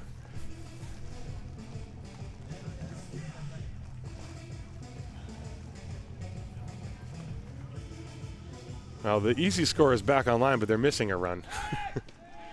There's a throw, and they got him. They got it. They picked off Dinski off first base. And as I was saying before, trailing by 6 runs, you better not get picked off. Well, Dinski just did. And so he's out 1-3. And there are 2 away.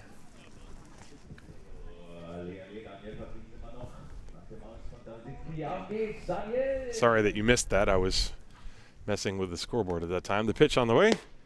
Strike on the outside corner, 1-2. And so now Bowman, 1 strike away from shutting things down here in the 4th.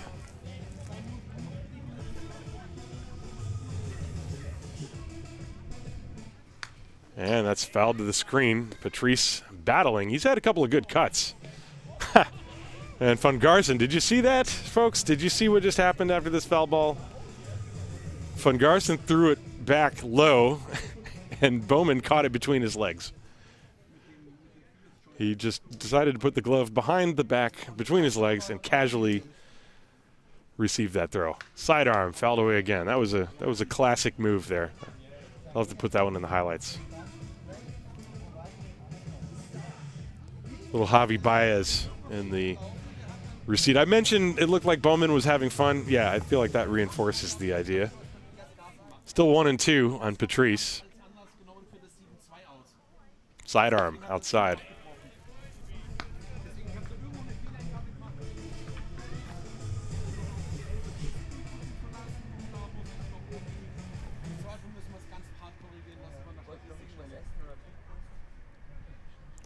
And the pitch. There's a looping liner on 1 hop to the shortstop, Schmidt, and he airmails it. And so that means Patrice will reach first base, and the ball went into the dugout, so they award him second base. That's an E6. And now the pickoff looms even larger. So Patrice reaches on that one. And I think I have a workaround, by the way, for this scoreboard problem. Hang on a second.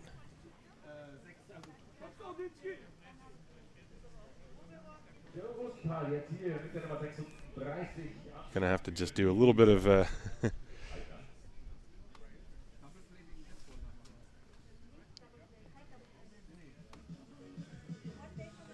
getting creative here on the broadcast. And it looks like, first of all, it looks like also Schmidt might have hurt himself. You wonder if maybe he dislocated his shoulder on the throw, and that's why he airmailed it. Well, that is certainly not something you want to see. Schmidt, a talented young shortstop.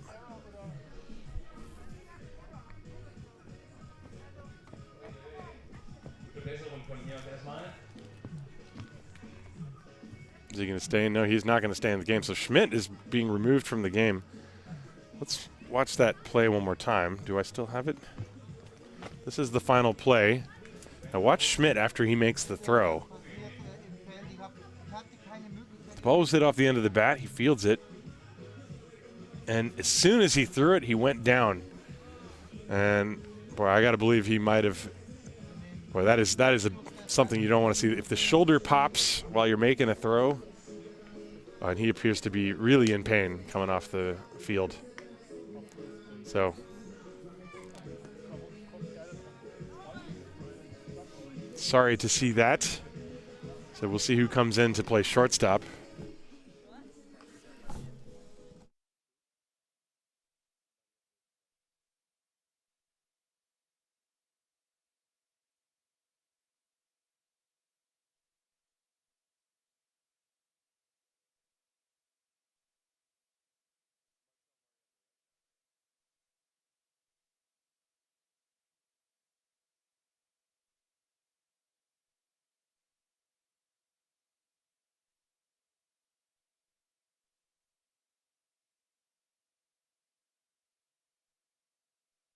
Well, Marcel Marietta is going to come in and play shortstop. He came in late in game 2 to play second base for Lucas Jan. Let's look at that play one more time. But Schmidt obviously injured himself on the throw, and that's why his throw was so high. It's hard to see, but as soon as he releases the ball, he went down. So whether it's a dislocated shoulder or something much, much worse, I'm not going to speculate on that. Meanwhile, hopefully this workaround on the scoreboard works. You can now see at least the base and state situation. There are many issues with the easy score, and it's definitely not the fault of the person operating it. Whenever there are complicated plays and things happen and then you need to go back and redo the order of events, I think it's very difficult. I've never tried to do it myself, but I only hear people complain about it all the time. So anyway, we've got a partial scoreboard up there, but the score is 6-0. We're in the bottom of the 4th. And the hitter now is Josef Rosenthal, excuse me. And that's outside. Rosenthal struck out looking his first time.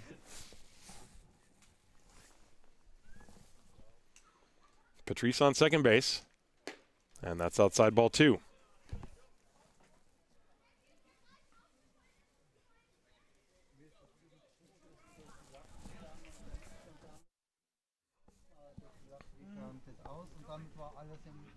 And that's outside for ball 3.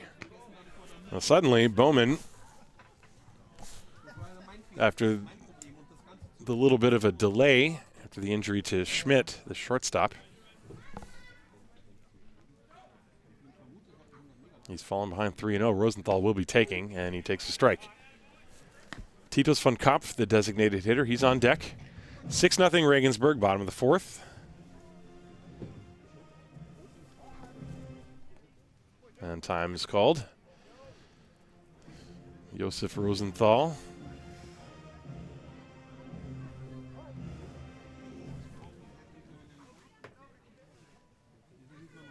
And a good cut. But one thing you got to say, even though Bowman has been very dominant and he's had excellent results, the Disciples have had some good swings.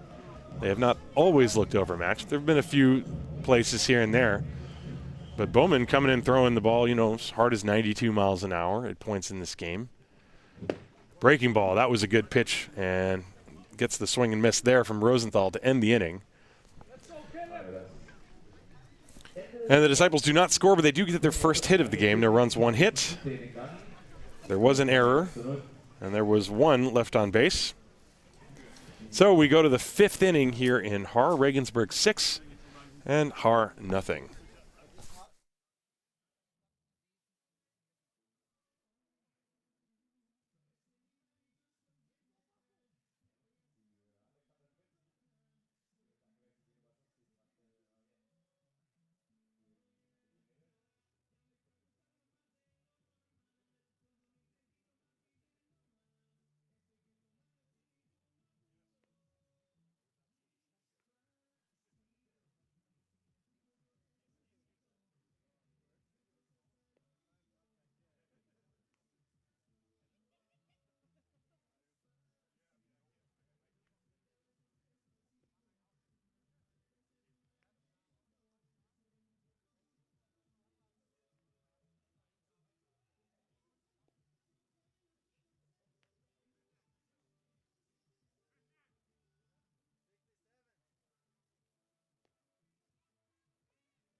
We go to the top of the 5th inning here in Game 2. Regensburg 6-0 lead.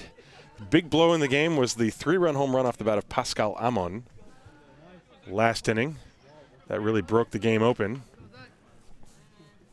And Treese is dealing with Mick Weigel, Nino Sakaza, and then Marcel Mariette, who came in the game after the injury to Alex Schmidt last half inning. Schmidt suffering what appeared to be some sort of a shoulder-related injury. He made a bad throw and immediately had to come off the field. There's a swing and a miss. The count is 1-2, I believe, unless it's 0-2. There was some pitches that I certainly missed, so I think it's 0-2.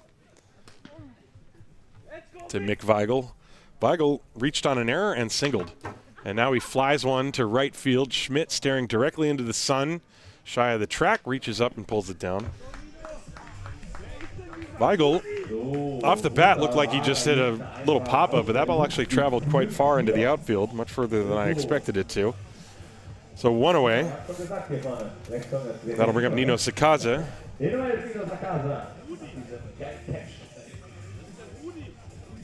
That's some, if you're wondering what happened to Alex Schmidt, he fielded a ball, threw it to first base, and then came off the field writhing in pain, holding his right shoulder. Here's the pitch to Sakaza. I don't know if it was dislocated or if some kind of a muscle. I'm not going to speculate on that. It looked like he was in a lot of pain, I will say that.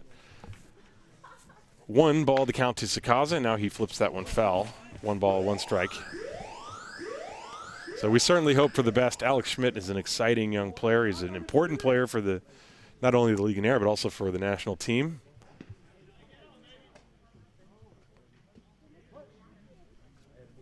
So hopefully he will recover quickly. There's the 1-1 to Sakaza. Swing and a miss. Sakaza way out in front of that. 1 ball, 2 strikes. Zach Treese, the right-hander from Arkansas, trying to rebound. He's had traffic every single inning. There's a ground ball back to Treese. He flips it to Buchner, and there's the second out. 1-3 on the putout. The Legionnaire have sent at least 5 batters to the plate in every inning in this game. They sent 6 in the first, 6 in the second, 5 in the third, and that was also helped by 2 runners being thrown out at home plate. Then in the fourth, they sent 8 men to the plate. So Treese trying to make quick work here in the 5th. Top of the order, but it's Marcel Mariette now. And he looks at a strike. Mariette struck out to end the game in Game 1. He worked a 3-ball count, but then Steinline painted the outside corner to get the called 3rd strike. Check swing. It's a strike called anyway on that slider outside to Marcel Mariette. 0-2. But Treese would love to have a good inning here. Get some new memories in the bank. Here's the 0-2. Sweeping breaking ball. That's outside. 1-2.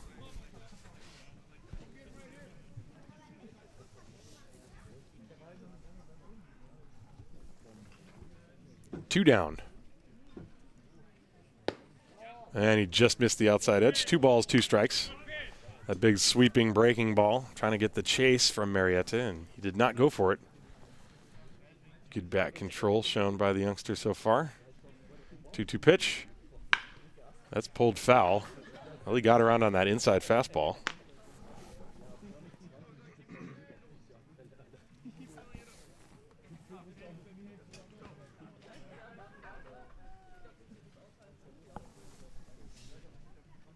Two pitch. That's a strike. Curveball catching the outside corner. Mariette knew it. And so Treese finally has a 1-2-3 inning as he catches Marcel Mariette looking. Take another look at it on the replay. So we will go to the bottom of the 5th inning. We're halfway through here in Haar. Regensburg leading 6-0 in Game 2.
We are back for the bottom of the 5th inning here in Haar. Regensburg leading game 2. The Disciples took game 1 5-4. And right now Regensburg leading this one by a score of 6-0, and Caleb Bowman has been in complete command as he deals a breaking ball high to Titus von Kopf. It'll be 7-8-9, von Kopf, and then David Buchner and Niels Schmidt.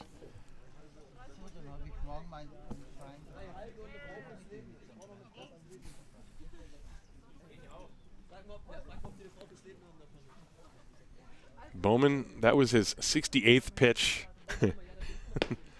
And there's a strike in the outside corner. That time, Titus von Kopf attempting to ask for time. Bowman had taken his step back to start his delivery, and then he waited, and von Kopf lifted the hand to ask for time, but was not granted. And Bowman with a little bit of a smile, and now von Kopf calls time and just stares out to the mound. So some young pitcher stuff going on. Titus being the young pitcher here. Caleb is the veteran. But Bowman having fun with it all, and he just fires another strike. That's the #1 way to get into the mind of a hitter, is to just keep pounding the strike zone. Bowman has been doing nothing but that. 1-2 on Titus von Kopf. And now he comes from the stretch, but then he does the windup anyway. The pitch is just a little bit low. 2-2.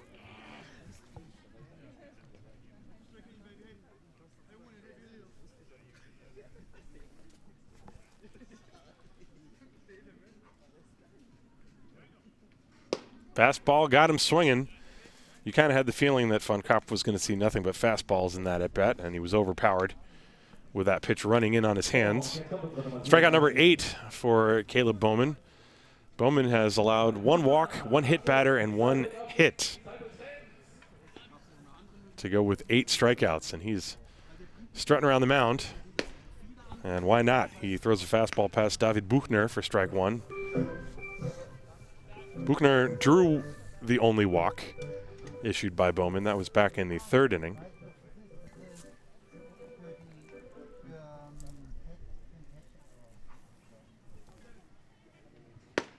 Right down the middle, 0-2.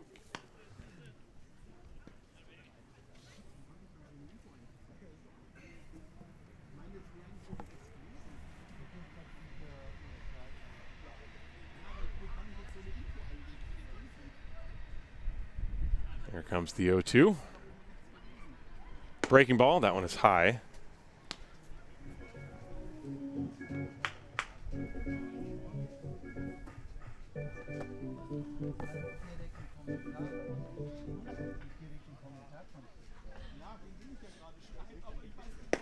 That's paint. Strikeout number 9. Nothing fancy there. He just came after him through all fastballs except for the 1 pitch that was a breaking ball, the 0-2 pitch. Everything else was just, here it is, hit it if you can. And that is the 2nd out, 3rd consecutive strikeout, going back to last inning for Caleb Bowman. And the hitter now, Niels Schmidt. And that's a good breaking ball to start him off. Schmidt attempted to bunt and made contact with the ball a 2nd time, so he was out. Swing and a miss, strike 2. Bowman is in a groove now. Looking for strikeout number 10. I got money on a fastball. Well, I would have won some money. He fouled it off, however, so we live to see another one. You know what? I shouldn't joke about sports betting because we are being inundated by all of that anyway with MLB, so I will shut up. I'm not going to talk about putting money on anything. No balls and 2 strikes. There's also no ads for crypto in my broadcasts. I don't know. Maybe that's a plus for you. Here's the 0-2 pitch. Fastball, strike 3, strikeout number 10. That's 4 consecutive. Bowman is rocking right now. And he retires the side in order. We go to the 6th inning. Regensburg 6, Haar nothing. You are watching Haar Disciples Baseball.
So we go to the top of the 6th inning. Zach Treese starting his 6th inning of work. Through the first 5, he's allowed the 6 runs.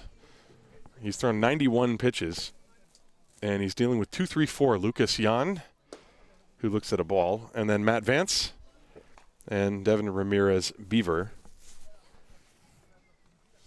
Regensburg scored an unearned run in the first, and then they got an earned run in the third and 4, with the final 3 being a 3-run home run off the bat of Pascal Amon. That was in the 4th inning. Pitches inside. 2 balls and no strikes to Lucas Jan.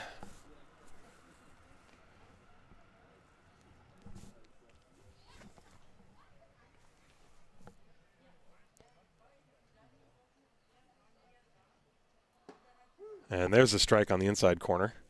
2-1 now.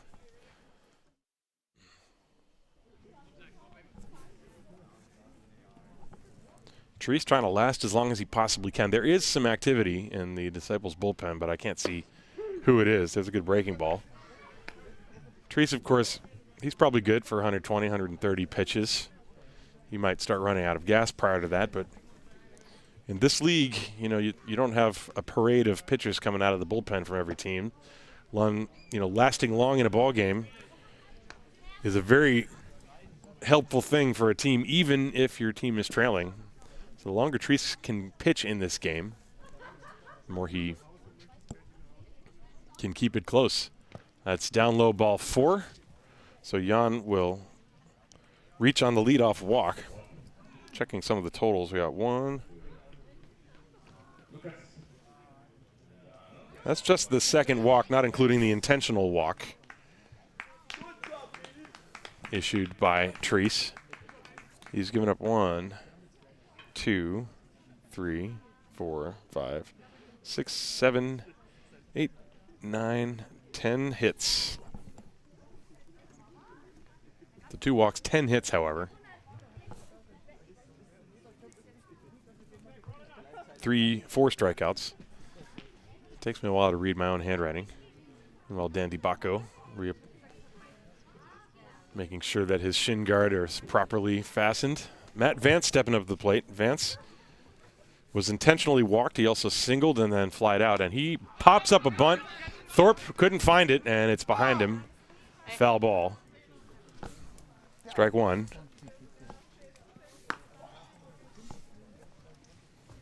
Now the Disciples, they had a chance to get Vance out, and missed opportunity. Thorpe thought it was going into fair territory, and then he had to scramble backwards and could not get to it. So 1 strike on Matt Vance.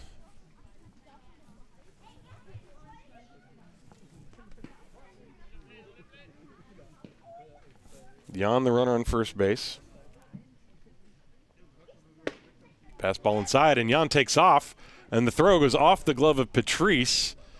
And so Jan with a delayed steal, and he gets in there. The throw was a little offline. I think Thorpe maybe a bit surprised, but Patrice was also a bit late covering. Just the whole mechanics of that were not smooth, and the good throw would have had him. Jan would have been dead, but it was not made. So Jan steals. You see Thorpe with a little bit of a hesitation. There might be some of you thinking, stealing when you're up 6-0? Trust me, I've seen larger leads evaporate in this league. So there's no such thing as too large of a lead to steal a base, in my opinion, especially in the Bundesliga. Matt Vance now has a 1-1 count. And he pops that breaking ball up, foul out of play, 1-2. That was a little frisbee that was in Vance's eyes, and he had a good cut at it.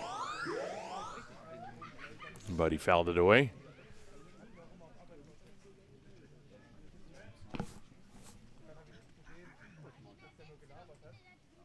Vance checking his bat, making sure it's not broken. 1-2. Nobody out, runner on second base. Lucas Jan.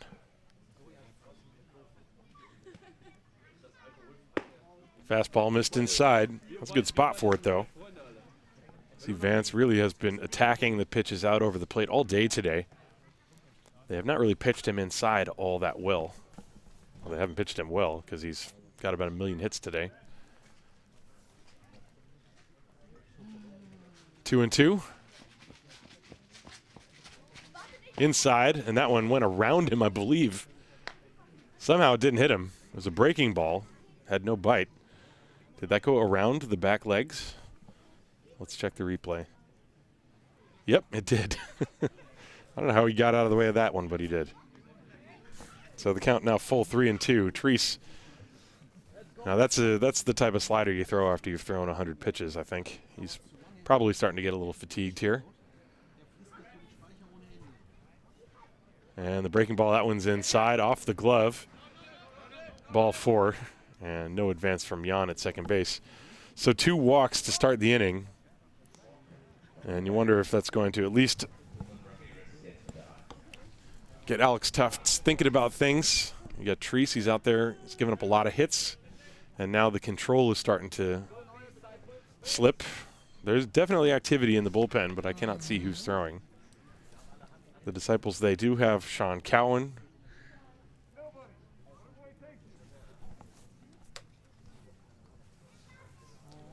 Two on, nobody out. And the hitter, Devin Ramirez-Beaver, he struck out, singled, and then hit a sac fly. So he's 1 for 2 officially.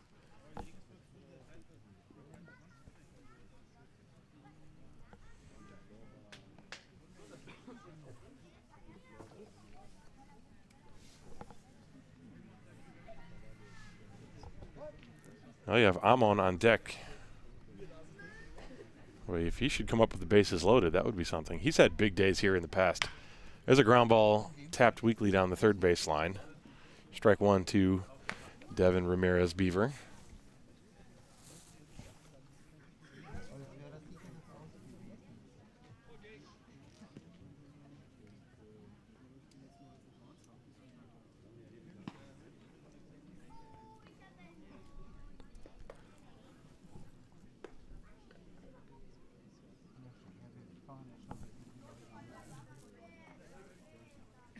Here comes the 0-1 pitch. And that breaking ball fouled away. 0-2.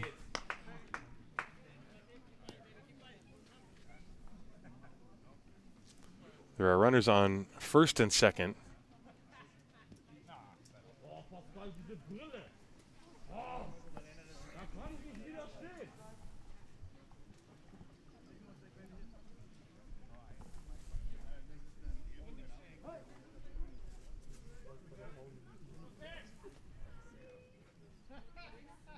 The pitch is drilled, and that's foul, and it's a good thing. That thing's going to disappear a long way away from here. Tried to come inside on him, and Ramirez-Beaver really got the barrel of the bat to that one, where you can see the look on Treese's face. He is really having to battle out there. Ramirez-Beaver just sort of bringing the head of the bat in. He didn't really even get full extension on that, but still probably had the distance. A little too quick, though. 0-2. Jan off second, Vance off first. And that's high. 1 ball, 2 strikes. And now the scoreboard is finally caught up to things there. 2 on, nobody out. 1-2 the count, so not quite there yet. The 1-2 pitch, fouled away. Ramirez just getting a piece. Still 1 ball, 2 strikes.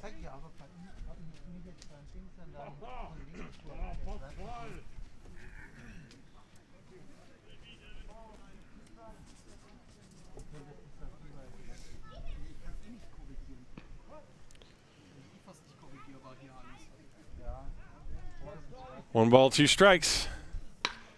There's a fly ball left field. And the catch is made out there by Rosenthal. Throw back into the shortstop Riestra. And so Ramirez-Beaver flies out. That's the first out of the inning. And again, he got jammed on that pitch and still kind of drove it to the outfield.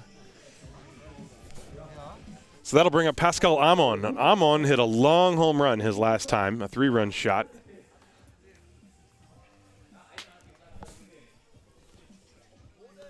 So between this game and the first game, he's got 5 runs batted in on the day. Meanwhile, home plate umpire Dan DiBacco is going to clean off home plate.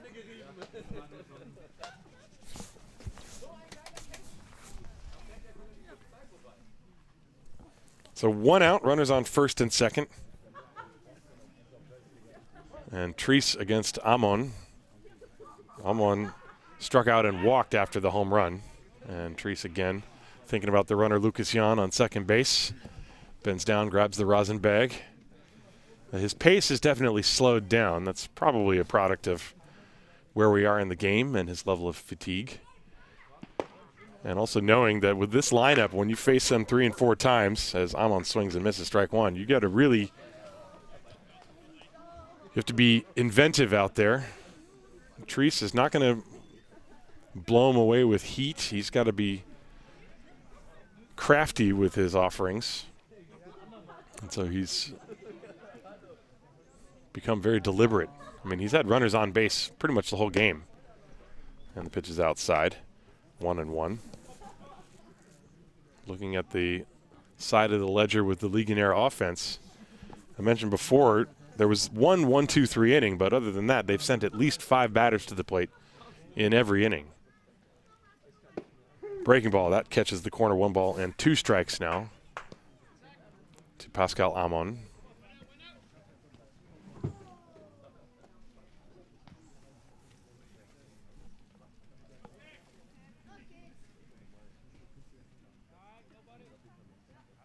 As a tapper foul.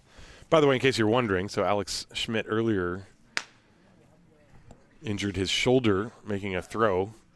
Sometimes when I'm sitting here, I'm not going to speculate on anything, but sometimes you'll see a player then later leave the ballpark to go get the injury checked out, or, in the worst case, last year Jan Andriat threw his back out and had to actually be, an ambulance showed up to the ballpark. That has not happened. As far as I can tell, Schmidt is just sitting in the dugout. So that possibly means the injury is not as serious as one might fear. So, again, pure speculation, but I just want to tell you what I have seen. Meanwhile, they were thinking about Amon again. Thinking about Lucas Jan out on second base. First and second, 1-2 the count on Pascal Amon.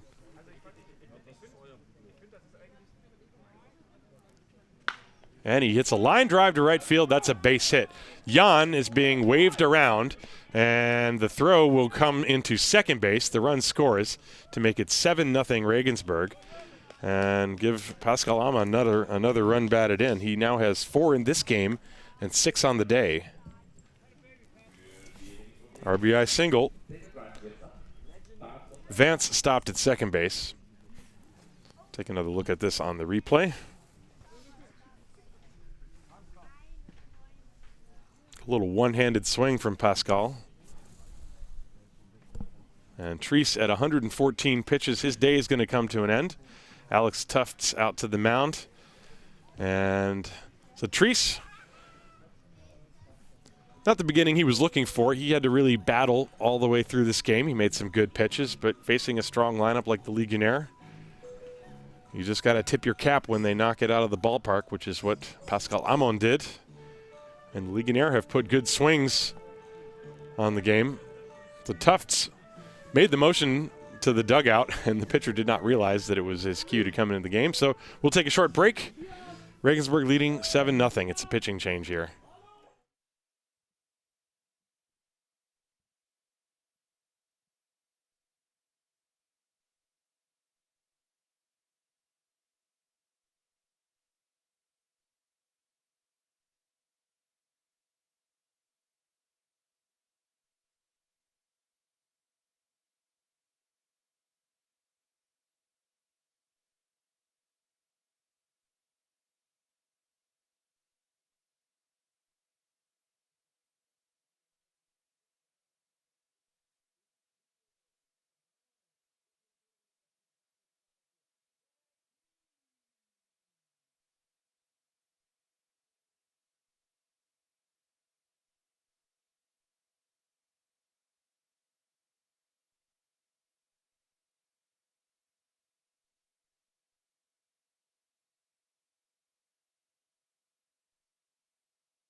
So the new pitcher for the Disciples is Daniel Jager, and he inherits runners on first and second, and the pitch is outside.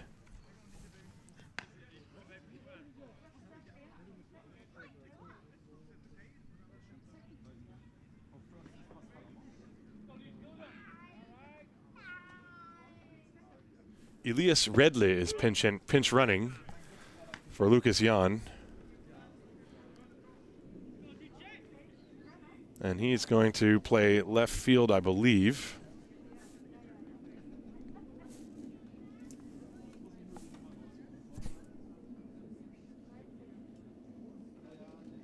That pitch is upstairs.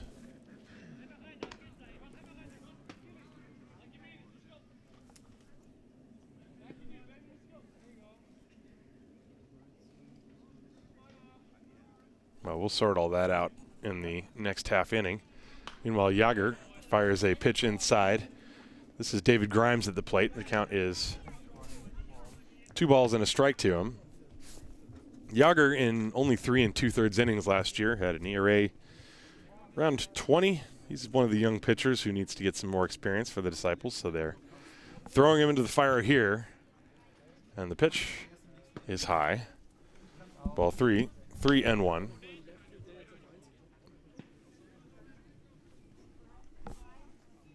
So Lucas Jan is out of the game.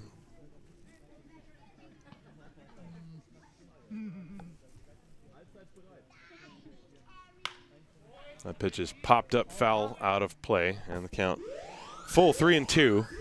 There's only 1 out in the inning here.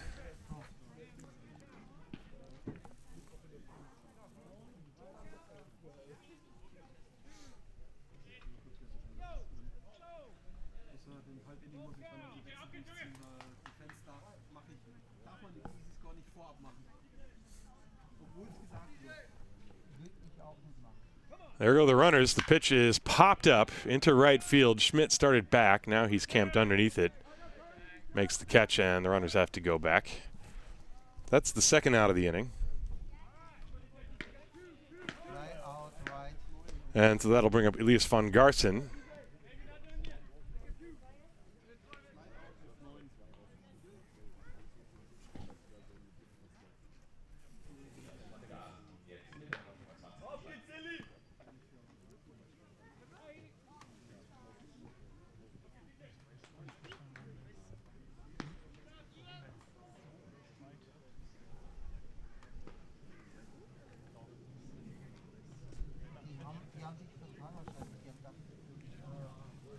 Von Garson is 1 for 3. He singled, reached on an error, and was thrown out at the plate, and then popped out to short.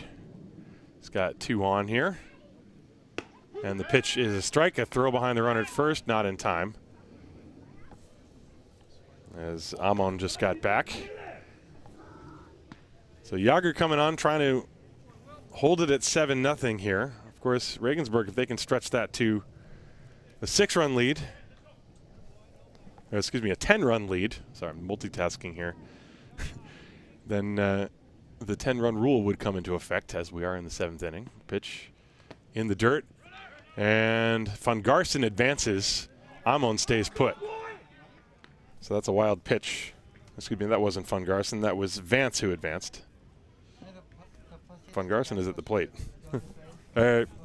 Yeah. Redley advanced. My apologies.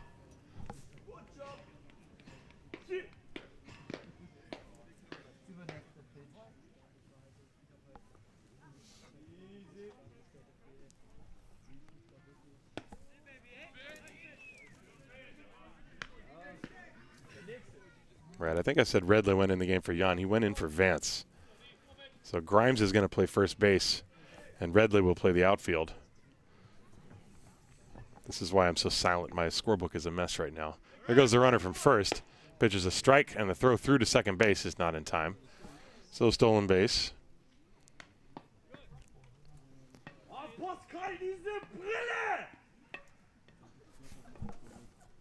Well, Regensburg, they are clearly trying to push across runs to stretch it to be a 10-run lead. They can shorten this game. Runners on second and third, 2 down. The 1 and 2 strike pitch coming. Fly ball, short right field, and Neil Schmidt is right there, and he makes the catch. So, good job by Daniel Jager to come on and get a couple of fly balls. That closes the book on Zach Treese. Treese gives up 7 runs, 6 of them earned in his 5 1/3 innings of pitched. And we go to the bottom of the 6th. It is 7-0 Regensburg.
We are underway in the bottom of the 6th inning, and the new pitcher on the mound for the Legionnaire is Sven Schuler. Should be no stranger to baseball fans in Germany. And he deals fastball inside. This is Callum Murphy. 2 balls and no strikes to count to him. There's also a new left fielder and a new second baseman. I'll tell you about that in a minute. And a new first baseman, 2-1 as the swing and miss by Callum Murphy. The left fielder is Elias Redley. He pinch ran for Matt Vance last inning. And Vance comes out of the game, but David Grimes, who was in left field, is now playing first. And also, there's a foul ball off the foot of Murphy. He goes down, 2-2 the count. Also, there's a new second baseman, Carl Wenzel, is in the game for Lucas Jan. Sven Schuler, who's on the mound, spent some time in the minor leagues with the Dodgers organization. He was also, of course, a big part of the national team in the European Championships back in 2019. And he was a guy who was absolute murder on right-hand hitters, but got hit pretty hard by lefties, at least during the European Championships, from what I recall. But excellent pitcher.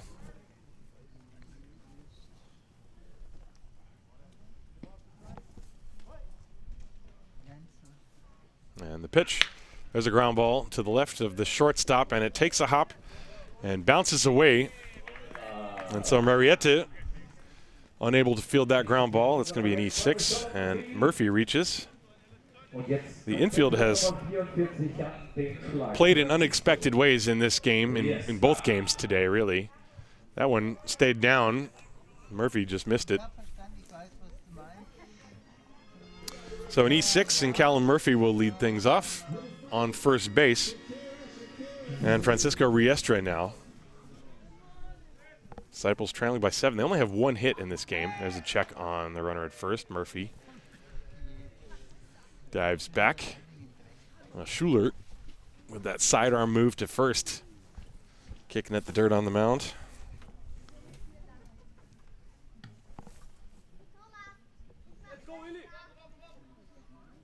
And the pitch to Riestra. That's a strike. 0-1. 90 miles an hour from Schuler. So Bowman, when he was throwing 90, you can see the effort he's putting in. Schuler makes it look nice and easy. Smooth delivery. And the next pitch. Swung on and missed. 0-2.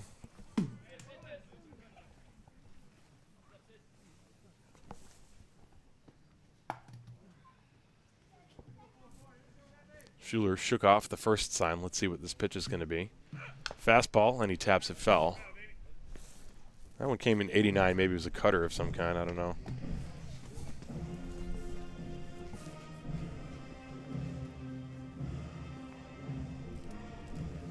Still 0-2 to Francisco Riestra. We're in the bottom of the 6th. 7-0 Regensburg. Callum Murphy is on first base. Nobody out. Swung on and missed, strike 3. And so Riestra is out number 1. Let's take a look at this pitch from Sven Schuler. It's all right-hander. In under the hands of Riestra. He could not get the bat to it, so 1 out. And that'll bring up Will Thorpe. Thorpe in this game is 0 for 2 with 2 ground balls to the third baseman, Sakaza.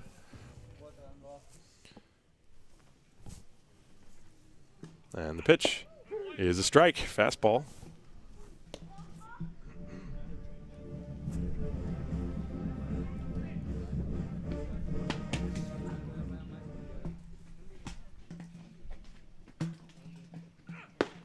That one misses inside. 1 ball and 1 strike.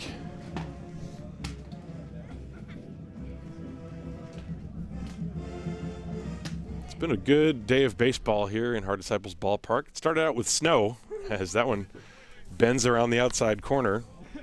1 ball and 2 strikes from Schuler to Will Thorpe. The snow at this point is distant memory. We've had nothing but sun for the last, I don't know, hour or so. There's a ground ball slowly hit to short. Marietta has trouble with this one, and everybody's safe. Looked like he was trying to rush to get the throw to second base. There was no chance for a double play, but that's got to be another E6. And unfortunately for the youngster Marcel Marietta, that's 2 times the ball found him. And so David Dinski comes up to the plate.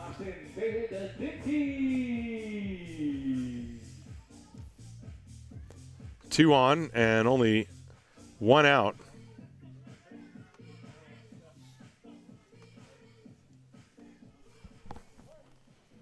Dinski in this game struck out looking, and he has got the only hit the Disciples have on the ledger. A solid line drive single to right field. That fastball catches the outside corner.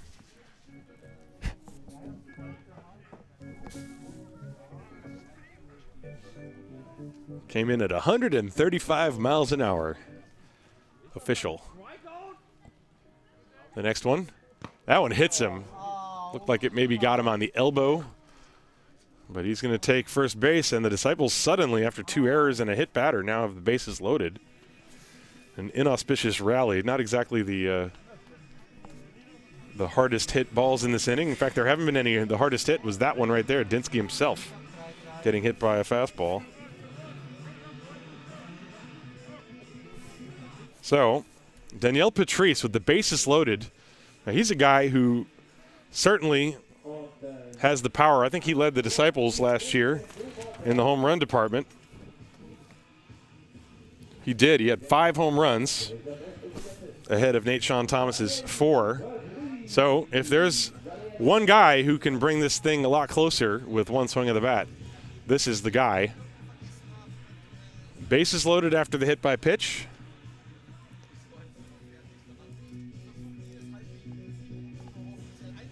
1 out in the inning.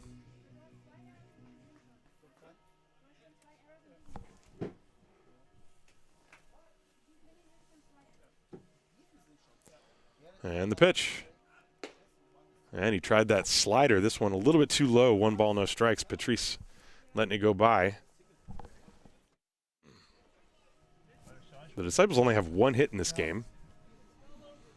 Legionnaire have made 3 errors. There have been a couple hit batters and a walk. That's a strike, a fastball over the outside corner. 90 at the knees from Schuler.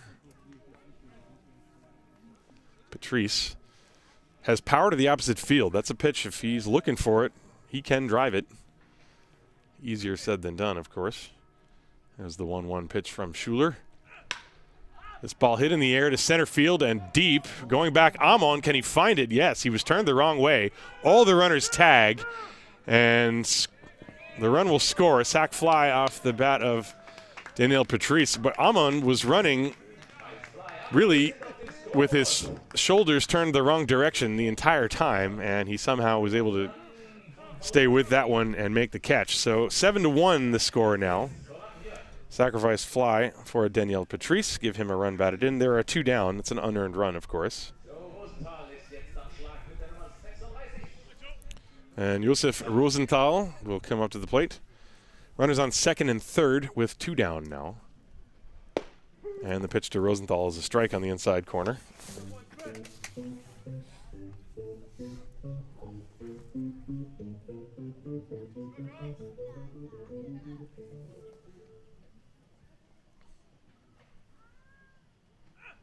As a tapper foul, Rosenthal had a pretty good cut, but he's behind the count 0-2.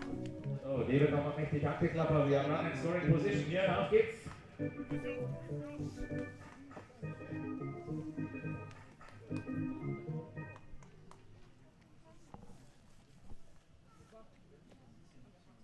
Schuler ahead 0-2, comes to the set. Breaking ball, a little half swing, very defensive, and Rosenthal fights it off to the right side. It's foul ball. The pitch was up and in his kitchen.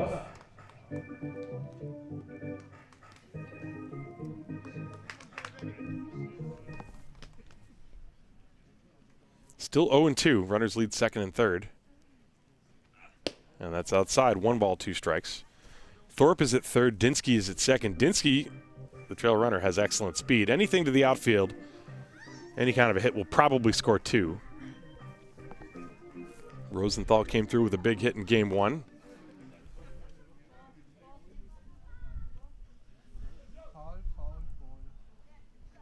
This one's inside, and that one hit him. The slider getting away from Schuler, and the Disciples have reloaded the bases. 2 hit by pitch in this inning. And now Titus von Kopf will step up to the plate with the bases loaded. That slider with no break. And Schuler, you know, that's the danger of having that sidearm delivery. When you don't get the release point, you, especially against a right-hand hitter, run the risk of hitting them, and that's exactly what happened there. And von Kopf looks at a strike fastball. Von Kopf has seen a steady diet of hard stuff. Bases loaded.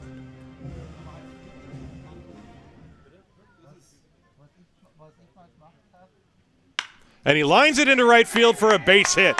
1 run is in. Dinski is being waved around. Here comes the throw to the plate. Going to be close. He is safe. 2-run score, and it's a 7-3 ball game. Titus von Kopf with the Disciples' 2nd hit. A clean line drive single to right field, swinging away at that fastball. He barreled it up and drove home 2. Watch it again. Fastball away, and he just went with it. And so it's a 7-3 game. It was a good throw from the right fielder, Devin Ramirez Beaver. And it was a close play, but even from where I'm sitting, you could see that Dinski beat it. And so now we're going to have a pinch hitter.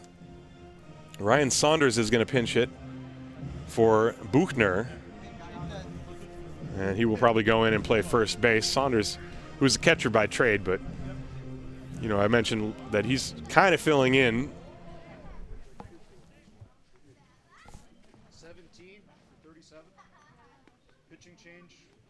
okay too?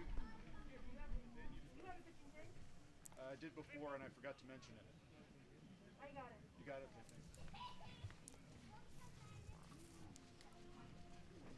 thanks.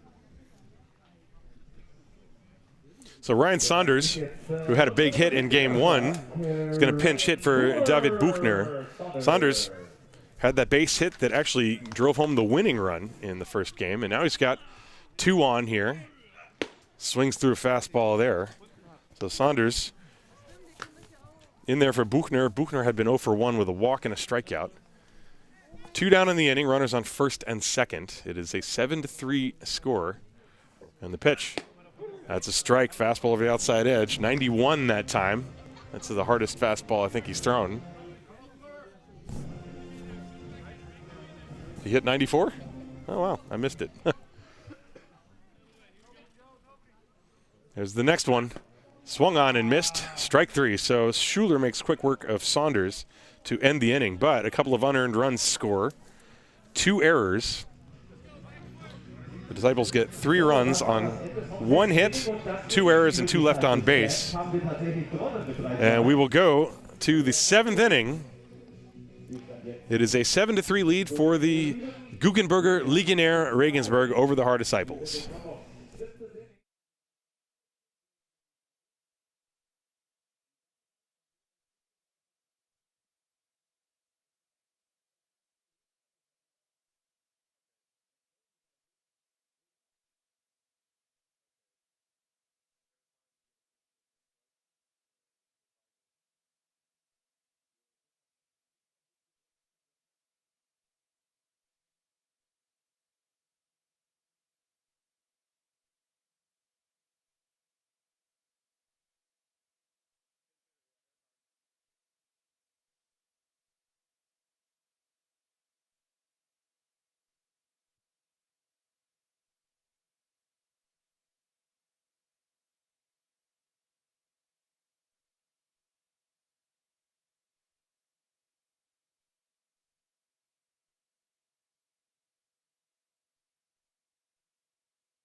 We move to the top half of the 7th inning here in Game 2. Regensburg leading Haar by a score of 7-3. Daniel Jager, who got the last 2 outs in the 6th inning, is going to start a new inning here, and he will deal with a pinch hitter.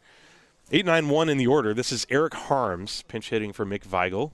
After Harms, it'll be Nino Sakaza, and then the top of the order with Marcel Marietta, remember, who's in there for the injured Alex Schmidt. First pitch is high, and we are underway here in the 7th. Eric Harms, coming off the bench, 8 home runs last year, batted .316. He's got a lot of pop. And that pitch is outside. This is a versatile team in Regensburg. They have a lot of hitters that can power up and leave the ballpark. They have a deep roster, both with starters and in the bullpen. The pitch, that is high. 3-0.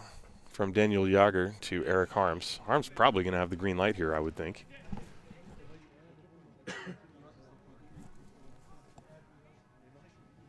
And it's up and in, and it hit him. And Harms, none too happy about it.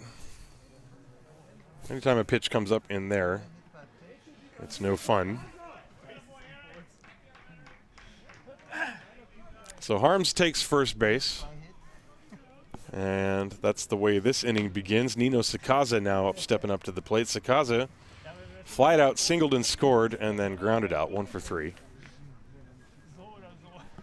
Regensburg scored a run in the first, a run in the third, and then 4 big ones. That's actually, the difference in the game at this moment. In the 4th inning, the big blow, the 3-run home run off the bat of Pascal Amon. But they have been threatening every single inning, as that's the 5th straight pitch out of the strike zone thrown by Daniel Jager. In the first inning, they stranded 2. In the second inning, they stranded the bases loaded. There's a strike. They had 2 runners thrown out at home plate. Well, one was tagged out in a rundown. The other was thrown out in the 3rd inning. In the 4th inning, the inning in which they scored 4 runs, they still left 1. Only inning which they went in order was the 5th. That pitch is high, 2 balls and 1 strike to Nino Sakaza. So they have been threatening since the first pitch of the game. Very literally. That's outside, ball 3, 3-1.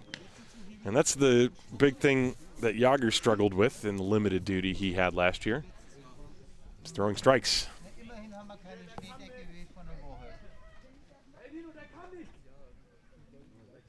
Swing and a miss. Sakaza going after a fastball. He got one in a hittable zone, and he missed it. So the count now full 3-2. Harms leading off first base, nobody out. Top of the 7th inning. And that ball is hit in the air down the left field line. Rosenthal is there to make the catch. And retreating back to first base, Eric Harms. I had absolutely no idea where that ball went once the contact was made. I was just following the reaction of the fielders. I did not see it at all. So fly out.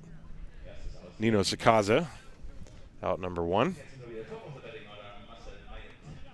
Good thing Rosenthal saw that one, because I sure didn't. So now the top of the order, but instead of Alex Schmidt, it's Marcel Mariette. Mariette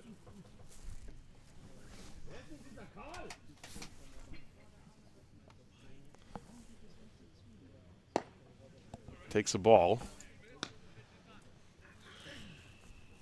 After Mariette, it's Carl Wenzel is on deck.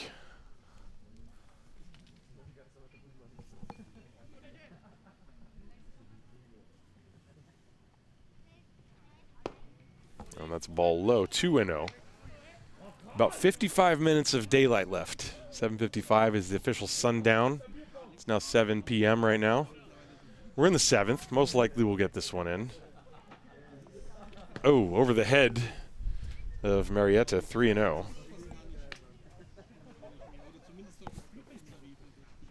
But if you'd told me that we would start a ball game and then be here till after the sun goes down, I'd believe you, because it happens all the time here in Haar. There are lights here. They're actually on, but they, to be honest, they do not really help the situation very much. That's up high, ball 4. I've told the story before. Back when the Disciples got the permission to have the lights built, at the Vereins meeting that took place, apparently the dominant speaker who was in charge of making the decision of what types of lights would be installed in this field, he was a football guy. And by football, I mean soccer. So he didn't exactly know what kind of lights were necessary for lights on a baseball field, and so that's why we have the type of lights we have here today. This is all hearsay, of course. I don't know names of people, but that's what I've been told. So there are lights here, but they're basically useless. Anyway, Carl Wenzel coming up. This is his first plate appearance of the new baseball season, and he looks at a strike. Last year, he had 4 hits in 18 at-bats and 2 walks. He had a double and a home run among his 4 hits, so that's a nice fat slugging percentage of .500. 2 on, and he fouls that one away. 0-2 as Jager gets ahead of him after the hit batter and the walk.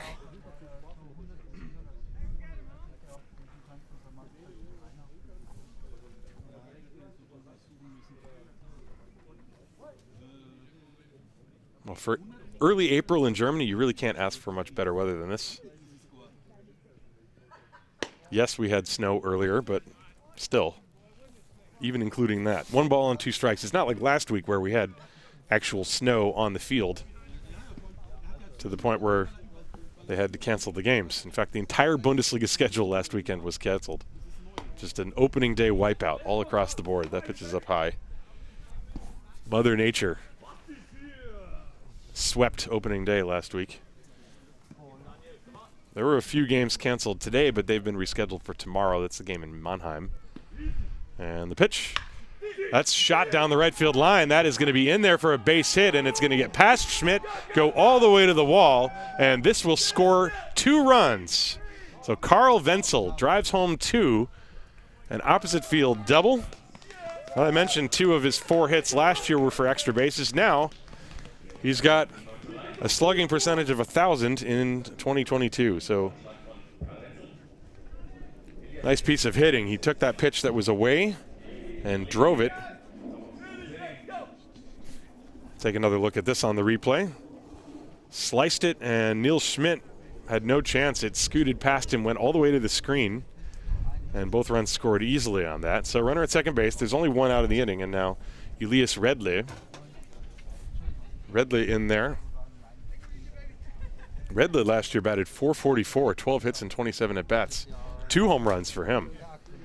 So if you think the regulars are good, wait till you see the bench. These guys can hit too. That's how deep this team is in Regensburg. Pitches inside, 1 ball, and no strikes.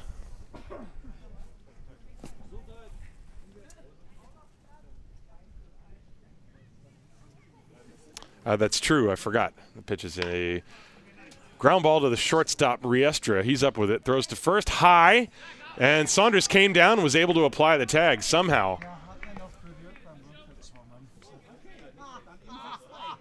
And so Riestra is saved from that high throw. There are 2 down, 6-3 on the putout. Moving to third on the play is Wenzel. 2 outs, and that'll bring up Devin Ramirez-Beaver.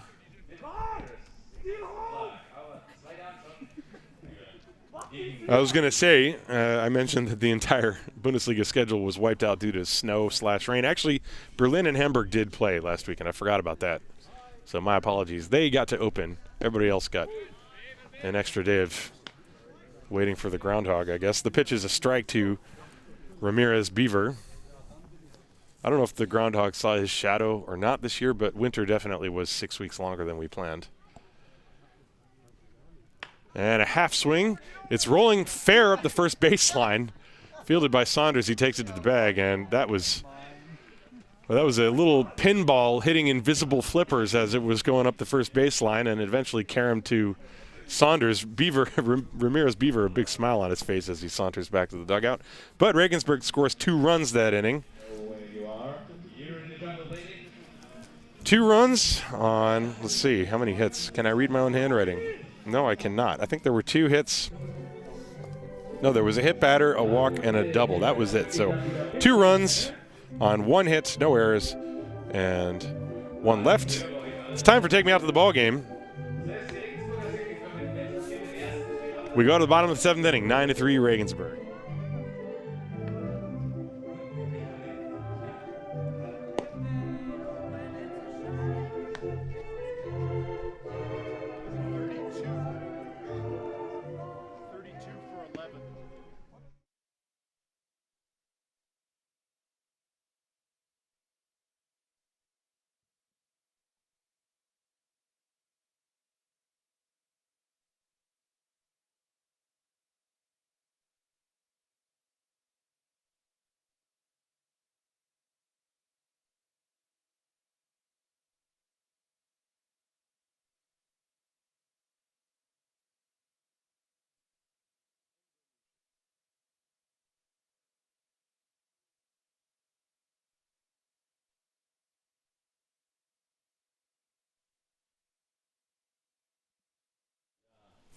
We move to the bottom of the 7th inning, and Enzo Mušik, former Legionnaire player, is going to pinch hit for Niels Schmidt. 9-1-2. Mušik to be followed by Callum Murphy and then Francisco Riestra. Mušik against Sven Schuler. Mušik last year hit .250, 21 hits in 84 at-bats. And he swings at the first pitch and fouls it away.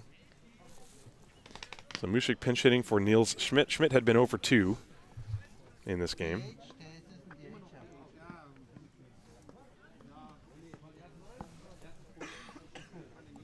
And Sven Schuler for his 2nd inning of work. There's a chopper back towards the mound, slowly hit. Von Garson calls off Schuler, throws to first, in time for the out. So 2-3 on the put out. One away here in the bottom of the 7th, and that'll bring up Callum Murphy. Murphy was hit by a pitch in the first, struck out looking in the 3rd, reached on an error and scored last inning. That was in the 6th. Callum Murphy jetzt mit der 26 für die Disciples dabei. Auf geht's, die Disciples-Fans, kommt da. Geht noch was.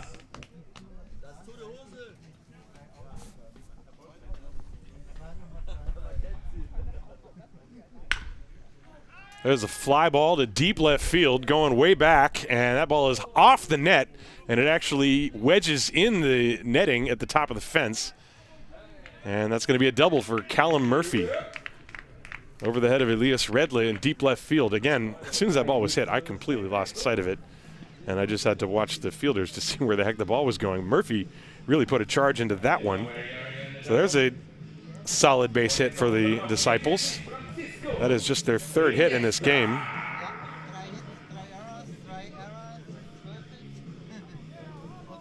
And so he is at second base. And then right now the umpires are discussing the ground rules. I mean, whether that's a grounds rule double or not doesn't really matter. He made it to second base anyway. But if the ball gets wedged in the net, you know, between, like there's a metal fence that comes up about, you know, 1.5 meters or so, and then beyond that there's a soft netting that is attached to the very high poles. And you know, I mentioned it in the first game. A few years ago they put a net a little bit higher than what they had previously had, and there's now kind of a line that goes around the top 1/3 of the fence. And a few years ago, if you hit it over that line, it used to be a home run, but clearly today they're not playing by those rules because Matt Vance hit one over that earlier in the day, and it was not called a home run. This time, however, that would not have been a home run. There's a strike to Francisco Riestra. Murphy hit it, and it wedged in the net, and the left fielder Redley had to reach in and grab it. It's a little bit similar to the Ivy situation in Wrigley Field, although at least here the ball doesn't disappear, and you're also not going to get some sort of a rash when you reach for it. There's a swing and a miss on a sweeping slider down and away from Riestra. 0-2. Riestra did not have a good time in his first at-bat against Schuler. He struck out on an inside fastball, I believe it was. He's 0 for 3 in this game with 2 Ks, and he's behind 0-2. That one is outside. 1 ball, 2 strikes. There's 1 out in the inning, even though you don't see it on the scoreboard there. Trust me, there's an out. That was the leadoff hitter, Enzo Mushik. Swing and a miss, and Riestra is down again with that fastball running in on his hands. Just couldn't catch up to it last time, couldn't catch up to it this time. And there are 2 down. That's excellent location by Schuler. So Will Thorpe steps out to the plate. 9-3 Regensburg. We're in the bottom of the 7th. Well, the Disciples trying to make Regensburg work for every last out in this game. And that's a strike.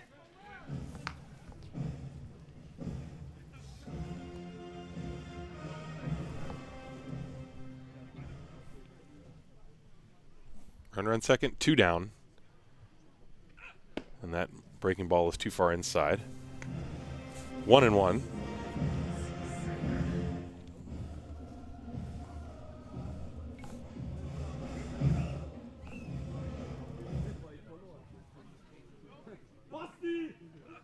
And that one's inside, 2-1.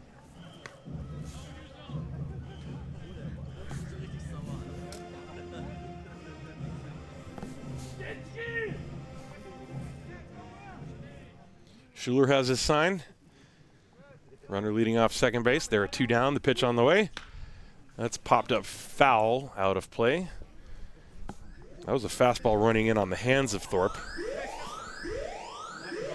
2 balls, 2 strikes. 2 outs in the inning. Second game of a doubleheader here, opening day 2022, April the 9th. Live from Bavaria. Hey, did I mention there's going to be an Oktoberfest this year? And that one is inside. It hit Thorpe. That's another hit batter. Schuler has hit 3 batters. Do I remember that correctly? Yes, he has hit 3 batters. This one just grazing Thorpe. And it got him on the jersey. So 2 on for Daniel Patrice. No, this is David Dinski. I wrote the wrong place on my scorecard. Dinski will step up to the plate.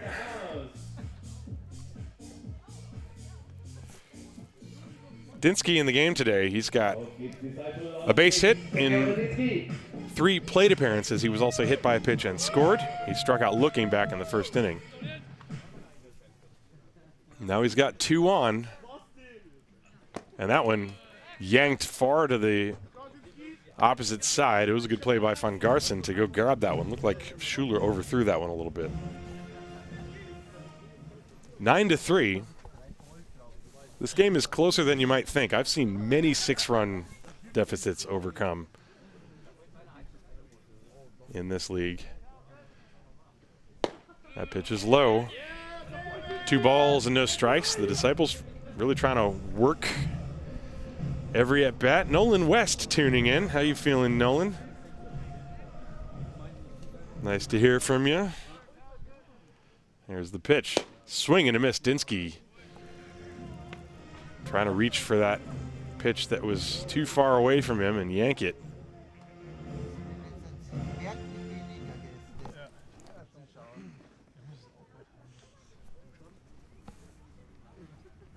Two on, 2 out. That's inside, ball 3.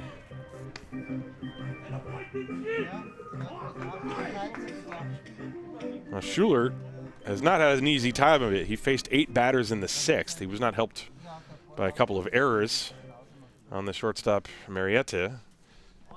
But here, he's just been struggling with his command, it appears. And that is down low. Ball 4 to load the bases.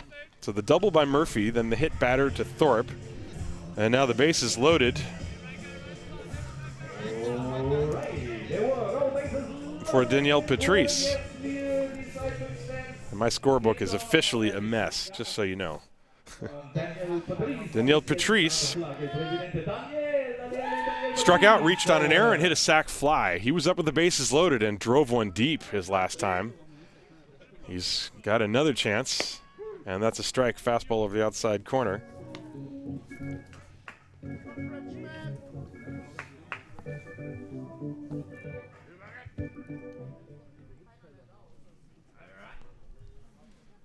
Nowhere to put him.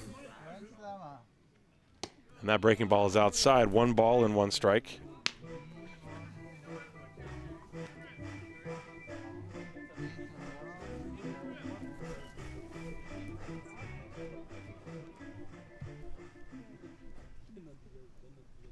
And this one drills him right in the back. Schuler with 4 hit batters in his work here today, and that'll give the Disciples a run. Well, that's a painful way to do it, but the Disciples, they have more hit batters than they have hits in this game. 3 hits, 3 hit by pitch.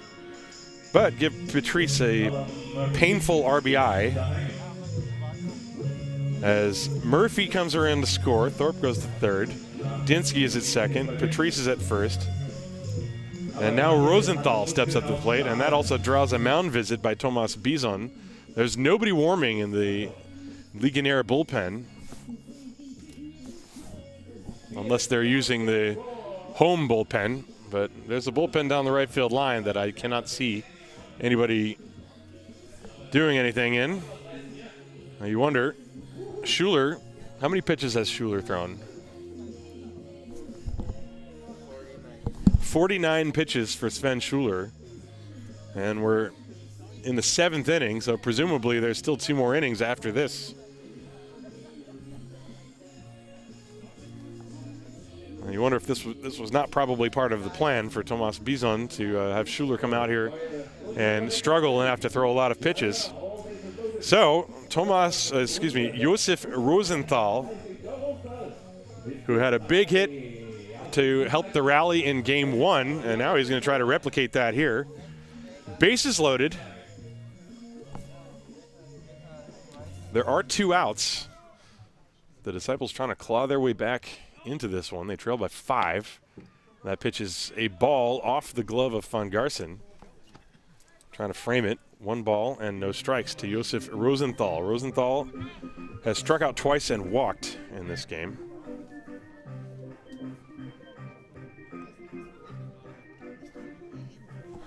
Well, the Disciples, they trailed 6-0 after 4. And at 1.7-0, as that's low, but they have not rolled over and died, as they have tried to capitalize on the lack of command from Sven Schuler. Schuler has also been victimized by a couple errors, but that was last inning, not this inning. The pitch is a ground ball to the shortstop, and this time Marietta makes the play to second base to end the inning, and the Disciples are not able to plate any more than the 1 run. So it is a 9-4 game as we go to the 8th inning here in Haar.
So we go to the 8th inning. New pitcher on the mound is Adriano Penskover. It's exactly the pitcher that somebody was asking me about earlier in the chat. And the pitch is low for a ball. He takes over for Daniel Jager, and he's dealing to Pascal Amon, who swings and fouls it to the screen. 1 ball, 1 strike on Amon. Amon had a big day so far, not only in this game, but also the first game where he had 2 runs batted in. He has 4 in this one, a 3-run home run and an RBI single to go with a strikeout and a walk, so officially 2 for 3.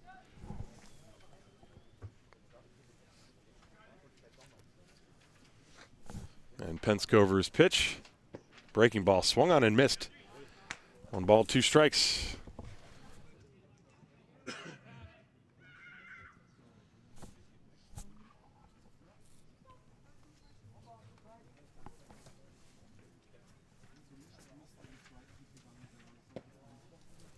And another breaking ball from Penskover. And it's a 2-2 count now. Regensburg leading 9-4. We're in the top of the 8th inning. Scoreboard has not updated there. That ball is cracked to the alleyway in right center field. Schmidt runs over to cut it off and does so. Amon is going to try for 2 anyway, as Schmidt juggled it momentarily, and Pascal makes it easily. So we'll see if that's going to be a single and an error or just a straight up double.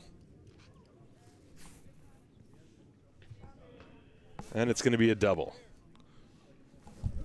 That seems fair. Amon having himself a very good day offensively. You can see good plate coverage on that swing. He took a pitch that was kind of on the outer edge, it looked like, and he just yanked it to the alleyway. And clearly I forgot to switch the camera. My apologies. But you get to see the swing at the very least. Trust me, it was well hit. The pitch is a breaking ball. Outside, ball 1. David Grimes today, in this game rather, has struck out, singled, doubled, and flied out. That's a strike. 1 ball, 1 strike.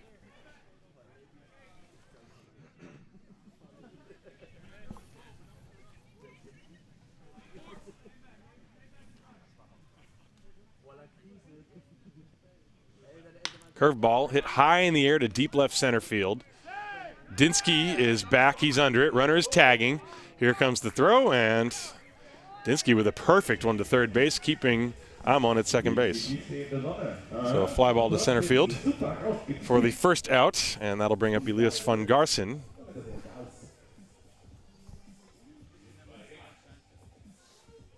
And I see Nate Sean Thomas has joined the chat. Nice to see you, Nate.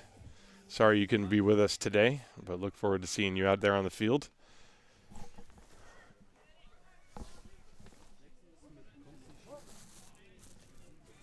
Elias van Garsen steps up to the plate. Breaking ball, that one is low, ball 1. Van Garsen, this is his 5th plate appearance in this game. He singled, reached on an error, and then hit 2 flyouts.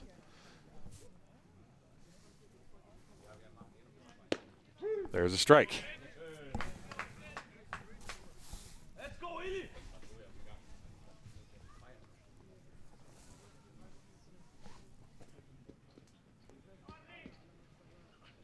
And that curveball low. 2 balls and 1 strike.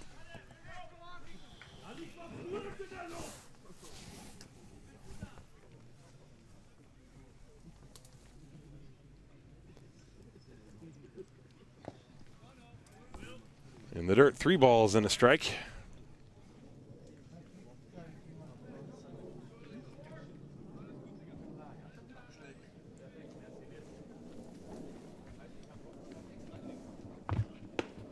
And a good pitch from Penskover hitting the outside corner. Full count now.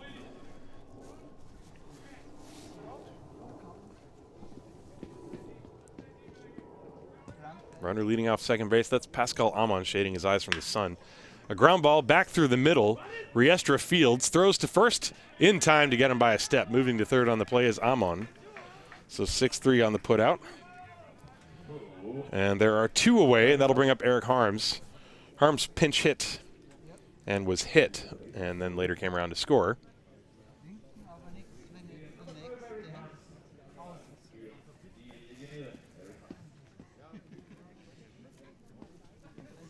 I want to give a shout out to my sister in Virginia tuning in.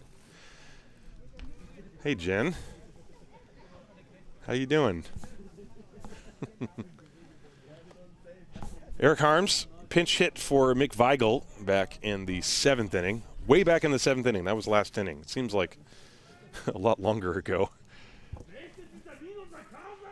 We're that much closer to sundown. Sundown about 29 minutes from now. There's a breaking ball outside. 1 ball and no strikes.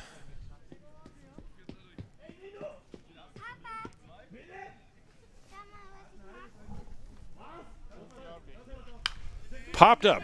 Foul territory. Thorpe looking for it. Has a play, throws away the mask, and makes the catch. And so Penskover pitches a scoreless inning to get around the leadoff double from Pascal Amon. And we will go to the bottom of the 8th inning. No runs, 1 hit, no errors, 1 left. Hey, that was a somewhat quick inning offensively for the Legionnaire. We go to the bottom of the 8th, 9-4 Regensburg.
Here we go to the bottom of the 8th inning. Tim Collins with you. It's been a long and lovely day of baseball, opening day 2022. We go to the bottom of the 8th inning. Regensburg leading this one 9-4. And it'll be 7-8-9 for the Disciples Titus von Kopf, Ryan Saunders, and Enzo Mushik. And a sidearm fired in there from Sven Schuler. First pitch was a fastball strike. Time is called. My guess is it came in there around 90.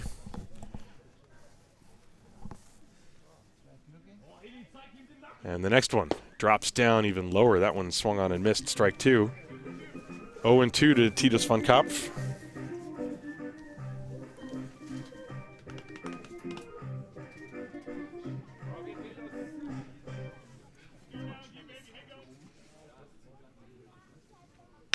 There's a ground ball past the mound. It rolls off the dirt to the shortstop.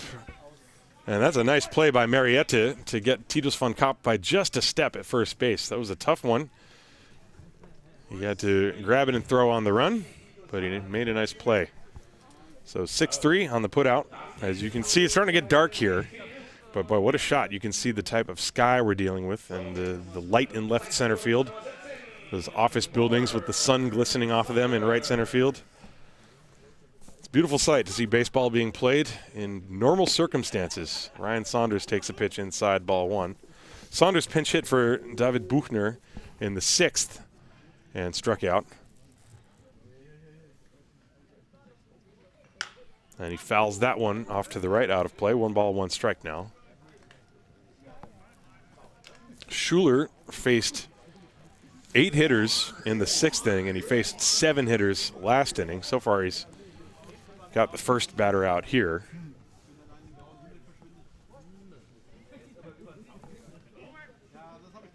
That pitch is outside, 2-1.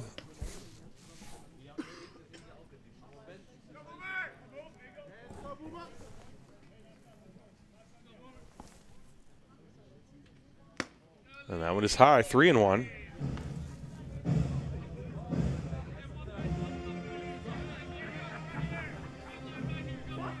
Well, Schuler with 4 hit batters to go with a couple of walks, and that's another one. So his command has been inconsistent at best. He's still very uncomfortable at bat for the hitters, as you can clearly see.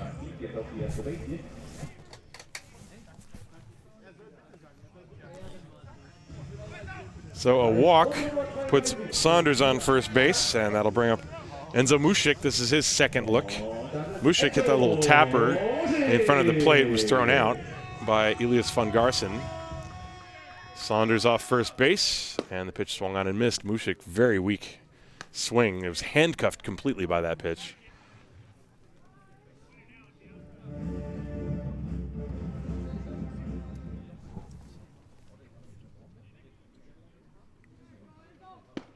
Same spot. This time no swing, but it doesn't matter. Strike 2. Schuler hitting the spot there. And home plate umpire Alex Wagner calls time to fix the inside of his cap.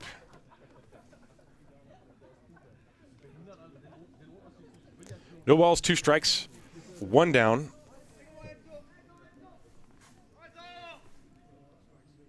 In the bottom of the 8th. Strike 3, fastball painting the outside corner.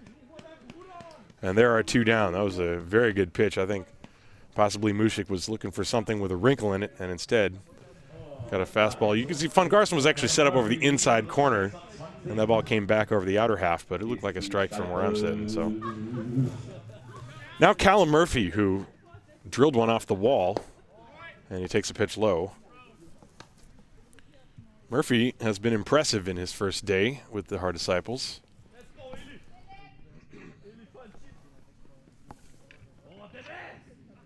That one's inside, 2-0. This is Murphy's 3rd plate appearance in the last 3 innings. He led off the 6th by reaching on an error. He doubled the lead off the 7th, and here we are in the 8th. He had 2 prior plate appearances. He was hit by a pitch in the 1st, struck out looking in the 3rd. He almost gets hit by that one, too. 3-0.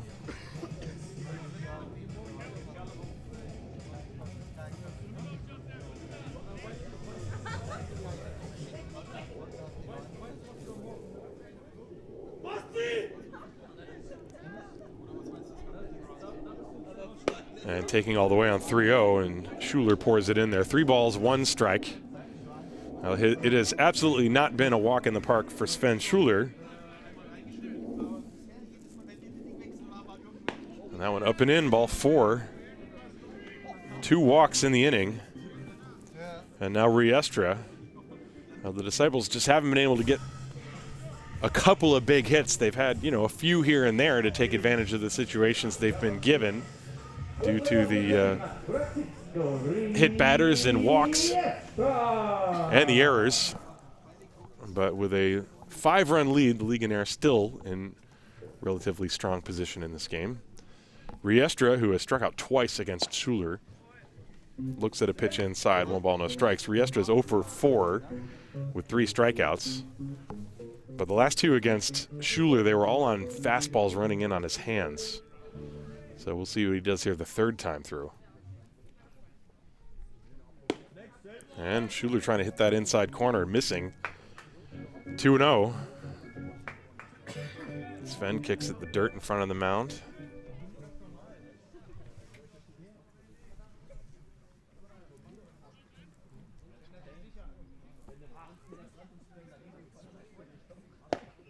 And there was a strike on the inside corner at the knees, 2-1. If he throws that breaking pitch, he might try to just dump it past the outside corner, get Riestra to reach for it. Francisco looking for something to drive. And he doesn't get it. Fastball up and in, 3-1.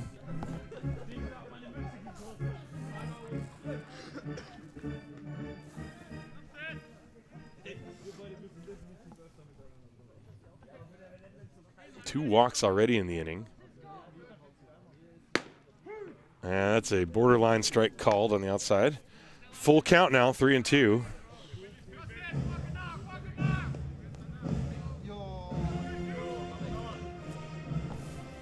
After Riestra, you have Thorpe, Dinski, Patrice.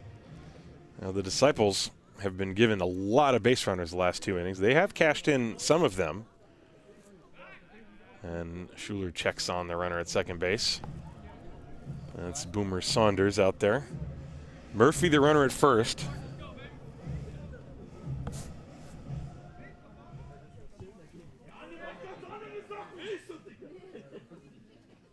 And the runners go. Strike 3 is called. And that will end the inning. So, right, yes, 3-2 with 2 outs. That's why the runners were going. I forgot how many outs there were. That's why. But Schuler, after the 2 walks, is able to get out of the inning. So no damage done. No runs, no hits, no errors. 2 left to the 9th inning in Game 2 on opening day of 2022. It's Regensburg 9, Haar 4.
So we go to the top of the 9th inning. Regensburg leading Haar by a score of 9-4.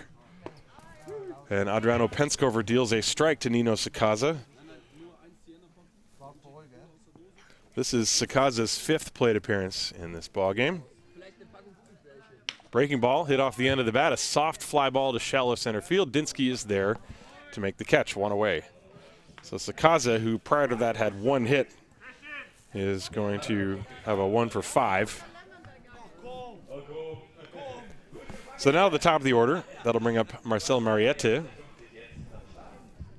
As you can see, it's coming down to the wire in terms of the sun going down. Sun goes down at 7:55. It is now 7:39 for those of you keeping score. There's a bunt down the third base side and barehanded by Murphy. No chance to get Marcel Mariette. So he bunts himself on, a perfectly placed bunt, although he did kind of pop it up, but there was nobody near it that could catch it. So in the end, it had the desired effect. He probably would have preferred to bunt it more directly towards the ground. But the third baseman, Murphy, was back, and Mariette is aboard. Remember, it's only a 5-run game. 5-run game in the Bundesliga is nothing. So Carl Wenzel drove home 2 runs with an opposite field double in his only at-bat. And the breaking ball's outside. Wenzel came on for Lucas Jan in the 7th inning.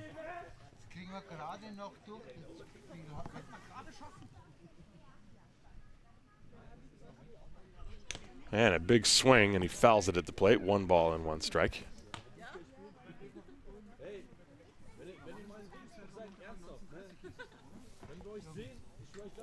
Give a shout out to Stefan Penke, who is watching the game. I've been enjoying the birthday gift you gave me last year, Stefan. Thank you very much. Enjoying it slowly. There was a check on the runner at first. Carl Wenzel has himself a 1-1 count, 1 ball and 1 strike. There goes the runner. Ground ball to second. Patrice fields it, throws to first in time. As boy, that was we've seen 2 of those today. How do I describe that? Well, the ball went right towards the spot where Mariette was going, and he had to jump over the ball to avoid making contact with it, and the result was a somewhat hilarious pirouette into second base. But he made it and also managed to avoid injuring himself in the process. So he's on second base. The play goes 4-3. And Wenzel is out number 2. So now Elias Redle will step up to the plate.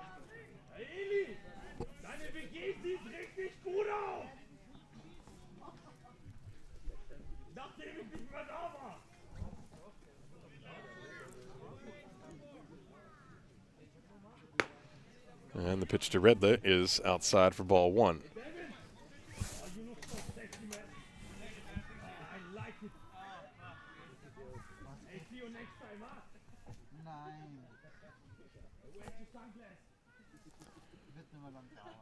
And Redle takes a pitch in the dirt. Thorpe with a throw to second base, not in time to get the runner, Mariette, who was trying to get a secondary lead. Mariette, there you see him taking his lead, number 50, at the edge of your screen.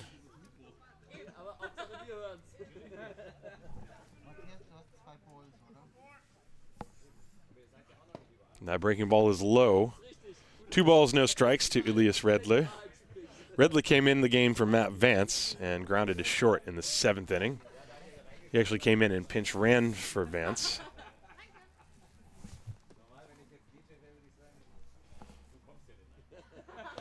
And that's low. That's ball 4. There was a pitch in there that I missed. So 1st and 3rd. And that's going to bring up Devin Ramirez Beaver. Dangerous man to come to the plate with runners on base. It is 9-4 Regensburg. 1 out. We are in the 9th inning. Oh, excuse me, there are 2 outs. Top half.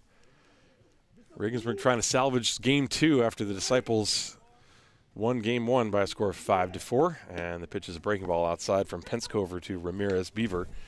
Well, this is the 6th plate appearance for Devin Ramirez. Struck out, singled, hit a sac fly, and then flied out and grounded out. So he has a run batted in. There's a strike over the outside corner from Adriano Penskover. The game was started by Zach Treese. He went 5 1/3, allowed 11 hits, 7 runs, 6 were earned, 4 walks, 4 strikeouts. And then Daniel Jager, 1 2/3, 1 hit, 2 runs, 2 walks, no strikeouts. Runner goes for third. The throw, not in time. He got under that.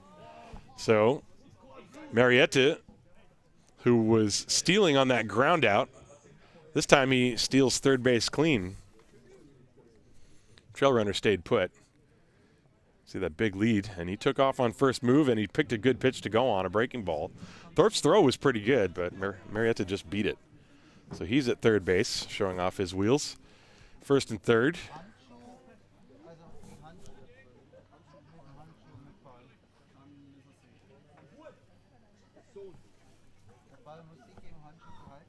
Two balls and a strike on Devin Ramirez-Beaver, and he pops that one foul out of play, 2-2.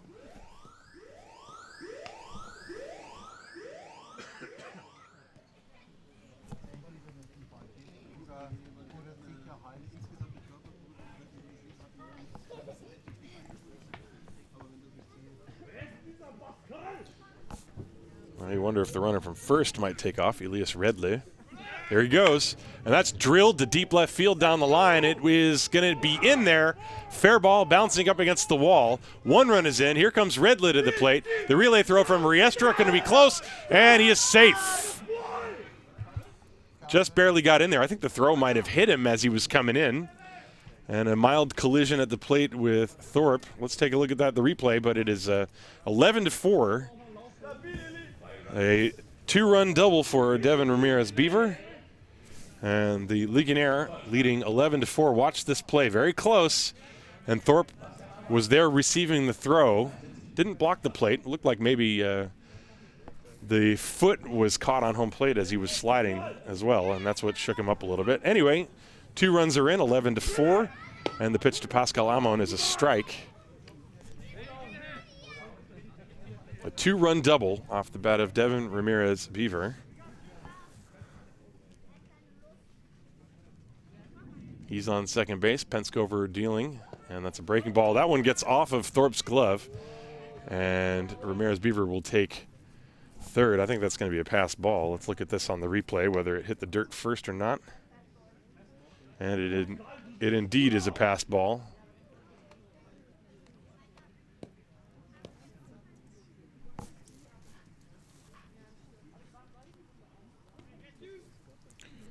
One ball, 1 strike on Pascal Amon. Runner at third. That's in the dirt, and that was a nifty pick by Will. Makes up for the previous one. That one saved a run. 2 balls and a strike.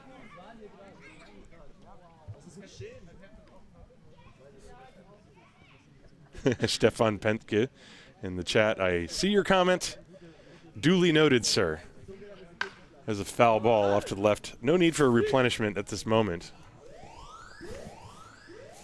You know, it's the high quality stuff. I do not. I save it for the good occasions.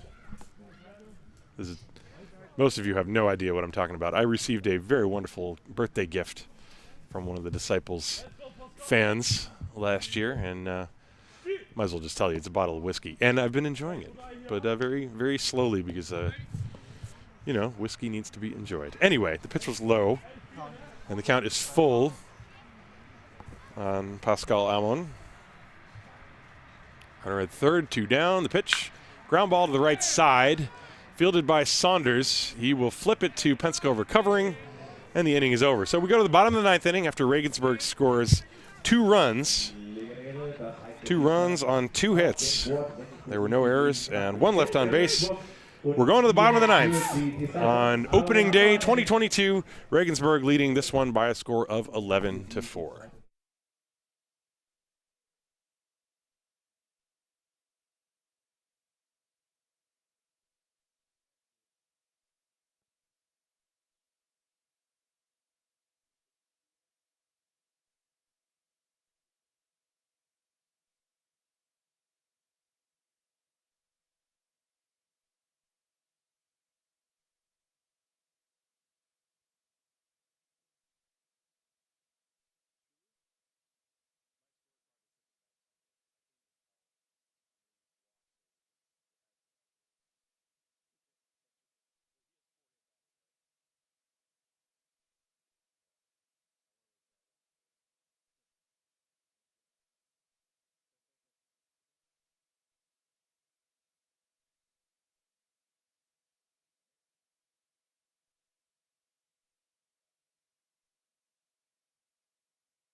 We go to the bottom of the 9th inning here in Haar. Last licks for the Haar Disciples, and they will have the middle of their order. Will Thorpe, David Dinski, and Danielle Patrice against Sven Schuler. Schuler has been bit Dr. Jekyll and Mr. Hyde. He has 4 hit batters and 3 walks to go with 6 strikeouts. He's also given up the 4 runs that the Disciples have. And the first pitch to Thorpe is a ball, but he's also been very tough to hit.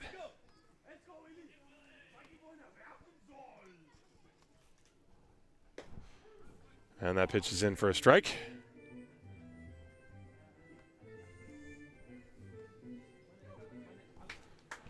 One and one to Will. You can see it's starting to get hard to see the ball, at least from where we're sitting, as Thorpe fouls it away.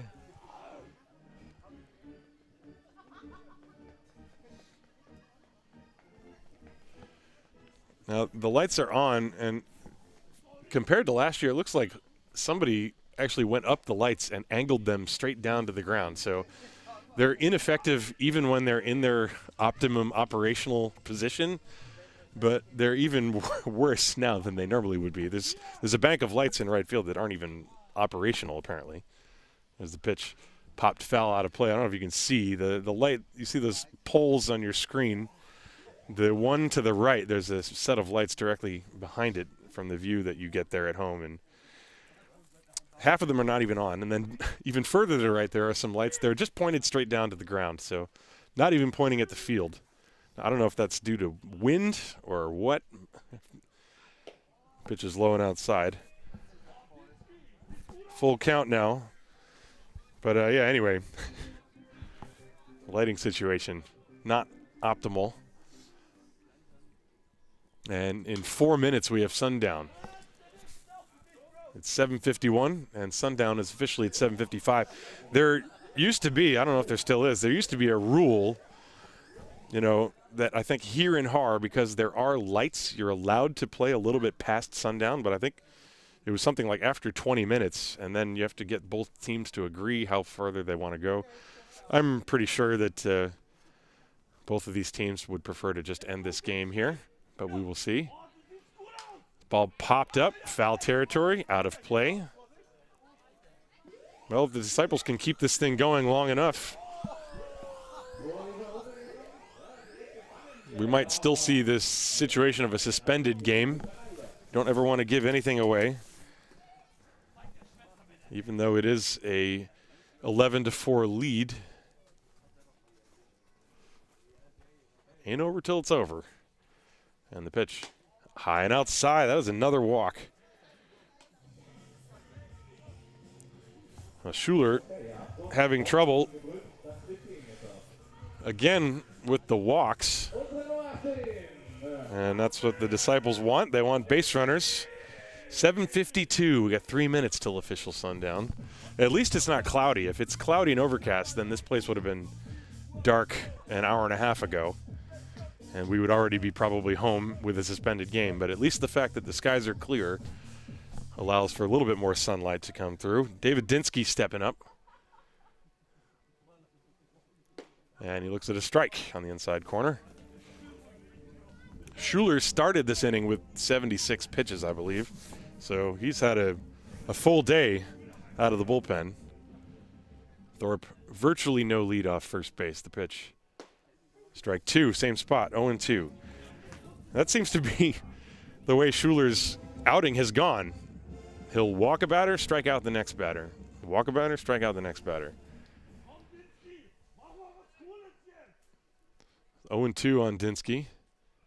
And he lines it into center field, a base hit. And Thorpe takes the turn to draw the throw. The throw is on point to third base. Good play by Pascal Amon. So the Disciples, something brewing here as it gets dark. And Danielle Patrice will step up to the plate. And Thomas Bison is going to come out to the mound. And he's walking slowly. 7:54. So we're going to be past the official sundown time as soon as, you know, when this meeting of the minds on the mound is over with.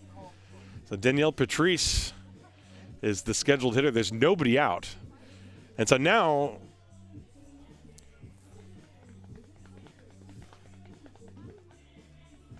gonna have to see what Thomas Bison is gonna do here. There's, as far as I can tell, no activity in the bullpen. He returns to the dugout.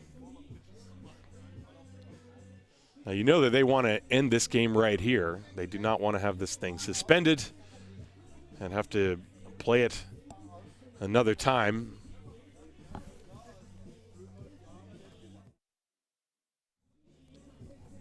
But now we are checking the just the light situation. It is dark on the field.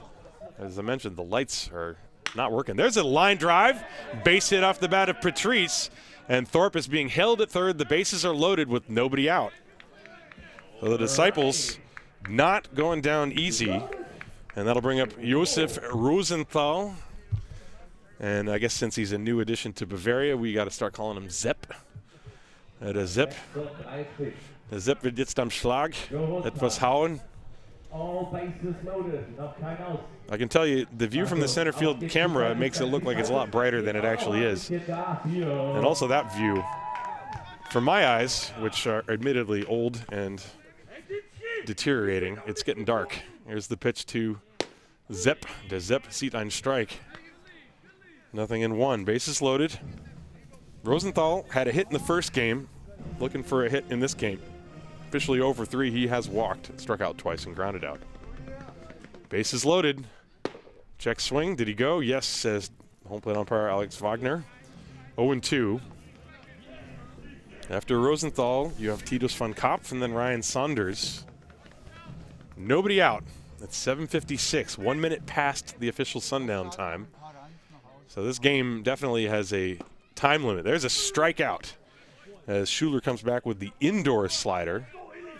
And after the walk and the 2 singles, Schuler makes quick work of Rosenthal. There's one away. And now a double play could end the game. Titus van Kopf had a solid base hit to drive home 2 in the 6th inning. That was against Schuler. So he was by no means overmatched in his at-bat. Looking to do the same thing here and keep the line moving. There's a strike on the outside corner. Schuler suddenly has thrown 4 consecutive strikes. And you have to wonder, maybe Thomas Bison went out there and said, you know what, throw strikes. Sometimes that happens. There's the pitch inside. 1 ball and 1 strike.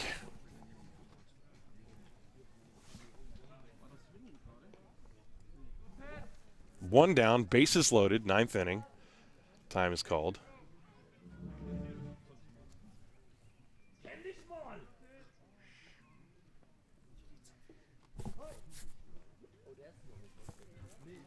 One ball, 1 strike to Titus van Kopf. And here it comes. Popped foul out of play, 1-2. Now Schuler, a strike away from getting the 2nd out of the inning.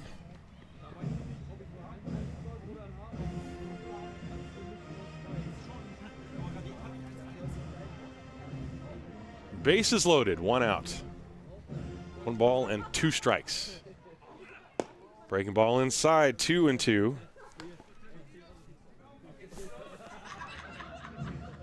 Well, Schuler has to be nearing 100 pitches, if not over it at this point.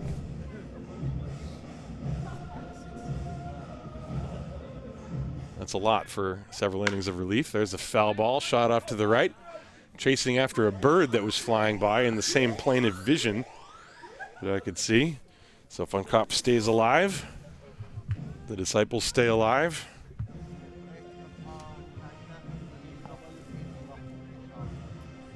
Bases loaded. 2-2. Strike 3. Got him with that indoor slider again. And Schuler comes back to get the 2nd out. And so now it's up to Boomer Saunders. As you can see, Van Kopf fooled by that pitch. So, jetzt geben wir nochmal alles hier. Die Disciples-Fans, geben wir nochmal alles. So 2 down. Bases loaded. Bottom of the 9th. And a strike on the inside corner. Good pitch from Schuler. You know, back in the early 2000s, late 90s, Yankees used to have a reliever named Jeff Nelson. He was a sidewinding, slider throwing. Whoa, that went over the head of Saunders. Reliever, and they used to call him Full Nelson because he went to a full count on every hitter. And Schuler is doing sort of the extreme version of that in this game. He's had base runners he's been surrounded by base runners. And he's working through it. Of course, he has the leeway to do that. That one just missed low. You could actually hear Alex Wagner say, ball low. And hey, Dr. No Skills, I've been waiting for you the whole stream. Here we are, 6.5, 7 hours online, and before 2 outs in the 9th inning, he finally chimes in. There's a slow roller, going to be a tough play. Sakaza throws to first, and the game is over at the stroke of 8 p.m.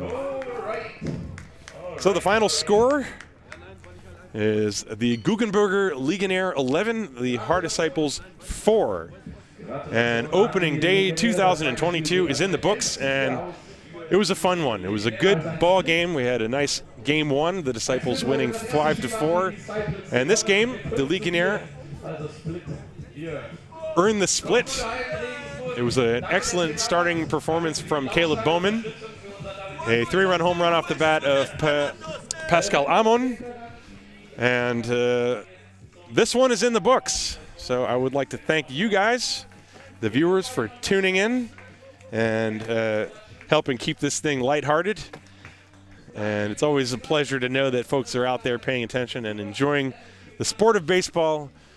Doesn't matter where in the world you are watching from, we are happy to have you and hope to see you next weekend when I'll be back at it.